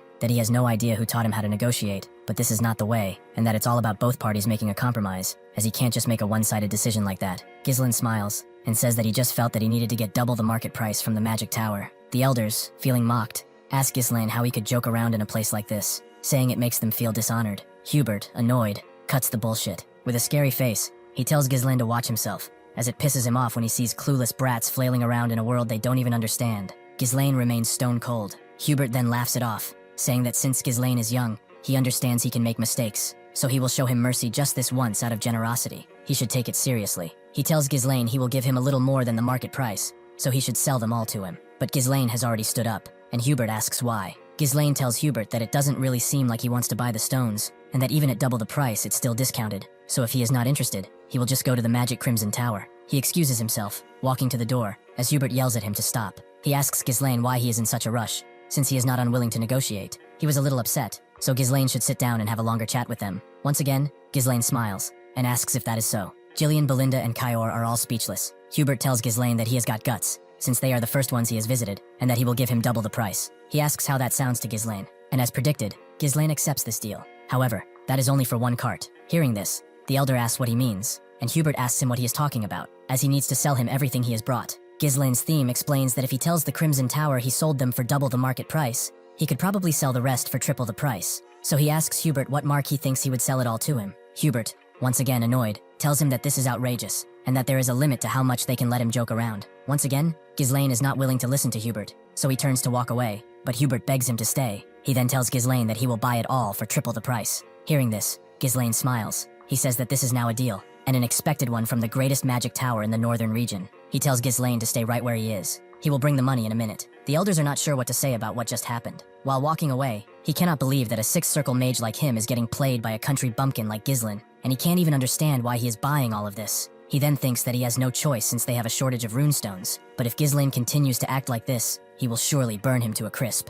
Yet he doesn't even get to leave the room, as Ghislain stops him, and says that he didn't finish telling him all his conditions. Hubert, clearly annoyed, asks what it is this time. As a final request, he tells Hubert that he also wants Vanessa. This request seems to silence the room more than anything Ghislain has asked for so far. Hubert, however, doesn't seem to understand this request. Ghislain tells him that he would like to have that child as his exclusive mage. A memory from Ghislain's past life appears. He was cooking meat on his sword over a fire. Ghislain tells him that his meat is burning. The guy tells him to turn it himself, as he's missing an arm. Ghislain asks him what he said, and the guy immediately shuts up. This guy then asks Ghislain if he has heard about Vanessa the Red Nightmare. Hearing this name, Ghislain asks who it is and how she got that title. This guy tells Ghislain that he has been going around collecting intel, and has found it especially interesting. It's about the mage who burned down the entire northern region of Luthania, and apparently, that woman reached the 7th circle. Hearing this, Ghislain says that both her name and her power seem pretty flashy, so he asks his subordinate what about her. He goes on, saying that from what he has heard, he thinks she's gone completely mad. She's a mage, but she learned a mana cultivation technique, and Ghislain asks why a mage learned that instead of circles. Yet this guy simply says that it's because she is crazy. Anyway, he says that she's a walking disaster who burns down everything in her path, so the landlords are having a lot of trouble. He then asks Ghislain if he remembers the subjection request a while back, as that was her. Ghislain then stops and thinks for a while. A mage who reached the 7th circle through a mana cultivation technique. This makes Ghislain curious. He then tells his pal, Claude, that they should recruit her. However, such a thing never happened because by the time he found Vanessa, she was as good as dead, unable to control her magic. However, she had the talent to reach the 7th circle, even though she never learned magic properly. So with a little bit of guidance, her talent will flourish. This time, Ghislain cannot miss the opportunity to recruit her, with Gillian asking if by Vanessa he means that girl from just now, and Kyor says that she didn't look that strong at all, and Belinda tells him that if he wants to bring someone along, he should tell her in advance. The elders are also discussing it with Hubert, saying that it's a great opportunity to get rid of that useless girl, so they should just do as he says, and the other tells Hubert that the fact that they've even cared for her until now is enough to say they've honored their loyalty to Renato. Hubert then goes to Ghislain, saying that Vanessa is indeed an outstanding mage that their magic tower values,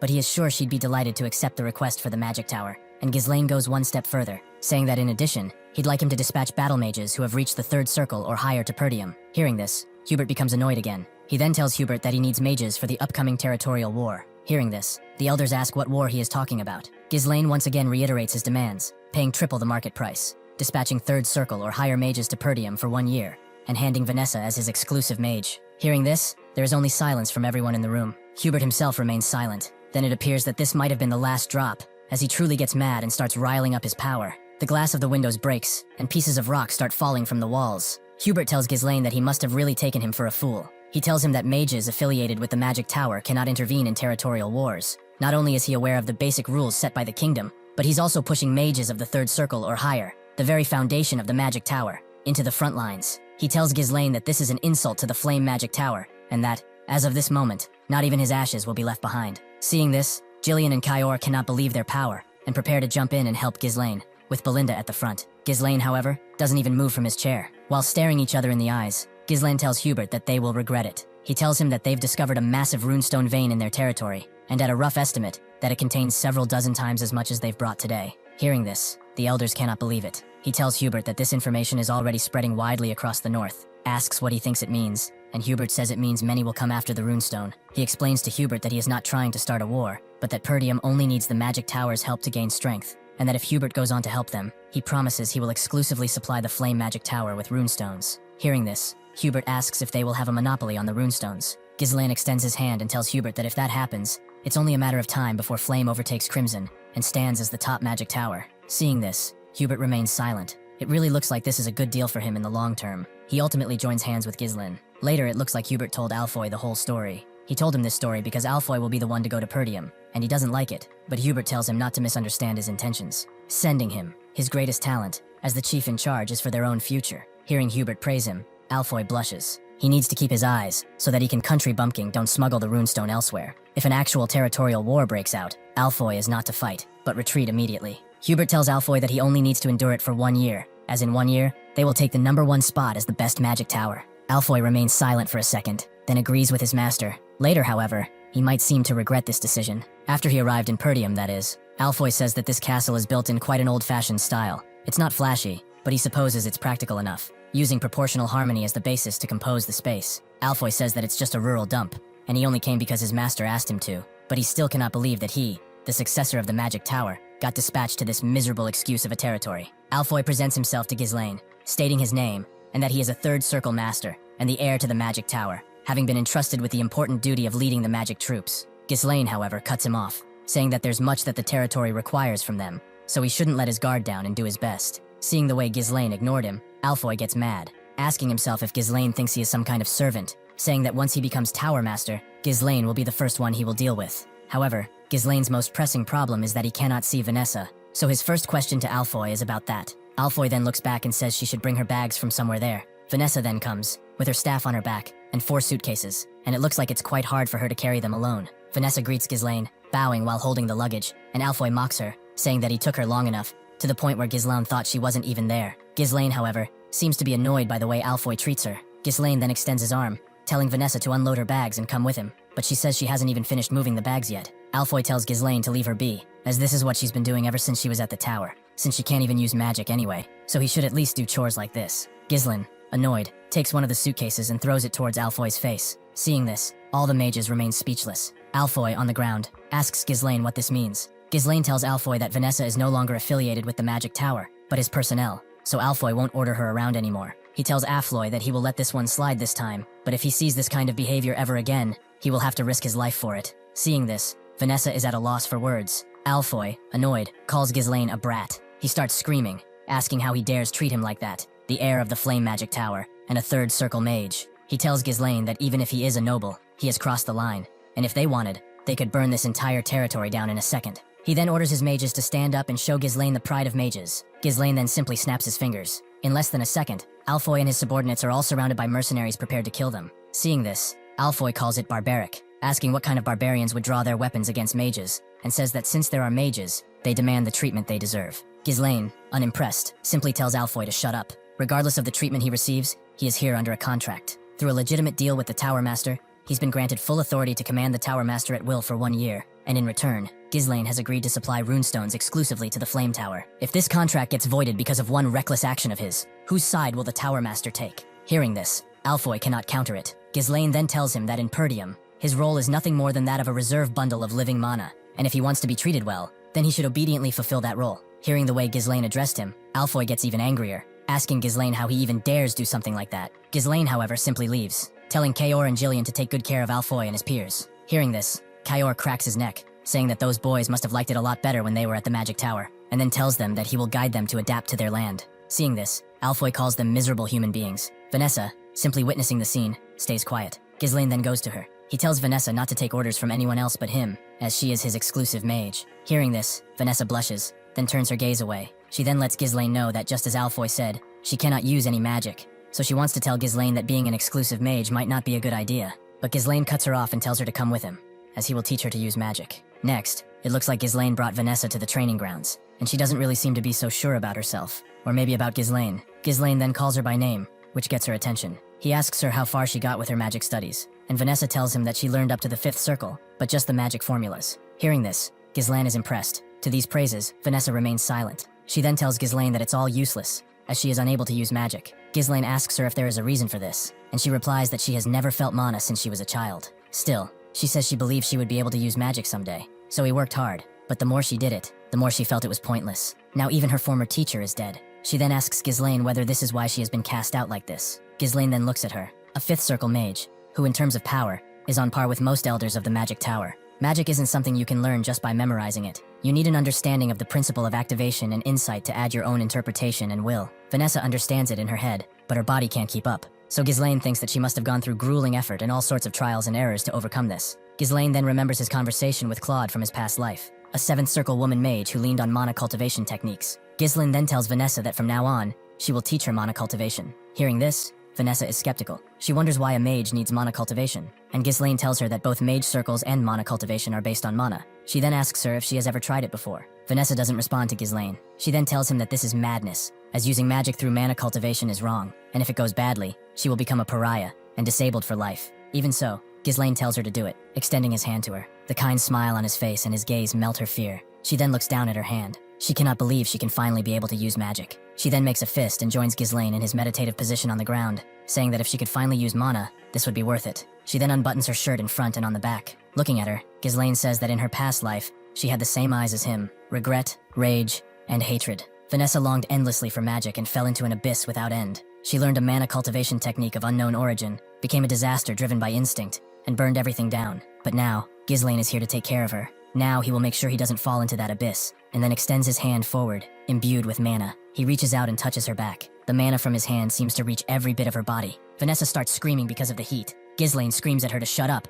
as the mana root is getting tangled. He then tells her that the mana inside her body now is his, and says she must not forget this sensation. He tells Vanessa to focus on feeling the flow of mana as much as possible. The flow of mana spreads through every corner of her body, circling its edges and the center. Finally, it looks like she opens her eyes, and something is happening. Vanessa then remembers something from her past, a conversation between a mage and Hubert, where the mage asks why he wants to cut his support, and if he even understands what he is saying. He tells Hubert that Vanessa has talent, and that without her, they could not have proven the regularity of mana particles transformed into magic power.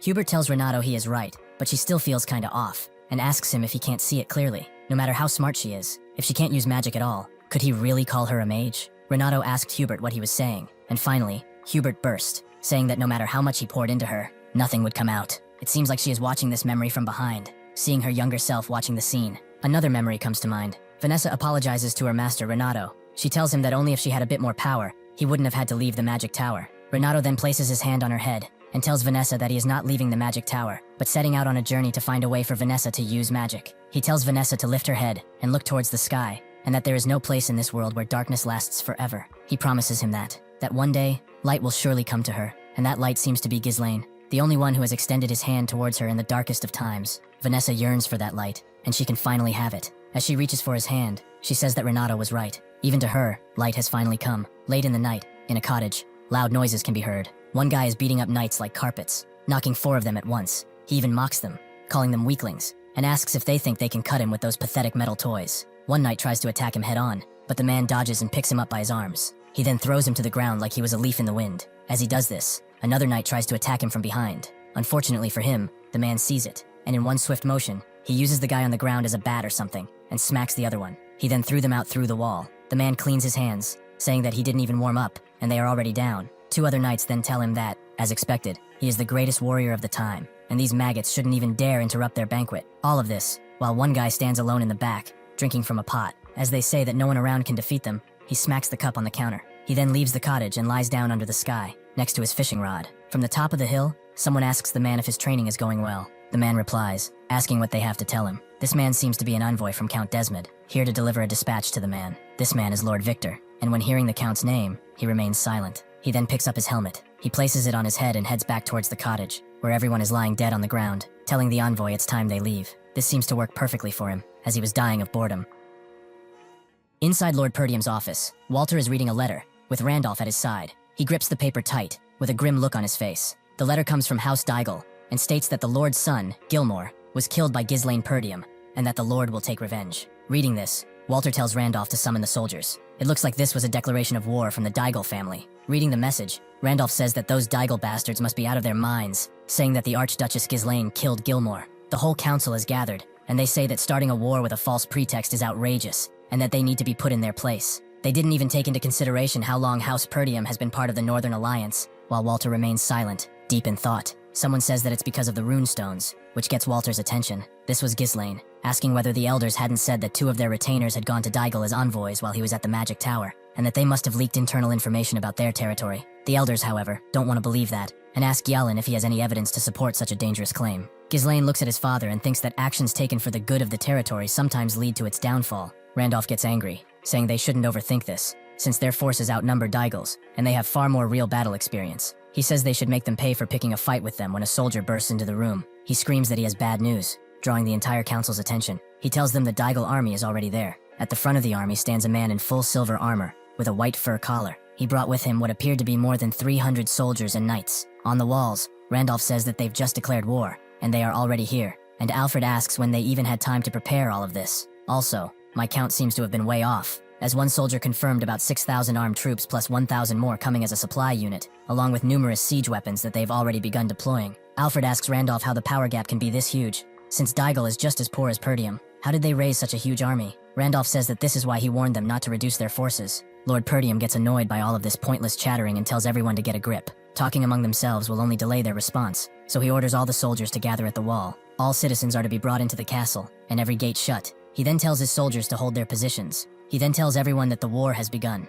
All of this, while some guy with a yellow cape is humming a song while riding towards Perdium. This is Lord Deagle, saying that Gilmore, his son, was a useless loafer, but thanks to him, he now has a reason to strike Perdium. Looking at the castle, Count Tamos calls it magnificent. The Count then tells Victor to come with him, as he has something to discuss with his dear Perdium brother. From the wall, Walter asks Deagle, "What is this atrocity?" Tamos replies, asking how he could say this is an atrocity, since his beloved son Gilmore was killed on this land. He then accuses Ghislain of the murder of Gilmore, and asks Walter what parent wouldn't be enraged by their child's death. Looking up at Walter, Tamos tells him that if he surrenders now, it can end without bloodshed. Seeing this, Ghislain remains silent. Randolph calls him a liar to the end, and Alfred says that further conversation is meaningless. Ghislain thinks they've saved Elena, but with Gilmore's death, this was bound to happen. By bringing siege weapons, it looks like the Deagles really intend to crush them. In the end, it's just like Ghislain expected it to be. Walter tells Tamos that his son didn't kill Gilmore, which surprises Ghislain in a way. He tells Tamos that this is his final answer, and if he values his life, then he should leave. Hearing this, Tamos really gets scared. Seeing him, even Victor says that this truly is the spirit of a great general who guarded the north for so long. Tamos also said this would be expected of the Northern Wolf, and asked how much blood would be spilled because of his foolish choice, calling Walter his brother. He turns away his horse, telling Walter not to regret his decision later. Everyone on the wall then remains silent. Randolph tells Walter to entrust all the troops to him, saying they are nothing but a lot of poorly trained rabble, and that he will wipe them out. Homer and Alfred try to stop him, asking whether Randolph is insane. No matter how strong he is, the numerical gap is too big, and with just one loss, Perdium is finished. As Walter looks into the distance, they start exploring other options, like requesting aid from other territories. But can they even hold out until support arrives? Hearing all of this, Walter says that this is chaos, and that he cannot think straight. The sudden declaration of war, and the fact that they are already there, fully prepared. Besides that, the number of troops that Daigel shouldn't be capable of makes Walter ask himself who is supporting them. Walter wonders what he should do. Ghislain, by his side, tells his father that they should prepare for a siege. Looking at his son, Walter asks him why he says that. Ghislain explains that Deagle's forces are nearly 7,000, while Perdium barely managed to gather just over 2,000, which means that the gap is more than 3 times. They are fully prepared, and their morale is high. He tells his father that it will take about 15 days for their siege weapons to be ready, after which their assault will begin in full force. For now, Ghislain says, requesting aid and holding the castle is their best option. Walter tells Ghislain that he is right, and that normally, this is exactly what he would do, but he can't figure out what's behind this. Hearing this, Ghislain turns to his father. He then whispers something in his ear. I don't know what he told him, but this information seems to stun him. Dressed in his iconic full armor, with 15 days remaining before the clash, Ghislain says that he will put everything into turning the tables. Ghislain convenes a council of his own with Belinda, Kayor, and Jillian. Jillian and Kayor are silent, and Belinda says that the war has really begun. Ghislain acknowledges it, and says that he will tell everyone what they have to do. It looks like Ghislain is planning a surprise attack. Before the Daigels have the chance to strike, they will strike their supply unit first, and when their supplies are cut, continuing the war will be difficult. Belinda asks how they are going to do that, since the area in front of the castle is already occupied by Deagle's troops,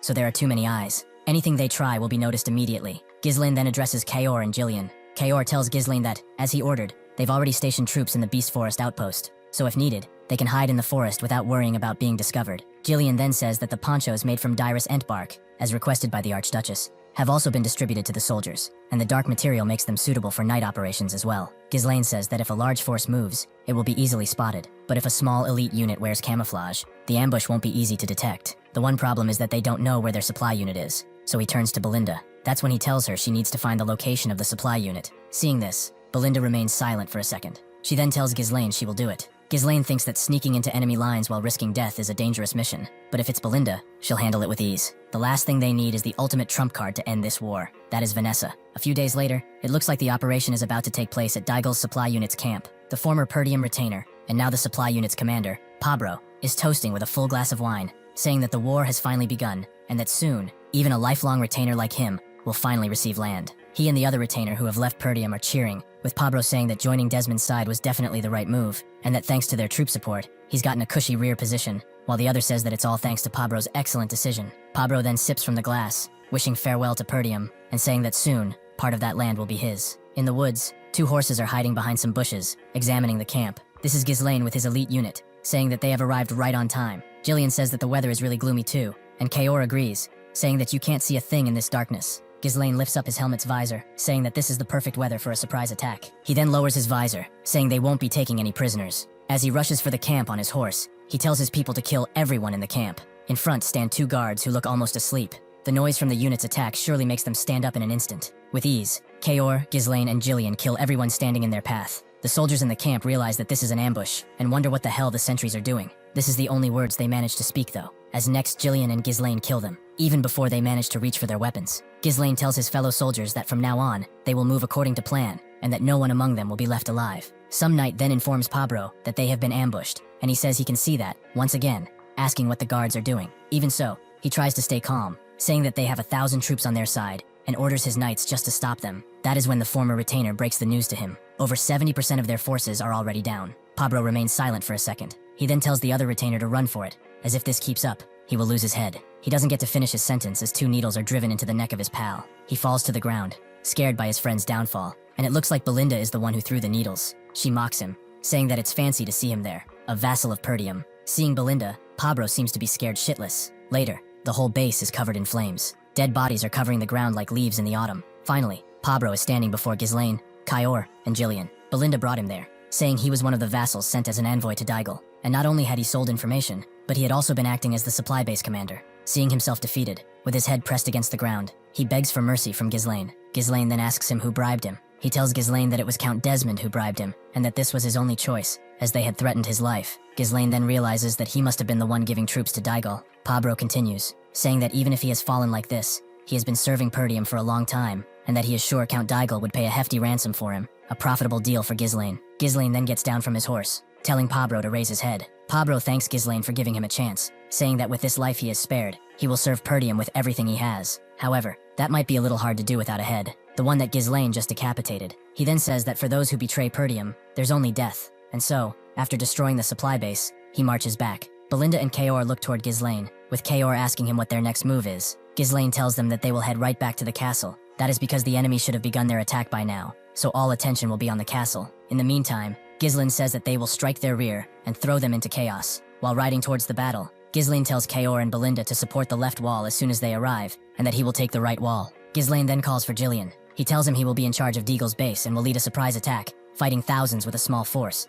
asking him if he is up to it. Hearing this, Jillian smiles. He then tells Ghislain that if this is an order, there will be no issues. Ghislain also smiles. Kaor says that Jillian always gets the fun stuff, and Belinda asks Ghislain who will be in charge of the gate. Ghislain, however, tells them to leave the gate alone. This seems to shock all of them. He then turns around with a smile. He says that this war will mark the beginning of a new chapter in Perdium's history. At the castle, Walter tells everyone to prepare for an attack. Archers are firing arrows, and crossbow-carrying cavalrymen are also commanded by Randolph, who tells everyone not to let the enemy get close. Even so, the Daigel army has begun climbing the walls. There are too many of them to hold back. Walter then tells everyone to assume a close-quarters combat position. As Tamos laughs at the ruin he is creating, Walter tells everyone not to let the enemy take the walls. He claps, calling this exhilarating, and says that even without watching, it's obvious this is over. He then orders the catapults to prepare for a second volley and crush them as fast as they can. Victor, looking at the scene, thinks that this will be the end of the Northern Wolf. As Walter fights on the walls, he says that he had a bit of hope, but it might be for nothing. Back to back with Randolph, they manage to hold off the soldiers attacking them. Randolph tells him that the walls are one thing, but at this rate, the gate's going to fall soon, and asks what his orders are. Walter closes his eyes and tells him to leave the gate alone. He then tells Randolph that they hold only the walls. He then asks Scoven about the reinforcements, and he tells Walter that the territories they have sent messengers to have all refused to help. The Zimbar and Rayfold territories said they have internal issues and can't assist. Every messenger sent to Count Logus has lost contact, so they have no news. Hearing this, Randolph asks how none of them are sending support. As Deagle continues their fierce attack, Randolph calls them ungrateful bastards. A soldier then comes to break the bad news to Count Tamos. He tells him that the supply unit has been attacked. The soldiers they've sent to request supplies still haven't returned, so something must have gone wrong with the supply unit. But Count Tamos tells him not to jump to conclusions, as there is no way the supply unit is down. He asks how those Perdium rats, stuck in the castle, know the supply's unit location and attack, but Victor seems to realize something. He sees the smoke in the distance and realizes that the only spot it could come from is the supply unit. He says that there is still someone in Perdium bold enough to think strategically. Victor finds this interesting. Tamos then turns to Lord Victor, asking what they should do, since the war has just begun, and without supplies, there's not much they can do. Victor lightly slaps Tamos across the face. He then tells him that they won't need supplies, because they will take the castle by the end of today. Hearing this, Tamos cannot believe it. Victor then looks towards the gate. He thinks that the assault on the left and right walls began long ago, but hasn't broken through yet, so Perdium's elite forces must be holding the line. But compared to the front gate seems to be free. That's when Victor figures it out. He points his sword towards the gate and tells all his troops to advance. He says that today, they will smash through their gate. Victor, standing on his horse, looks prepared for a siege. He looks to his right and calls for Aiden. Another knight then steps up on his horse. He then brings Victor a weird-looking weapon, like a spear merged with a sword. Aiden stands ready, with a shield in one hand and the weapon in the other. Victor looks towards him and tells him that he is going to break through the gate himself now. He instructs Aiden to remain there and hold that spot while he takes some soldiers and marches towards the gate. On the walls, Tamos's soldiers are still climbing, trying to conquer the castle. Walter and Randolph are killing them left and right with ease. Then, Scoven warns Walter about something. It looks like the enemy has come prepared with a siege tower as well. Seeing this, Walter wonders how they even knew the wall's height, and Randolph says they are already overwhelmed. If a siege tower arrives, they are truly finished. Walter then asks if the catapults are ready, and some soldiers say that they've just finished setting them up. Walter then orders his men to fire the catapult and destroy the siege tower, and so they do. Seeing this, the Tamos soldiers cannot believe it. Suddenly someone throws a spear. Its target was the projectile, and it hit perfectly. Seeing this, neither Walter, Randolph, nor Scovan can understand what happened. They ask who could have done that, while Victor is still riding towards the gate. The only person they can think of who could do something like that is Victor, whom now, closer to the gate, says that all the efforts of Perdium are without a use, since no matter how much they resist, their fall is inevitable. Victor then takes out his sword and orders the battering ram to be brought forward. Then the soldiers holding the ram charge towards the gate. While this is happening, the siege towers have arrived at the walls, and it looks like the Perdium soldiers are outnumbered. With the battering ram at the gate, Walter wonders where the heck is Ghislain. Just inside the gate, the mages brought from the flame magic tower are riled up in a circle, asking to be let go. Alfoy cries that they are mages, and they are not supposed to be caught up in some trashy estate war like this. Fergus,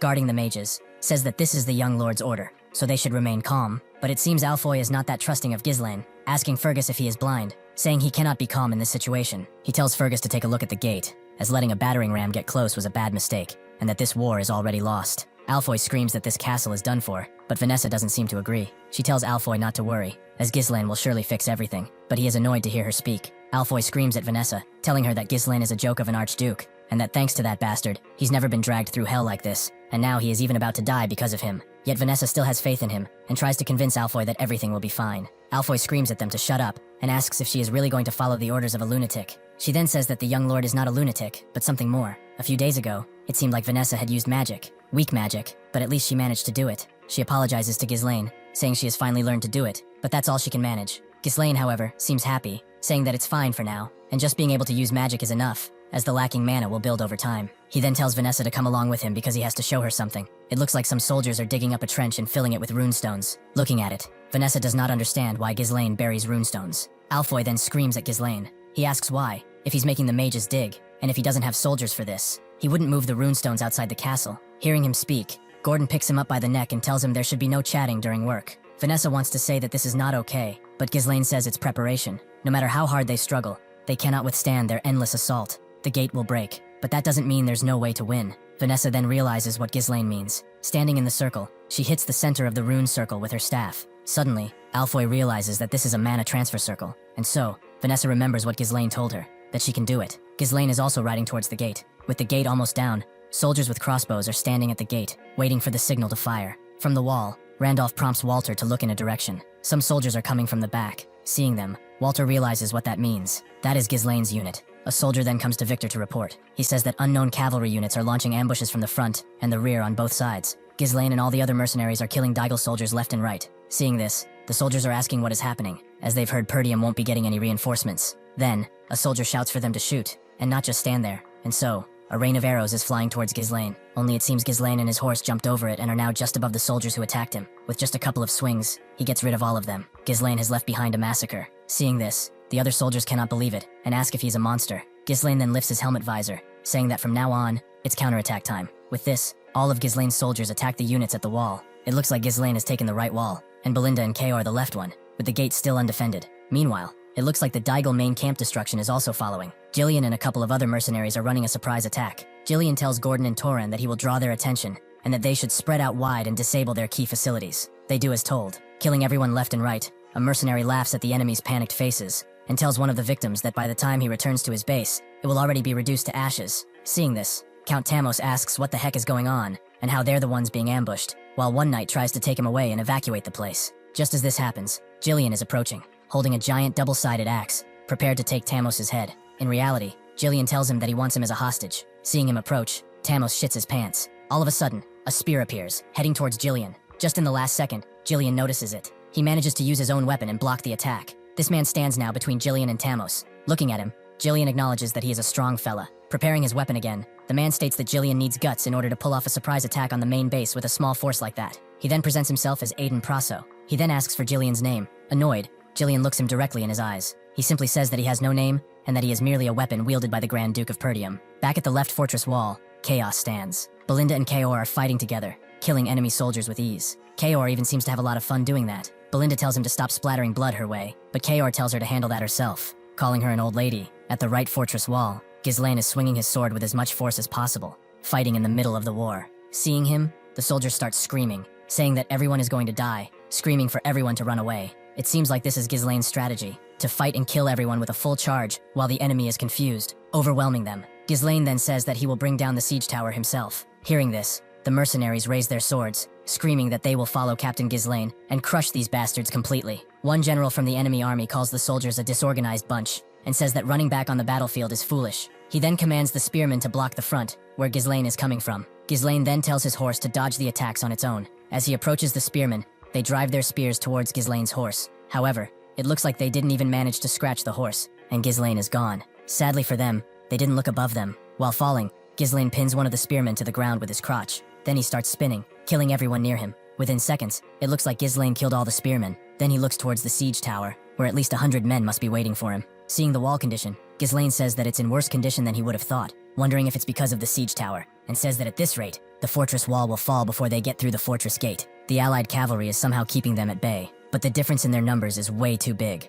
and if they let this fray on, they will get surrounded by them. The general then orders his soldiers to stop Ghislain, saying that now, with the siege tower in play, the fortress wall will soon fall, and so he doesn't care if Ghislain still stands. He just needs to be kept there. Ghislain then says there is no time, and that he must do it before they lose momentum. They must secure their win, and so he jumps into the fight. With ease, he kills the soldier heading towards him. He cuts through everyone coming at him with grace and no emotion. The crossbowmen realize that he is targeting the siege tower, and they start firing at him to keep him at a distance. Even so, Ghislain dodges with ease. Then, he reaches the general. With one swing, he drives his sword right through the man's chest. Then he throws him away. It looks like the direction is the crossbowmen on the siege tower. It looks like Ghislain threw his sword as well, which got stuck on one of the wooden pieces. However, he used a mana thread before throwing the sword. That allows him to pull back the sword as well. He does so, and he keeps advancing through the troops towards the tower. Seeing him, the soldiers are completely frightened. I would be too if I saw this guy approaching me. Approaching the siege tower, Ghislain smashes his sword right at its base. It looks like this was enough to tear it down from the base to the top. Seeing that,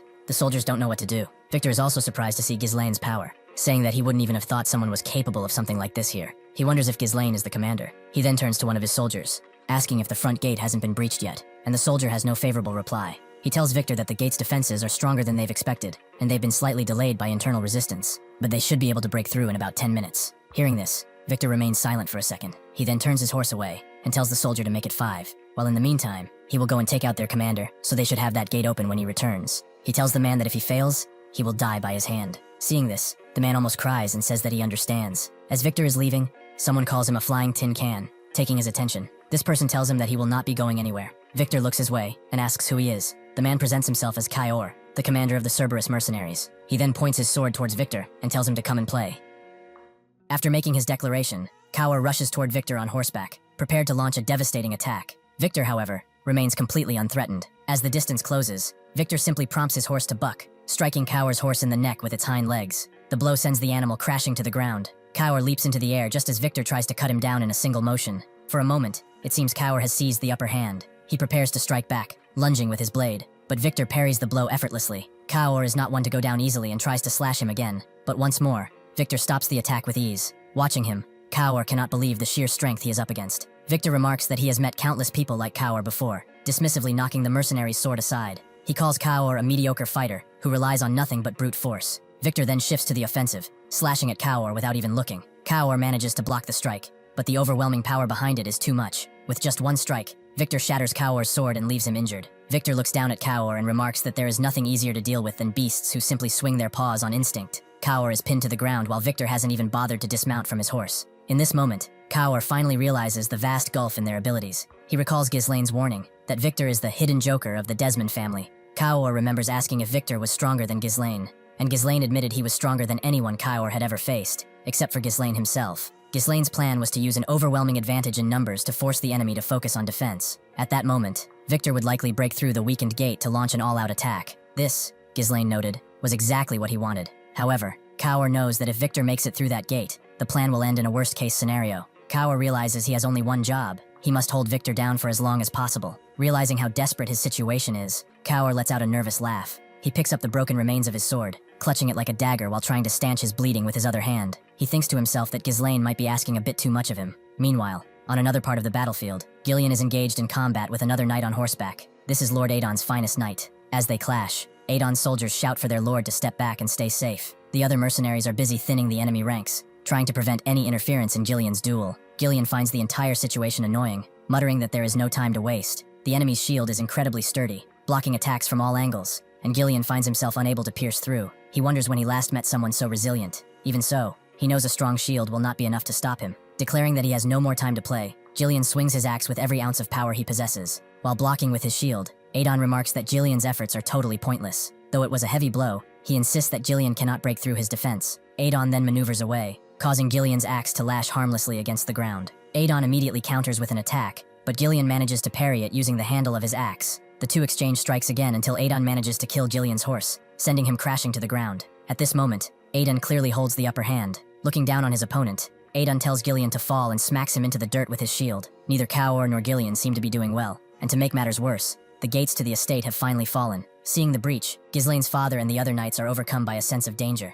Even so, this turn of events must have been exactly what Ghislain wanted. Witnessing the breach, Elfoy tells Vanessa that the enemy is getting past the gate. Since she has already taken all their mana, he begs her to do something, but Vanessa replies that it isn't done yet. She needs more mana. Seeing the fallen gate, Victor orders everyone to attack, commanding them to take over the castle. He turns to one of the knights and tells him to bring the Count's guard forward, as Victor intends to eliminate all the enemy commanders. However, Kaur interjects, telling Victor he isn't going anywhere. Despite being badly beaten, Kaur refuses to let him pass so easily. Victor asks Kaur if, as a mercenary captain, he has forgotten how to value his own life, wondering why he would even bother to challenge him again. A similar conversation is taking place between Adon and Ghislain, with Adon pointing out that the gate has fallen. Both knights try to end their respective duels in a peaceful manner, telling Kaur and Ghislain that they have already lost. Victor and Adon essentially deliver the same message. While the bold surprise attack was unexpected, the result remains the same. They claim the fatal mistake was trusting a strike team that would decide a family's fate to mere mercenaries. They argue that no matter how skilled a mercenary is, they cannot defeat a highly trained knight, and as mercenaries they should know when to run if a job isn't worth their lives. Despite this, Kaur says he doesn't care. He insists that on the battlefield it doesn't matter if you are a mercenary or a knight. All that matters is winning or losing. With renewed resolve, both Ghislain and Kaur launch themselves at the knights once more. Adon tells Ghislain that he has no interest in a loser's excuses, but the next exchange brings a surprise. Adon strikes with his spear toward Ghislain's axe handle, pinning it to the ground. While his weapon is caught, Ghislain counters by attacking with the inner part of his axe. Adon manages to raise his shield in time, but Ghislain's strike kills Adon's horse, forcing the knight to the ground. Adon calls Ghislain a wretched mercenary, outraged that he would dare such a tactic. Ghislain doesn't hesitate for a second. He draws his axe far behind his head, preparing to strike Adon from above to end the fight in one blow. Once again, Adon's shield proves to be a formidable barrier, but Ghislain remarks that even the sturdiest defense has a gap. He draws a secondary blade, stating that he has already offered his life to the young lord to serve as his weapon. Ghislain declares that he shall only bring his lord victory. With a swift, precise motion, he drives his dagger through the narrow opening in Adon's helmet. On the other side of the battlefield, Kaur charges Victor. As he runs, Kaur admits to himself that Victor is stronger, and that he might die, but he believes that landing just one strike will be enough. After all, his primary mission was never to kill Victor, but simply to hold him down. The scene shifts to a memory of a conversation Kaur had with Ghislain before the operation began. Kaur asked Ghislain how he had done it, and Ghislain asked what he meant. Kaur brought up their previous bet, saying he was baffled by how Ghislain had dodged every strike, and asked him to share the secret. Ghislain explained with a smile that the physical movement was not the true focus. He told Kaur that anyone facing him for the first time would assume he was charging blindly like an animal. Ghislain emphasized the importance of being underestimated by his opponents, as that was exactly the mistake made by Victor. Kaur successfully evades every strike thrown by Victor. Kaur flings a dagger to create a distraction, but Victor parries the blade in one fluid motion and sends Kaur's primary sword flying into the air. Victor remarks that hasty, desperate decisions are always made by fools who don't realize they are making their last choice. As Victor raises the sword to drive it through Kaur's head, Kaur recalls the rest of Ghislain's advice. It can be done if you hide your true intention within the movement. At the absolute last moment, Kaur twists away. Victor's blade only grazes him as he reaches out to catch the sword mid-air. He uses Victor's own arm as leverage to pull himself upward. Victor witnesses an irregular maneuver that he had not expected. The opening Kaur needs for a single, decisive blow appears, not against the knight, but against his mount. Kaur kills the horse instantly when he drives the sword through it. Victor is forced to leap away as the beast collapses, while Kaur strikes the ground face first. Exhausted, Victor realizes that Kaur made a calculated gamble through the irregular movement used to catch the deflected blade. He wonders if shifting an extremely disadvantageous situation was Kaur's intended groundwork, a level of skill reached only by those prepared for death. Victor admits, while looking down at the fallen mercenary, that Kaur was not as thoughtless as he had judged him to be. From the dirt, Kaur mutters that the situation is excellent. As he approaches Kaur, Victor notes that limits are often surpassed at the crossroads of life and death, but he states that Kaur has ultimately failed. Victor says that he chose the wrong opponent. He asks a final question regarding whether Kaur holds any last words. Nothing can be seen in Kaur's dark eyes, but he says something that catches Victor's attention. Kaur expresses happiness that he successfully landed the hit. A confused Victor demands to know what he means by that. Suddenly, he senses a lethal presence from above. Victor dodges just in time, as a massive attack strikes the earth, a strike that could only have come from one person. The attacker is Belinda. She throws a grappling hook while still mid-air, and Kaur's clothes are snagged. She pulls Kaur away and hauls him onto her horse as she makes a landing and begins their escape. Watching Belinda ride off with Kaur, Victor doesn't understand the meaning behind the statement of having landed a hit. Victor remarks that, although he lost a steed to that one strike, he would have died, if not for the woman's help. However, he notes that Kaur was not so foolish as to trade his life for nothing. Victor realizes that every action Kaur took until now was worth risking his life for a specific purpose. He casts a glance down at his dead horse, and a sudden realization occurs. Victor looks toward the gate, where the soldiers are rushing toward the enemy castle, but he senses that something is wrong. Inside, Vanessa is preparing a spell. She holds a relentless expression, as sweat pours from her face, and mana flows everywhere. Victor realizes that the entirety of Kaur's effort was intended to hold him in place. Vanessa remembers the words of Ghislain. The situation can be flipped to their advantage with her magic, even when the enemies have reached their very noses. She recalls that when she questioned her own ability, Ghislain gave a smirk and expressed his confidence in her. Vanessa finally activates the spell. A powerful wave of magic erupts, and blue light flows everywhere. She speaks the words, "Flame strike." Every soldier approaching is caught in the fire, and a massive explosion follows. Everyone is basically burned to death by the power of the spell. The commotion is so great that the entire area is engulfed in flames, and all who see it react with disbelief. Only Ghislain realizes the true extent of the power. As the soldiers burn and screams for help are heard, only a few manage to retreat from the castle. Ghislain meets those who escape, and he gives the order for the gate to be surrounded. He commands that no one be allowed to escape. Victor falls to his knees as he realizes the reality of the situation. A knight, shielding himself, calls out to Sir Victor and reports that the situation is troublesome because most of the soldiers have been incinerated. He requests a retreat. Victor remarks that the situation is irritating. He sees that a war meticulously planned has been thwarted, and every path for Perdium's survival has seemingly been blocked. However, he notes the presence of special forces, the Mad Dog,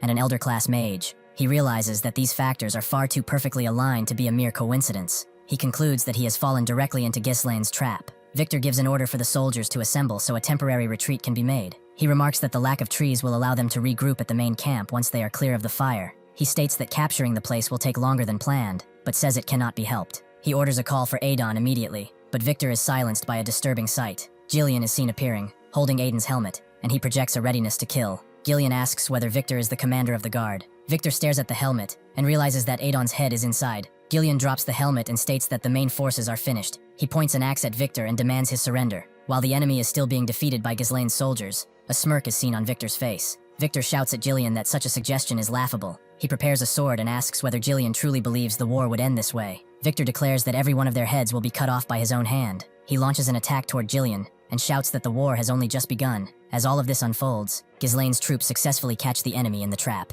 Lord Ghislain tells his men that the enemy is basically mousetrapped in a snare, and shouts for them not to let anyone escape the fire. He He then says that this is their golden opportunity to turn the tides of the war, and his soldiers are ordered not to spare a single one of them as the fight continues. A few seconds later, Belinda shows up on her horse and asks if the young master is okay. She asks Ghislain if he is hurt anywhere, but he says that he's fine and asks how they are doing. Belinda seems to be alright, but looking at Kaor, he clearly isn't doing so well. Even so, Kaor manages a thumbs up to let everyone know he's fine, which makes Ghislain huff and smile. Belinda then starts shouting at Ghislain, saying that a disaster could have happened if things had played out even a little later. She mentions that she thought his plan was ridiculous when she first heard it, but Ghislain simply smirks and asks if it didn't seem doable to her in the end. Belinda tells Ghislain never to suggest such a plan again, noting that every single mana runestone was spent on that one strike. She adds that he should be sure to give Vanessa some compliments later. Ghislain remains silent for a moment before asking Belinda about Jillian's whereabouts. Realizing that Jillian hasn't yet returned, Ghislain takes the reins of his horse, dons his mask, and heads toward the battlefront. At that moment, Victor and Jillian are locked in combat. Victor tries to strike Jillian down, but the blow is parried.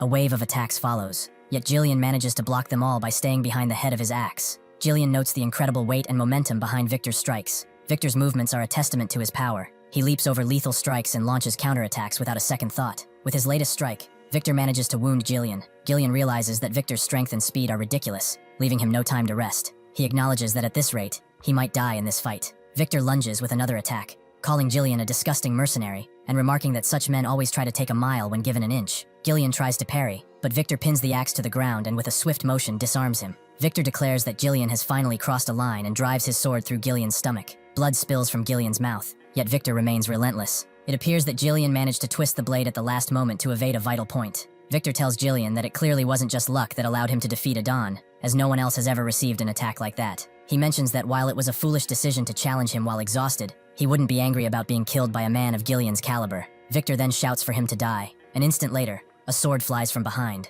forcing Victor to pull away from Jillian. Victor demands to know who would dare interfere, only to recognize the figure approaching. Ghislain picks up Jillian's axe, heaves it onto his shoulder, and faces Victor head-on. Victor immediately recognizes the black armor. Ghislain unleashes his power and attacks without hesitation. He leaps high into the air to strike Victor down, but the attack is blocked. Victor is driven back, realizing his strength might not be enough to easily defeat this new opponent. Both men begin to fight, and Ghislain proves to be on par with Victor. Their attacks are equally strong, and neither can find a quick victory. Every attack Victor throws is parried. Ghislain then uses his axe as leverage to jump, catching Victor's body between his legs to pin him to the ground, but Victor manages to escape. Victor realizes that Ghislain's movements are entirely unpredictable, and that a single mistake will mean his death. He wonders how such a powerful individual could stay hidden within Perdium. Ghislain tells Victor that he knows everything about him, from his power and strategy, to the factions supporting him from the shadows. Victor wonders if this is all a trap. He uses his sword to stand his ground and attacks Ghislain once more, calling his words nonsense. While locked in combat with Ghislain, Victor insists that there is no way Perdium could have known about the grand project they had been conducting in absolute secrecy. Ghislain launches another heavy strike with his axe,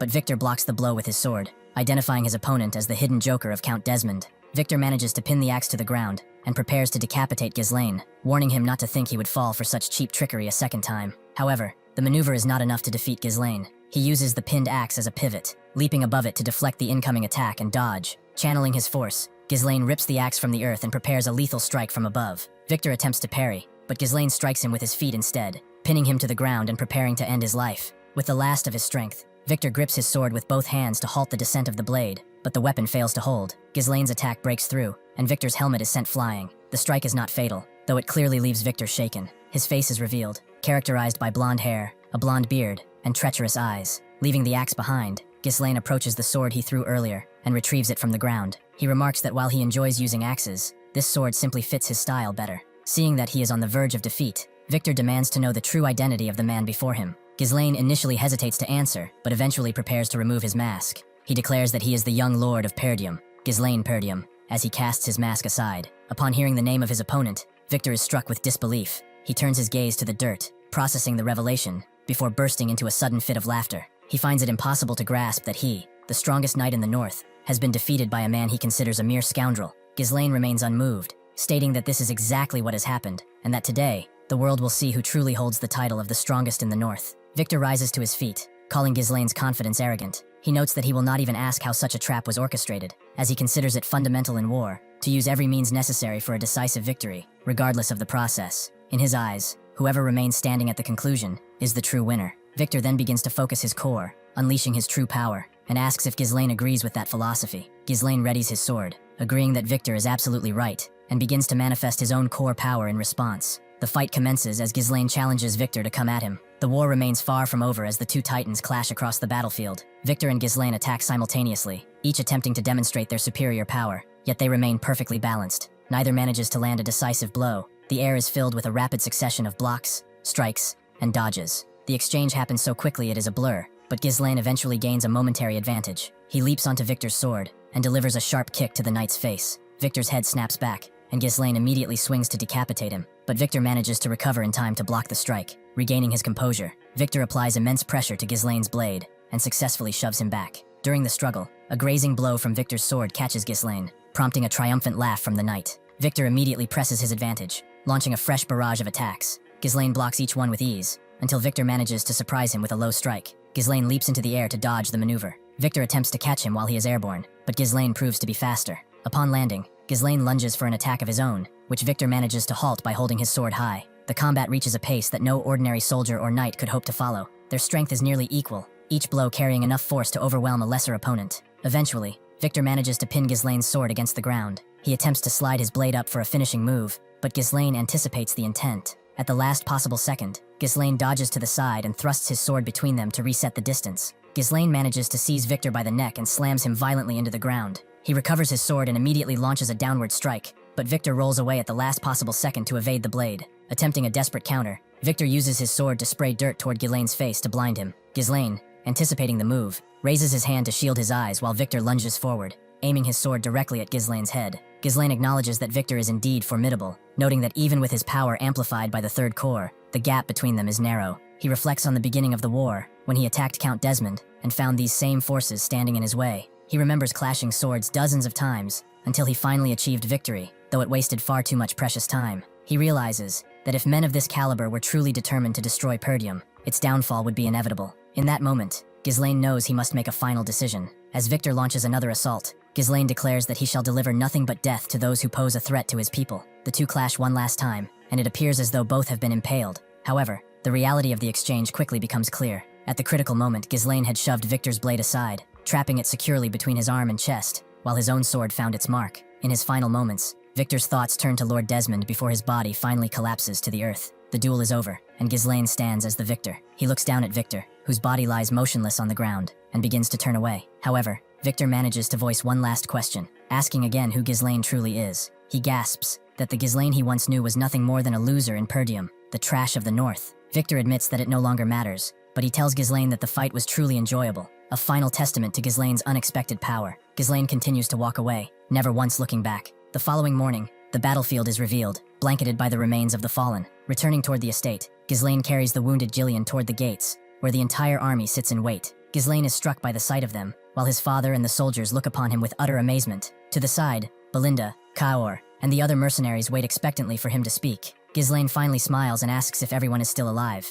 Upon hearing his voice, the mercenaries rush forward, exclaiming that they have never seen anything like this in their entire careers. They ask about the nature of the magic that gave them goosebumps, and Ghislain thanks them all for following his lead, telling them they did a magnificent job. Kaor, clutching his injured left arm, teases Gillian, calling him a gramps for needing to be carried over a simple stab wound. Gillian dismisses the injury as nothing. Ghislain asks Belinda about Vanessa's condition. Belinda explains that Vanessa is completely drained of energy, but will be fine, as Fergus has already moved her and the other mages inside the castle. The knight captain then approaches and pulls Ghislain into a proud embrace, declaring him the true successor of Perdium. Ghislain wipes a bead of sweat from his cheek, and tells the captain he also did a great job. His attention then turns to his father, who approaches in silence. Lord Perdium looks at his son, and for a moment, they face one another without showing any emotion. Suddenly, Lord Perdium pulls Ghislain into a tight, unyielding hug. He tells Ghislain that he has done an amazing job, admitting that when he first heard the plan, he believed it was impossible, yet Ghislain managed to achieve it. Ghislain insists that victory was only possible because his father perfectly fended off the enemies at the castle walls, but Lord Perdium disagrees,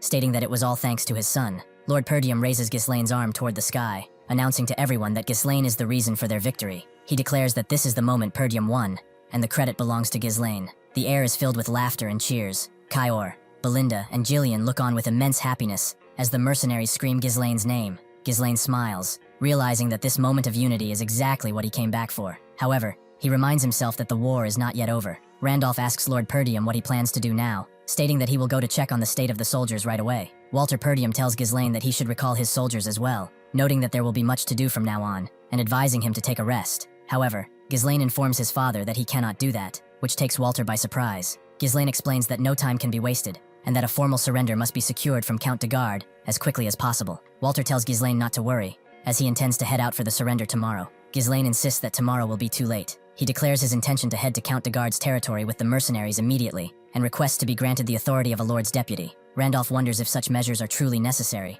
and Walter points out that the war has just ended. He asks Ghislain if there is really a need to be so hasty when he and all his soldiers must be exhausted. Ghislain tells his father that the war isn't over yet. This statement strikes Walter, who does not understand his son's meaning. Ghislain explains that Count de Garde broke their alliance and declared war to seize their territory. Therefore, he cannot be given any time to think. Ghislain asserts that, if they let this slide, the Count will surely strike again. He argues that they must strike immediately, press the advantage, and demand reparations on their own terms, so that the Count will never dare challenge them again. Thinking about it, Walter acknowledges that while it would be understandable to bask in victory for a moment, Ghislain is already planning the next move. Realizing how much his son has grown, Walter gives his permission to go, stating that when a chance to end things decisively appears, they must push forward to take it. Ghislain bows his head and thanks his father. Before Ghislain leaves, Walter reminds him that Count de Garde was once their ally, and is a noble who swore loyalty to the royal family, so he must be treated with as much courtesy as the situation allows. Ghislain tells his father not to worry about that. Ghislain turns toward Kaor and Belinda, asking if they are able to move. Kaor replies that his injury is only a scratch. Ghislain mounts his horse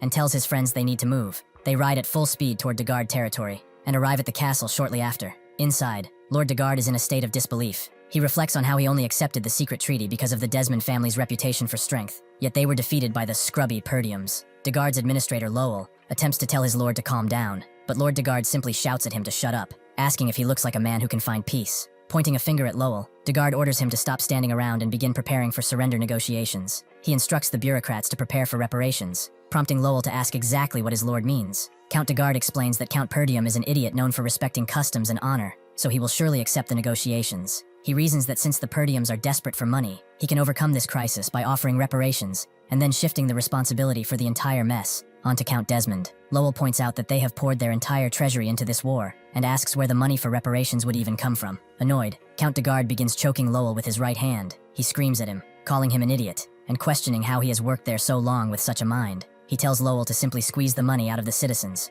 When he asks if Lowell feels guilty because of his own peasant roots, he tells him that those animals are not more important than his own life. Choking and coughing, Lowell agrees that his lord is the only one who matters. Lord de Garde throws Lowell to the ground, telling him to remember who his master is, and to get moving. Looking up, Lowell reflects that while he has been forced into administering this territory, he can no longer endure such tyranny. He realizes the people will truly revolt this time. A knight then enters the room with troublesome news. The soldiers from Perdium have already arrived. Inside the meeting hall, the mercenaries look around the room. Count de Garde sits at his desk with Lowell behind him, while Ghislain's soldiers form a path through the room. De Garde cannot believe the soldiers arrived so quickly, and questions the heavy atmosphere. He realizes things are not unfolding as planned, but still shouts for Count Perdium to face him. However, he is met with a surprise as Ghislain enters the room alongside Belinda and Kaor. Ghislain asks Count de Garde if he is prepared for the surrender negotiations, addressing him by his first name, Tamos. Standing up from his desk, Count de Garde asks why the son is there instead of Walter. Ghislain explains that his father is busy focusing on the recovery of the territory, and as the Lord's deputy, he has been put in charge of the negotiations. Ghislain then gives the order to his soldiers to force the man to his knees. A few hours earlier,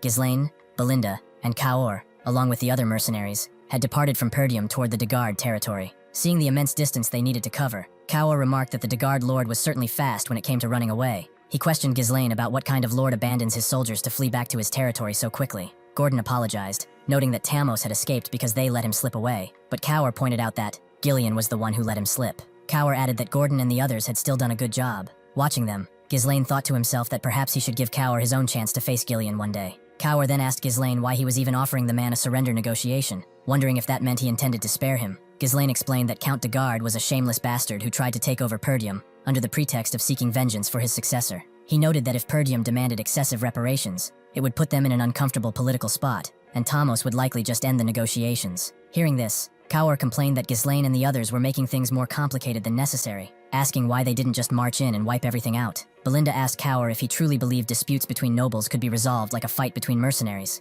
Kaor countered that nobles and mercenaries are all human. He questioned what made nobles better, especially since they were the ones who attacked first. Ghislain ended the argument, telling Kaor not to overthink it, as he was merely stating what his father, Lord Perdium, would do. This worried Belinda, who asked what he meant by that. Ghislain simply replied that he is different. As they arrived at the castle, Ghislain declared that he was going to make the de Garde territory his own, Back in the present moment, Kaur and another mercenary seize Lord Tamos and force him down. Tamos shouts at Ghislain, demanding to know the meaning of this and ordering the mercenaries to take their dirty hands off him. They force him to his knees as Ghislain walks up to face him. Belinda whispers to Ghislain, asking if this is really okay. She tells him that if his father asks about this later, he should know she tried to stop him. Ghislain reassures her that he knows. Lord Tamos continues shouting, claiming he has sworn allegiance to the kingdom. He asks Ghislain if he truly thinks he can get away with treating a subject of the king this way, and demands immediate respect. Ghislain, however, pulls his sword and points it directly at Tamos's face. He speaks the count's name, declaring that Tamos was deceived by the enemy's sweet temptations, broke his allegiance, and tried to seize Perdium. Calling him a traitor, Ghislain tells Tamos that only death awaits those who dare to harm Perdium. Lord Tamos, realizing Ghislain might be serious, asks in terror if he is truly going to be killed. Ghislain reminds him that he pushed countless lives onto the battlefield and therefore must face the risk of losing his own life, or pay the price his actions deserve. Tamos begins to cry, snot running down his face, as he realizes the man before him is crazy. Just before the sword can strike, Tamos shouts for Ghislain to wait. Remembering the mention of paying the price, Tamos desperately tells Ghislain that he will give him his territory. Belinda and Lowell are stunned by the offer, but Ghislain simply smiles. Having known Tamos would eventually resort to this, Ghislain points out that to inherit a territory, one must be of the bloodline, or a rightful successor. Otherwise, it violates inheritance laws. He reminds the count that a domain isn't something that can be bartered like common goods. Tamos insists he will handle the legalities himself, proposing that he can claim Ghislain as a distant relative and have his people forge the inheritance rights. Tamos then barks at Lowell to bring him a pen and paper. Seeing that Ghislain is still not easily swayed, Tamos promises to pay reparations on top of the land. Though he has no money currently, he claims he can raise it by taxing the citizens further. He begs for his life, and Ghislain asks him if he truly values his life that much. Ghislain tells Tamos that he will give him one chance, then pulls him up by his armor. In front of the castle, it looks like Ghislain threw the count to face the people. Seeing this, the citizens don't understand what's happening. Count Tamos then turns around and asks Ghislain why he is putting him in front of these peasants. Ghislain then tells him to watch what he says, because they will be the ones deciding if Count Tamos lives or dies. Then Ghislain starts shouting for everyone to hear, saying that he is the young lord of Perdium, Ghislain Perdium. He then tells everyone that Count de Garde had declared war against Perdium to avenge his successor, and was defeated. Therefore, he would like to collect the reparations from them. Ghislain then asks if there is anyone who would like to volunteer, and the men start screaming, asking how they could do that. The people seem to be on the verge of rebelling, saying that Count de Garde took so much from them last time to start the war, and now they're doing it again. How could he think they would just pay up, as the nobles should be handling this among themselves? Ghislain then says that as the deputy lord of Perdium, he is offering them mercy, and giving them a choice. They can save their lord and pay a massive reparation, or let him die, and have their land absorbed by Perdium. That way, the people won't have to bear the weight of defeat. Hearing this, Count Tamos goes mad, asking Ghislain if he dares to insult him like that. Then a rock hits Count Tamos in the head. Several others start to follow. It looks like the people are really mad at Count Tamos, saying that he took their mother's keepsakes and the bread from their children. Starting to hit Count Tamos with different utensils, they ask if he even has any idea how many people have suffered because of him. Then they are beating him to death. Ghislain then walks away as the people are handling the nasty business for him. Kaur and Belinda don't seem to agree though. Ghislain smiles and tells them to go back, as the war is over. Ghislain then says that Belinda will have to say what happened to his father. She starts laughing, saying that Ghislain must have a plan, or something like he always does, saying he's still not worried at all. Then it seems like we are back at the Perdium castle. All the nobles, along with Walter, cannot believe what Ghislain has told them. It looks like Count de Garde is dead. Walter asks Ghislain if he forgot what he told him, as he specifically told Ghislain to pay him as much respect as possible. Ghislain says that he did not forget his father's words, but after seeing him for himself, he simply judged that this was a better course of action. If they spared him, he'd attack Perdium once again. Hearing this, Albert and Homer cannot believe it. They say it would be impossible. Ghislain then explains that de Garde had attacked Perdium with an army of over 7,000 men. They probably already noticed that this isn't something de Garde could do by himself. Desmond, he says, provided troops, and Ryfold worked behind the scenes. Hearing this, Randolph asks if he thinks those two dominant powers are targeting them, and Albert says that Desmond is known for maintaining neutrality, so why would they attack? All while Homer says Ryfold could. Ghislain then thinks that the reason for which no aid came from their allied territory must be Amelia, as she killed the messenger to cut off the flow of information completely. That isolation tactic has always been her speciality, but if they take control of the de Garde territory, the situation changes. From their perspective, they cannot immediately launch an attack on Perdium, as the land would now share a border, and if they show a move that is even slightly suspicious, they can respond immediately. Walter realizes that this is why he killed Count de Garde. However, even if he kills the Lord, that doesn't mean the land becomes theirs. Walter then asks Ghislain if he knows that he must be inherited by a blood relative or rightful heir. Ghislain then takes out a document and puts it in front of his father,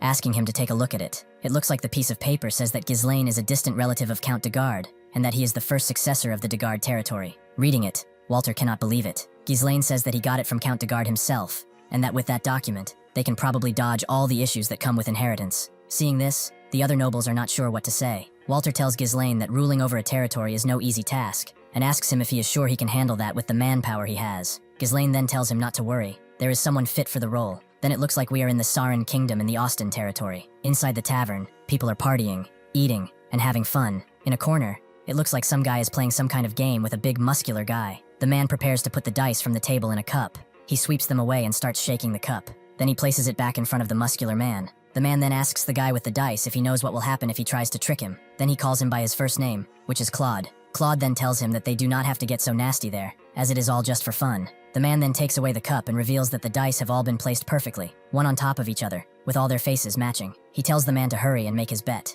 Inside the giant hall, a grand assembly of nobles and knights gathers under the authority of Lord Perdium. Ghislain is seen kneeling before Randolph, Homer, and his father Walter. It is declared that, in acknowledgement of his immense contributions in the name of His Majesty, Count Perdium has a specific honor to bestow. Ghislain is officially granted the title of Baron of Fenris. Taking the scepter into his hands, Ghislain bows before his father, while the crowd behind him erupts in cheers, wishing a long life to the new Baron. The transition from young lord to established ruler was a move Ghislain had planned with meticulous care. In a prior strategy meeting, he had pointed out on a map that the Dagard territory, excluding the lands directly governed, is comprised of 5 baronies. He announced his intention to establish his base of operations in the Fenris barony, noting its strategic position at the center of the region. When Ghislain asks if his father or the other nobles have any questions, Randolph and Homer realize that the presentation is less of a negotiation and more of a formal notice. After whispering with Albert, Walter tells Ghislain that while he is free to do as he likes, the responsibility of the land is a duty that must be upheld. Ghislain offers his thanks. Walter then notes that their territory is financially bleeding due to the costs of the war.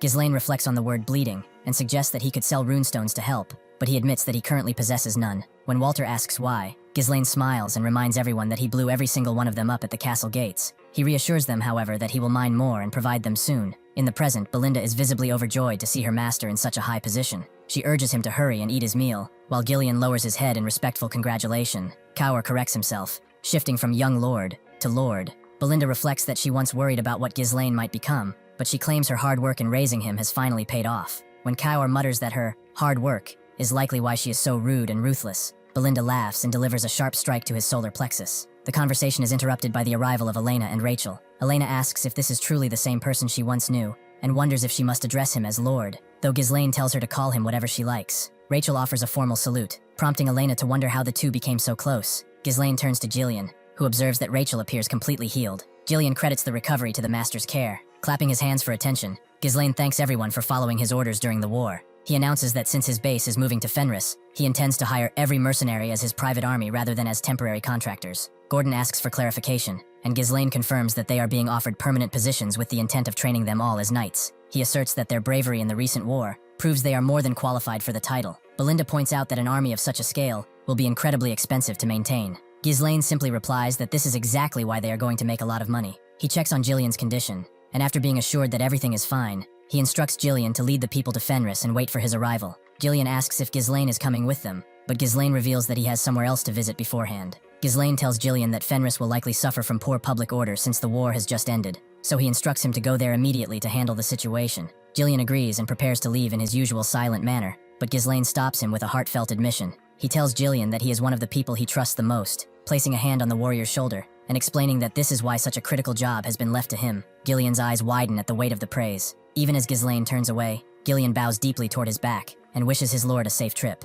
Ghislain then approaches Belinda and Cower, telling them to prepare themselves as they will be accompanying him. When Belinda asks for their destination, Ghislain reveals they are heading to the Austin territory of the Saran Kingdom. Belinda is surprised to hear they are going overseas, and Cower asks if he means the place famous for its high-stakes games. Ghislain quickly corrects them, stating that they are not traveling for entertainment. Meanwhile, inside another room of the palace, Vanessa is making a rather unusual request. Clutching her staff, she begs someone to let her suck just one time. Elfoy steps back in a panic, demanding to know what on earth she wants to suck on. Vanessa explains that if she could absorb his mana like she did during the battle, she believes she could finally implement all the complex magic she has envisioned. Elfoy asks why it has to be his mana, and Vanessa explains that the young lord referred to Elfoy as a mana battery. Just as Ghislain arrives, he notes that they are as energetic as ever, but Elfoy immediately demands that he do something about Vanessa's constant attempts to drain him. Ghislain ignores the complaint and asks Vanessa if she is feeling all right. He tells her that she did a wonderful job in her first real combat, despite the natural nerves, and Vanessa thanks him warmly. Wanting his own share of acknowledgement, Elfoy points out that he was there too.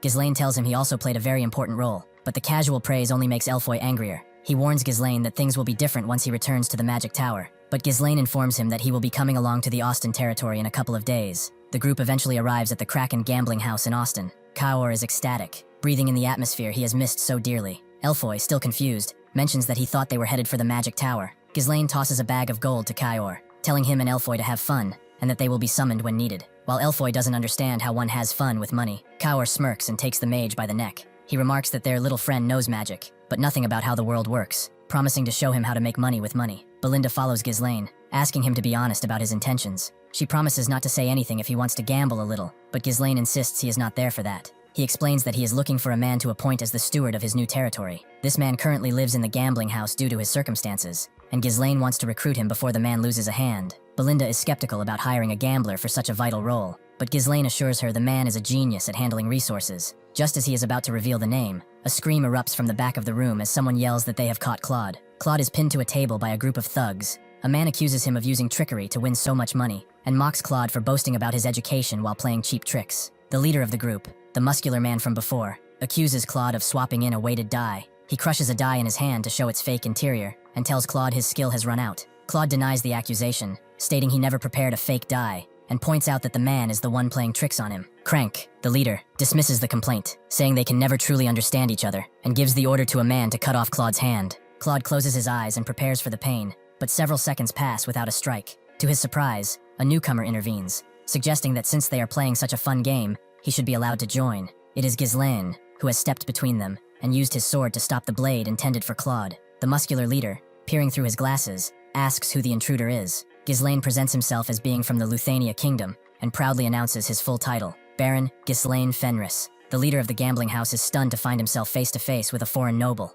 The thug who had been about to maim Claude doesn't hesitate, and lunges at Ghislain, but before his blade can even get close, the muscular man with the glasses and pipe commands everyone to stop. At the same moment, Belinda is seen ready to strike, exhibiting a sudden forced politeness. The muscular man welcomes Ghislain to the Kraken, acknowledging him as a noble from a neighboring city. He requests that Ghislain refrain from causing a fuss, and orders his men to stand down. Ghislain follows suit, signaling for Belinda to lower her weapon as well. When asked what could bring such a distinguished guest to a shabby establishment, Ghislain simply states he was looking for someone, and has found him. He gestures for Claude to stand up, declaring that he is there to take him away. Meanwhile, at a table downstairs, Elfoy is deep into the same dice game. He reveals 3 ones, a winning roll that nets him 1,000 points. The other players are baffled, unable to believe a beginner could possess such luck. Kaor grabs Elfoy, impressed by the winnings, and noting that the mage might actually have a talent for this. However, Elfoy is lost in his own thoughts. His eyes are fixed on the gold. He realizes that in a single moment, he has earned several times what he would make selling magic scrolls all day. Clutching his chest, he wonders how long it has been since his heart beat this fast from pure adrenaline.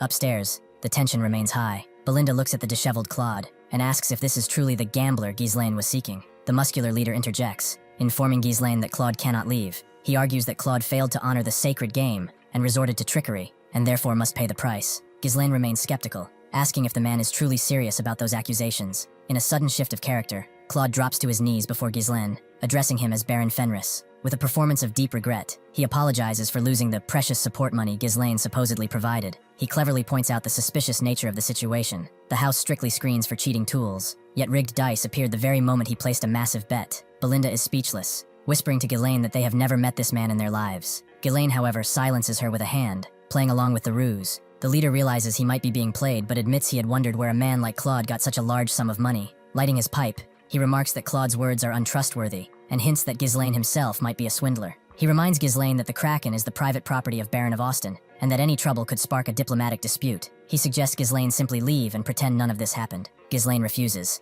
doubling down on the claim that the house swindled his money. Seeing the leader's scowl, Ghislain proposes a compromise since both parties seem to want Claude. He challenges the man to a game. If Ghislain wins, he takes Claude and all the money. If he loses, he offers up his noble status and all of his assets as the price. The room falls into a stunned silence. Even Belinda and Claude cannot believe the magnitude of the wager, and what just happened. Claude tells Ghislain that he appreciates the thug but asks who the hell he is and where he is going so far for him. Ghislain then pulls Claude by his neck closer to him. Ghislain then says that he is somebody who needs him. The leader says that it's been some time since he saw a noble with this much gut. Then he accepts the bet. He says that if they're here at the gambling house, they have to play a game. A big match is then starting, with everybody coming to see what they're going to play. It looks like some no-name noble challenged Boss Krang, and there is no time to be bored. The man holding the dice says the rules are simple. The person with the lowest number wins. There's no such thing as a tie. In that case, they roll again. Krang says that nobles nowadays don't seem to understand the rules if they get too complicated. Ghislain notes that he gets it, so the man should start. Krang says that Ghislain is hastier than he thought and then goes for it. The guy who was holding the dice now throws a coin into the air.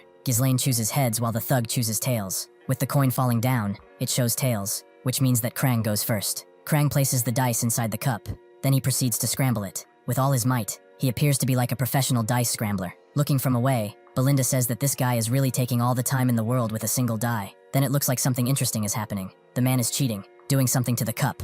He then smacks it with all his power onto the table. It looks like the man got a 1. The arbiter says that Krang got 1 point. Everyone is in awe, not believing that this is already over and saying that he doesn't know why people keep bothering trying to play with Boss Krang. Seeing this, Belinda starts to worry. Claude, however, seems to know that this was going to happen. Boss Krang tells Ghislain that he is sorry, and that it seems the game might end too quickly, considering how much noise they've made, and it looks like he went too hard from the start. But Ghislain tells him to be quiet. He tells him that he has a big mouth for a big guy while holding the die. Hearing this, Krang remains silent. Looking at Ghislain, he says that he must be bluffing, and he is pretending to be calm, but he can tell he's panicking. Even so, Krang says that it's all useless. A special custom-made cup with a button that opens depending on how it's held, and a weighted die that always lands on one hidden between the fingers. The motion of shaking the cup is used to conceal the process of switching the dice, and no one ever caught him doing it, he thinks. That's why Ghislain can never avoid defeat, no matter how many times he tries. Ghislain, however, seems to be using mana. He places the die inside the cup, and then places his hand over the opening. Then the commotion created by the mana erupts. He places the cup down on the table without even scrambling it,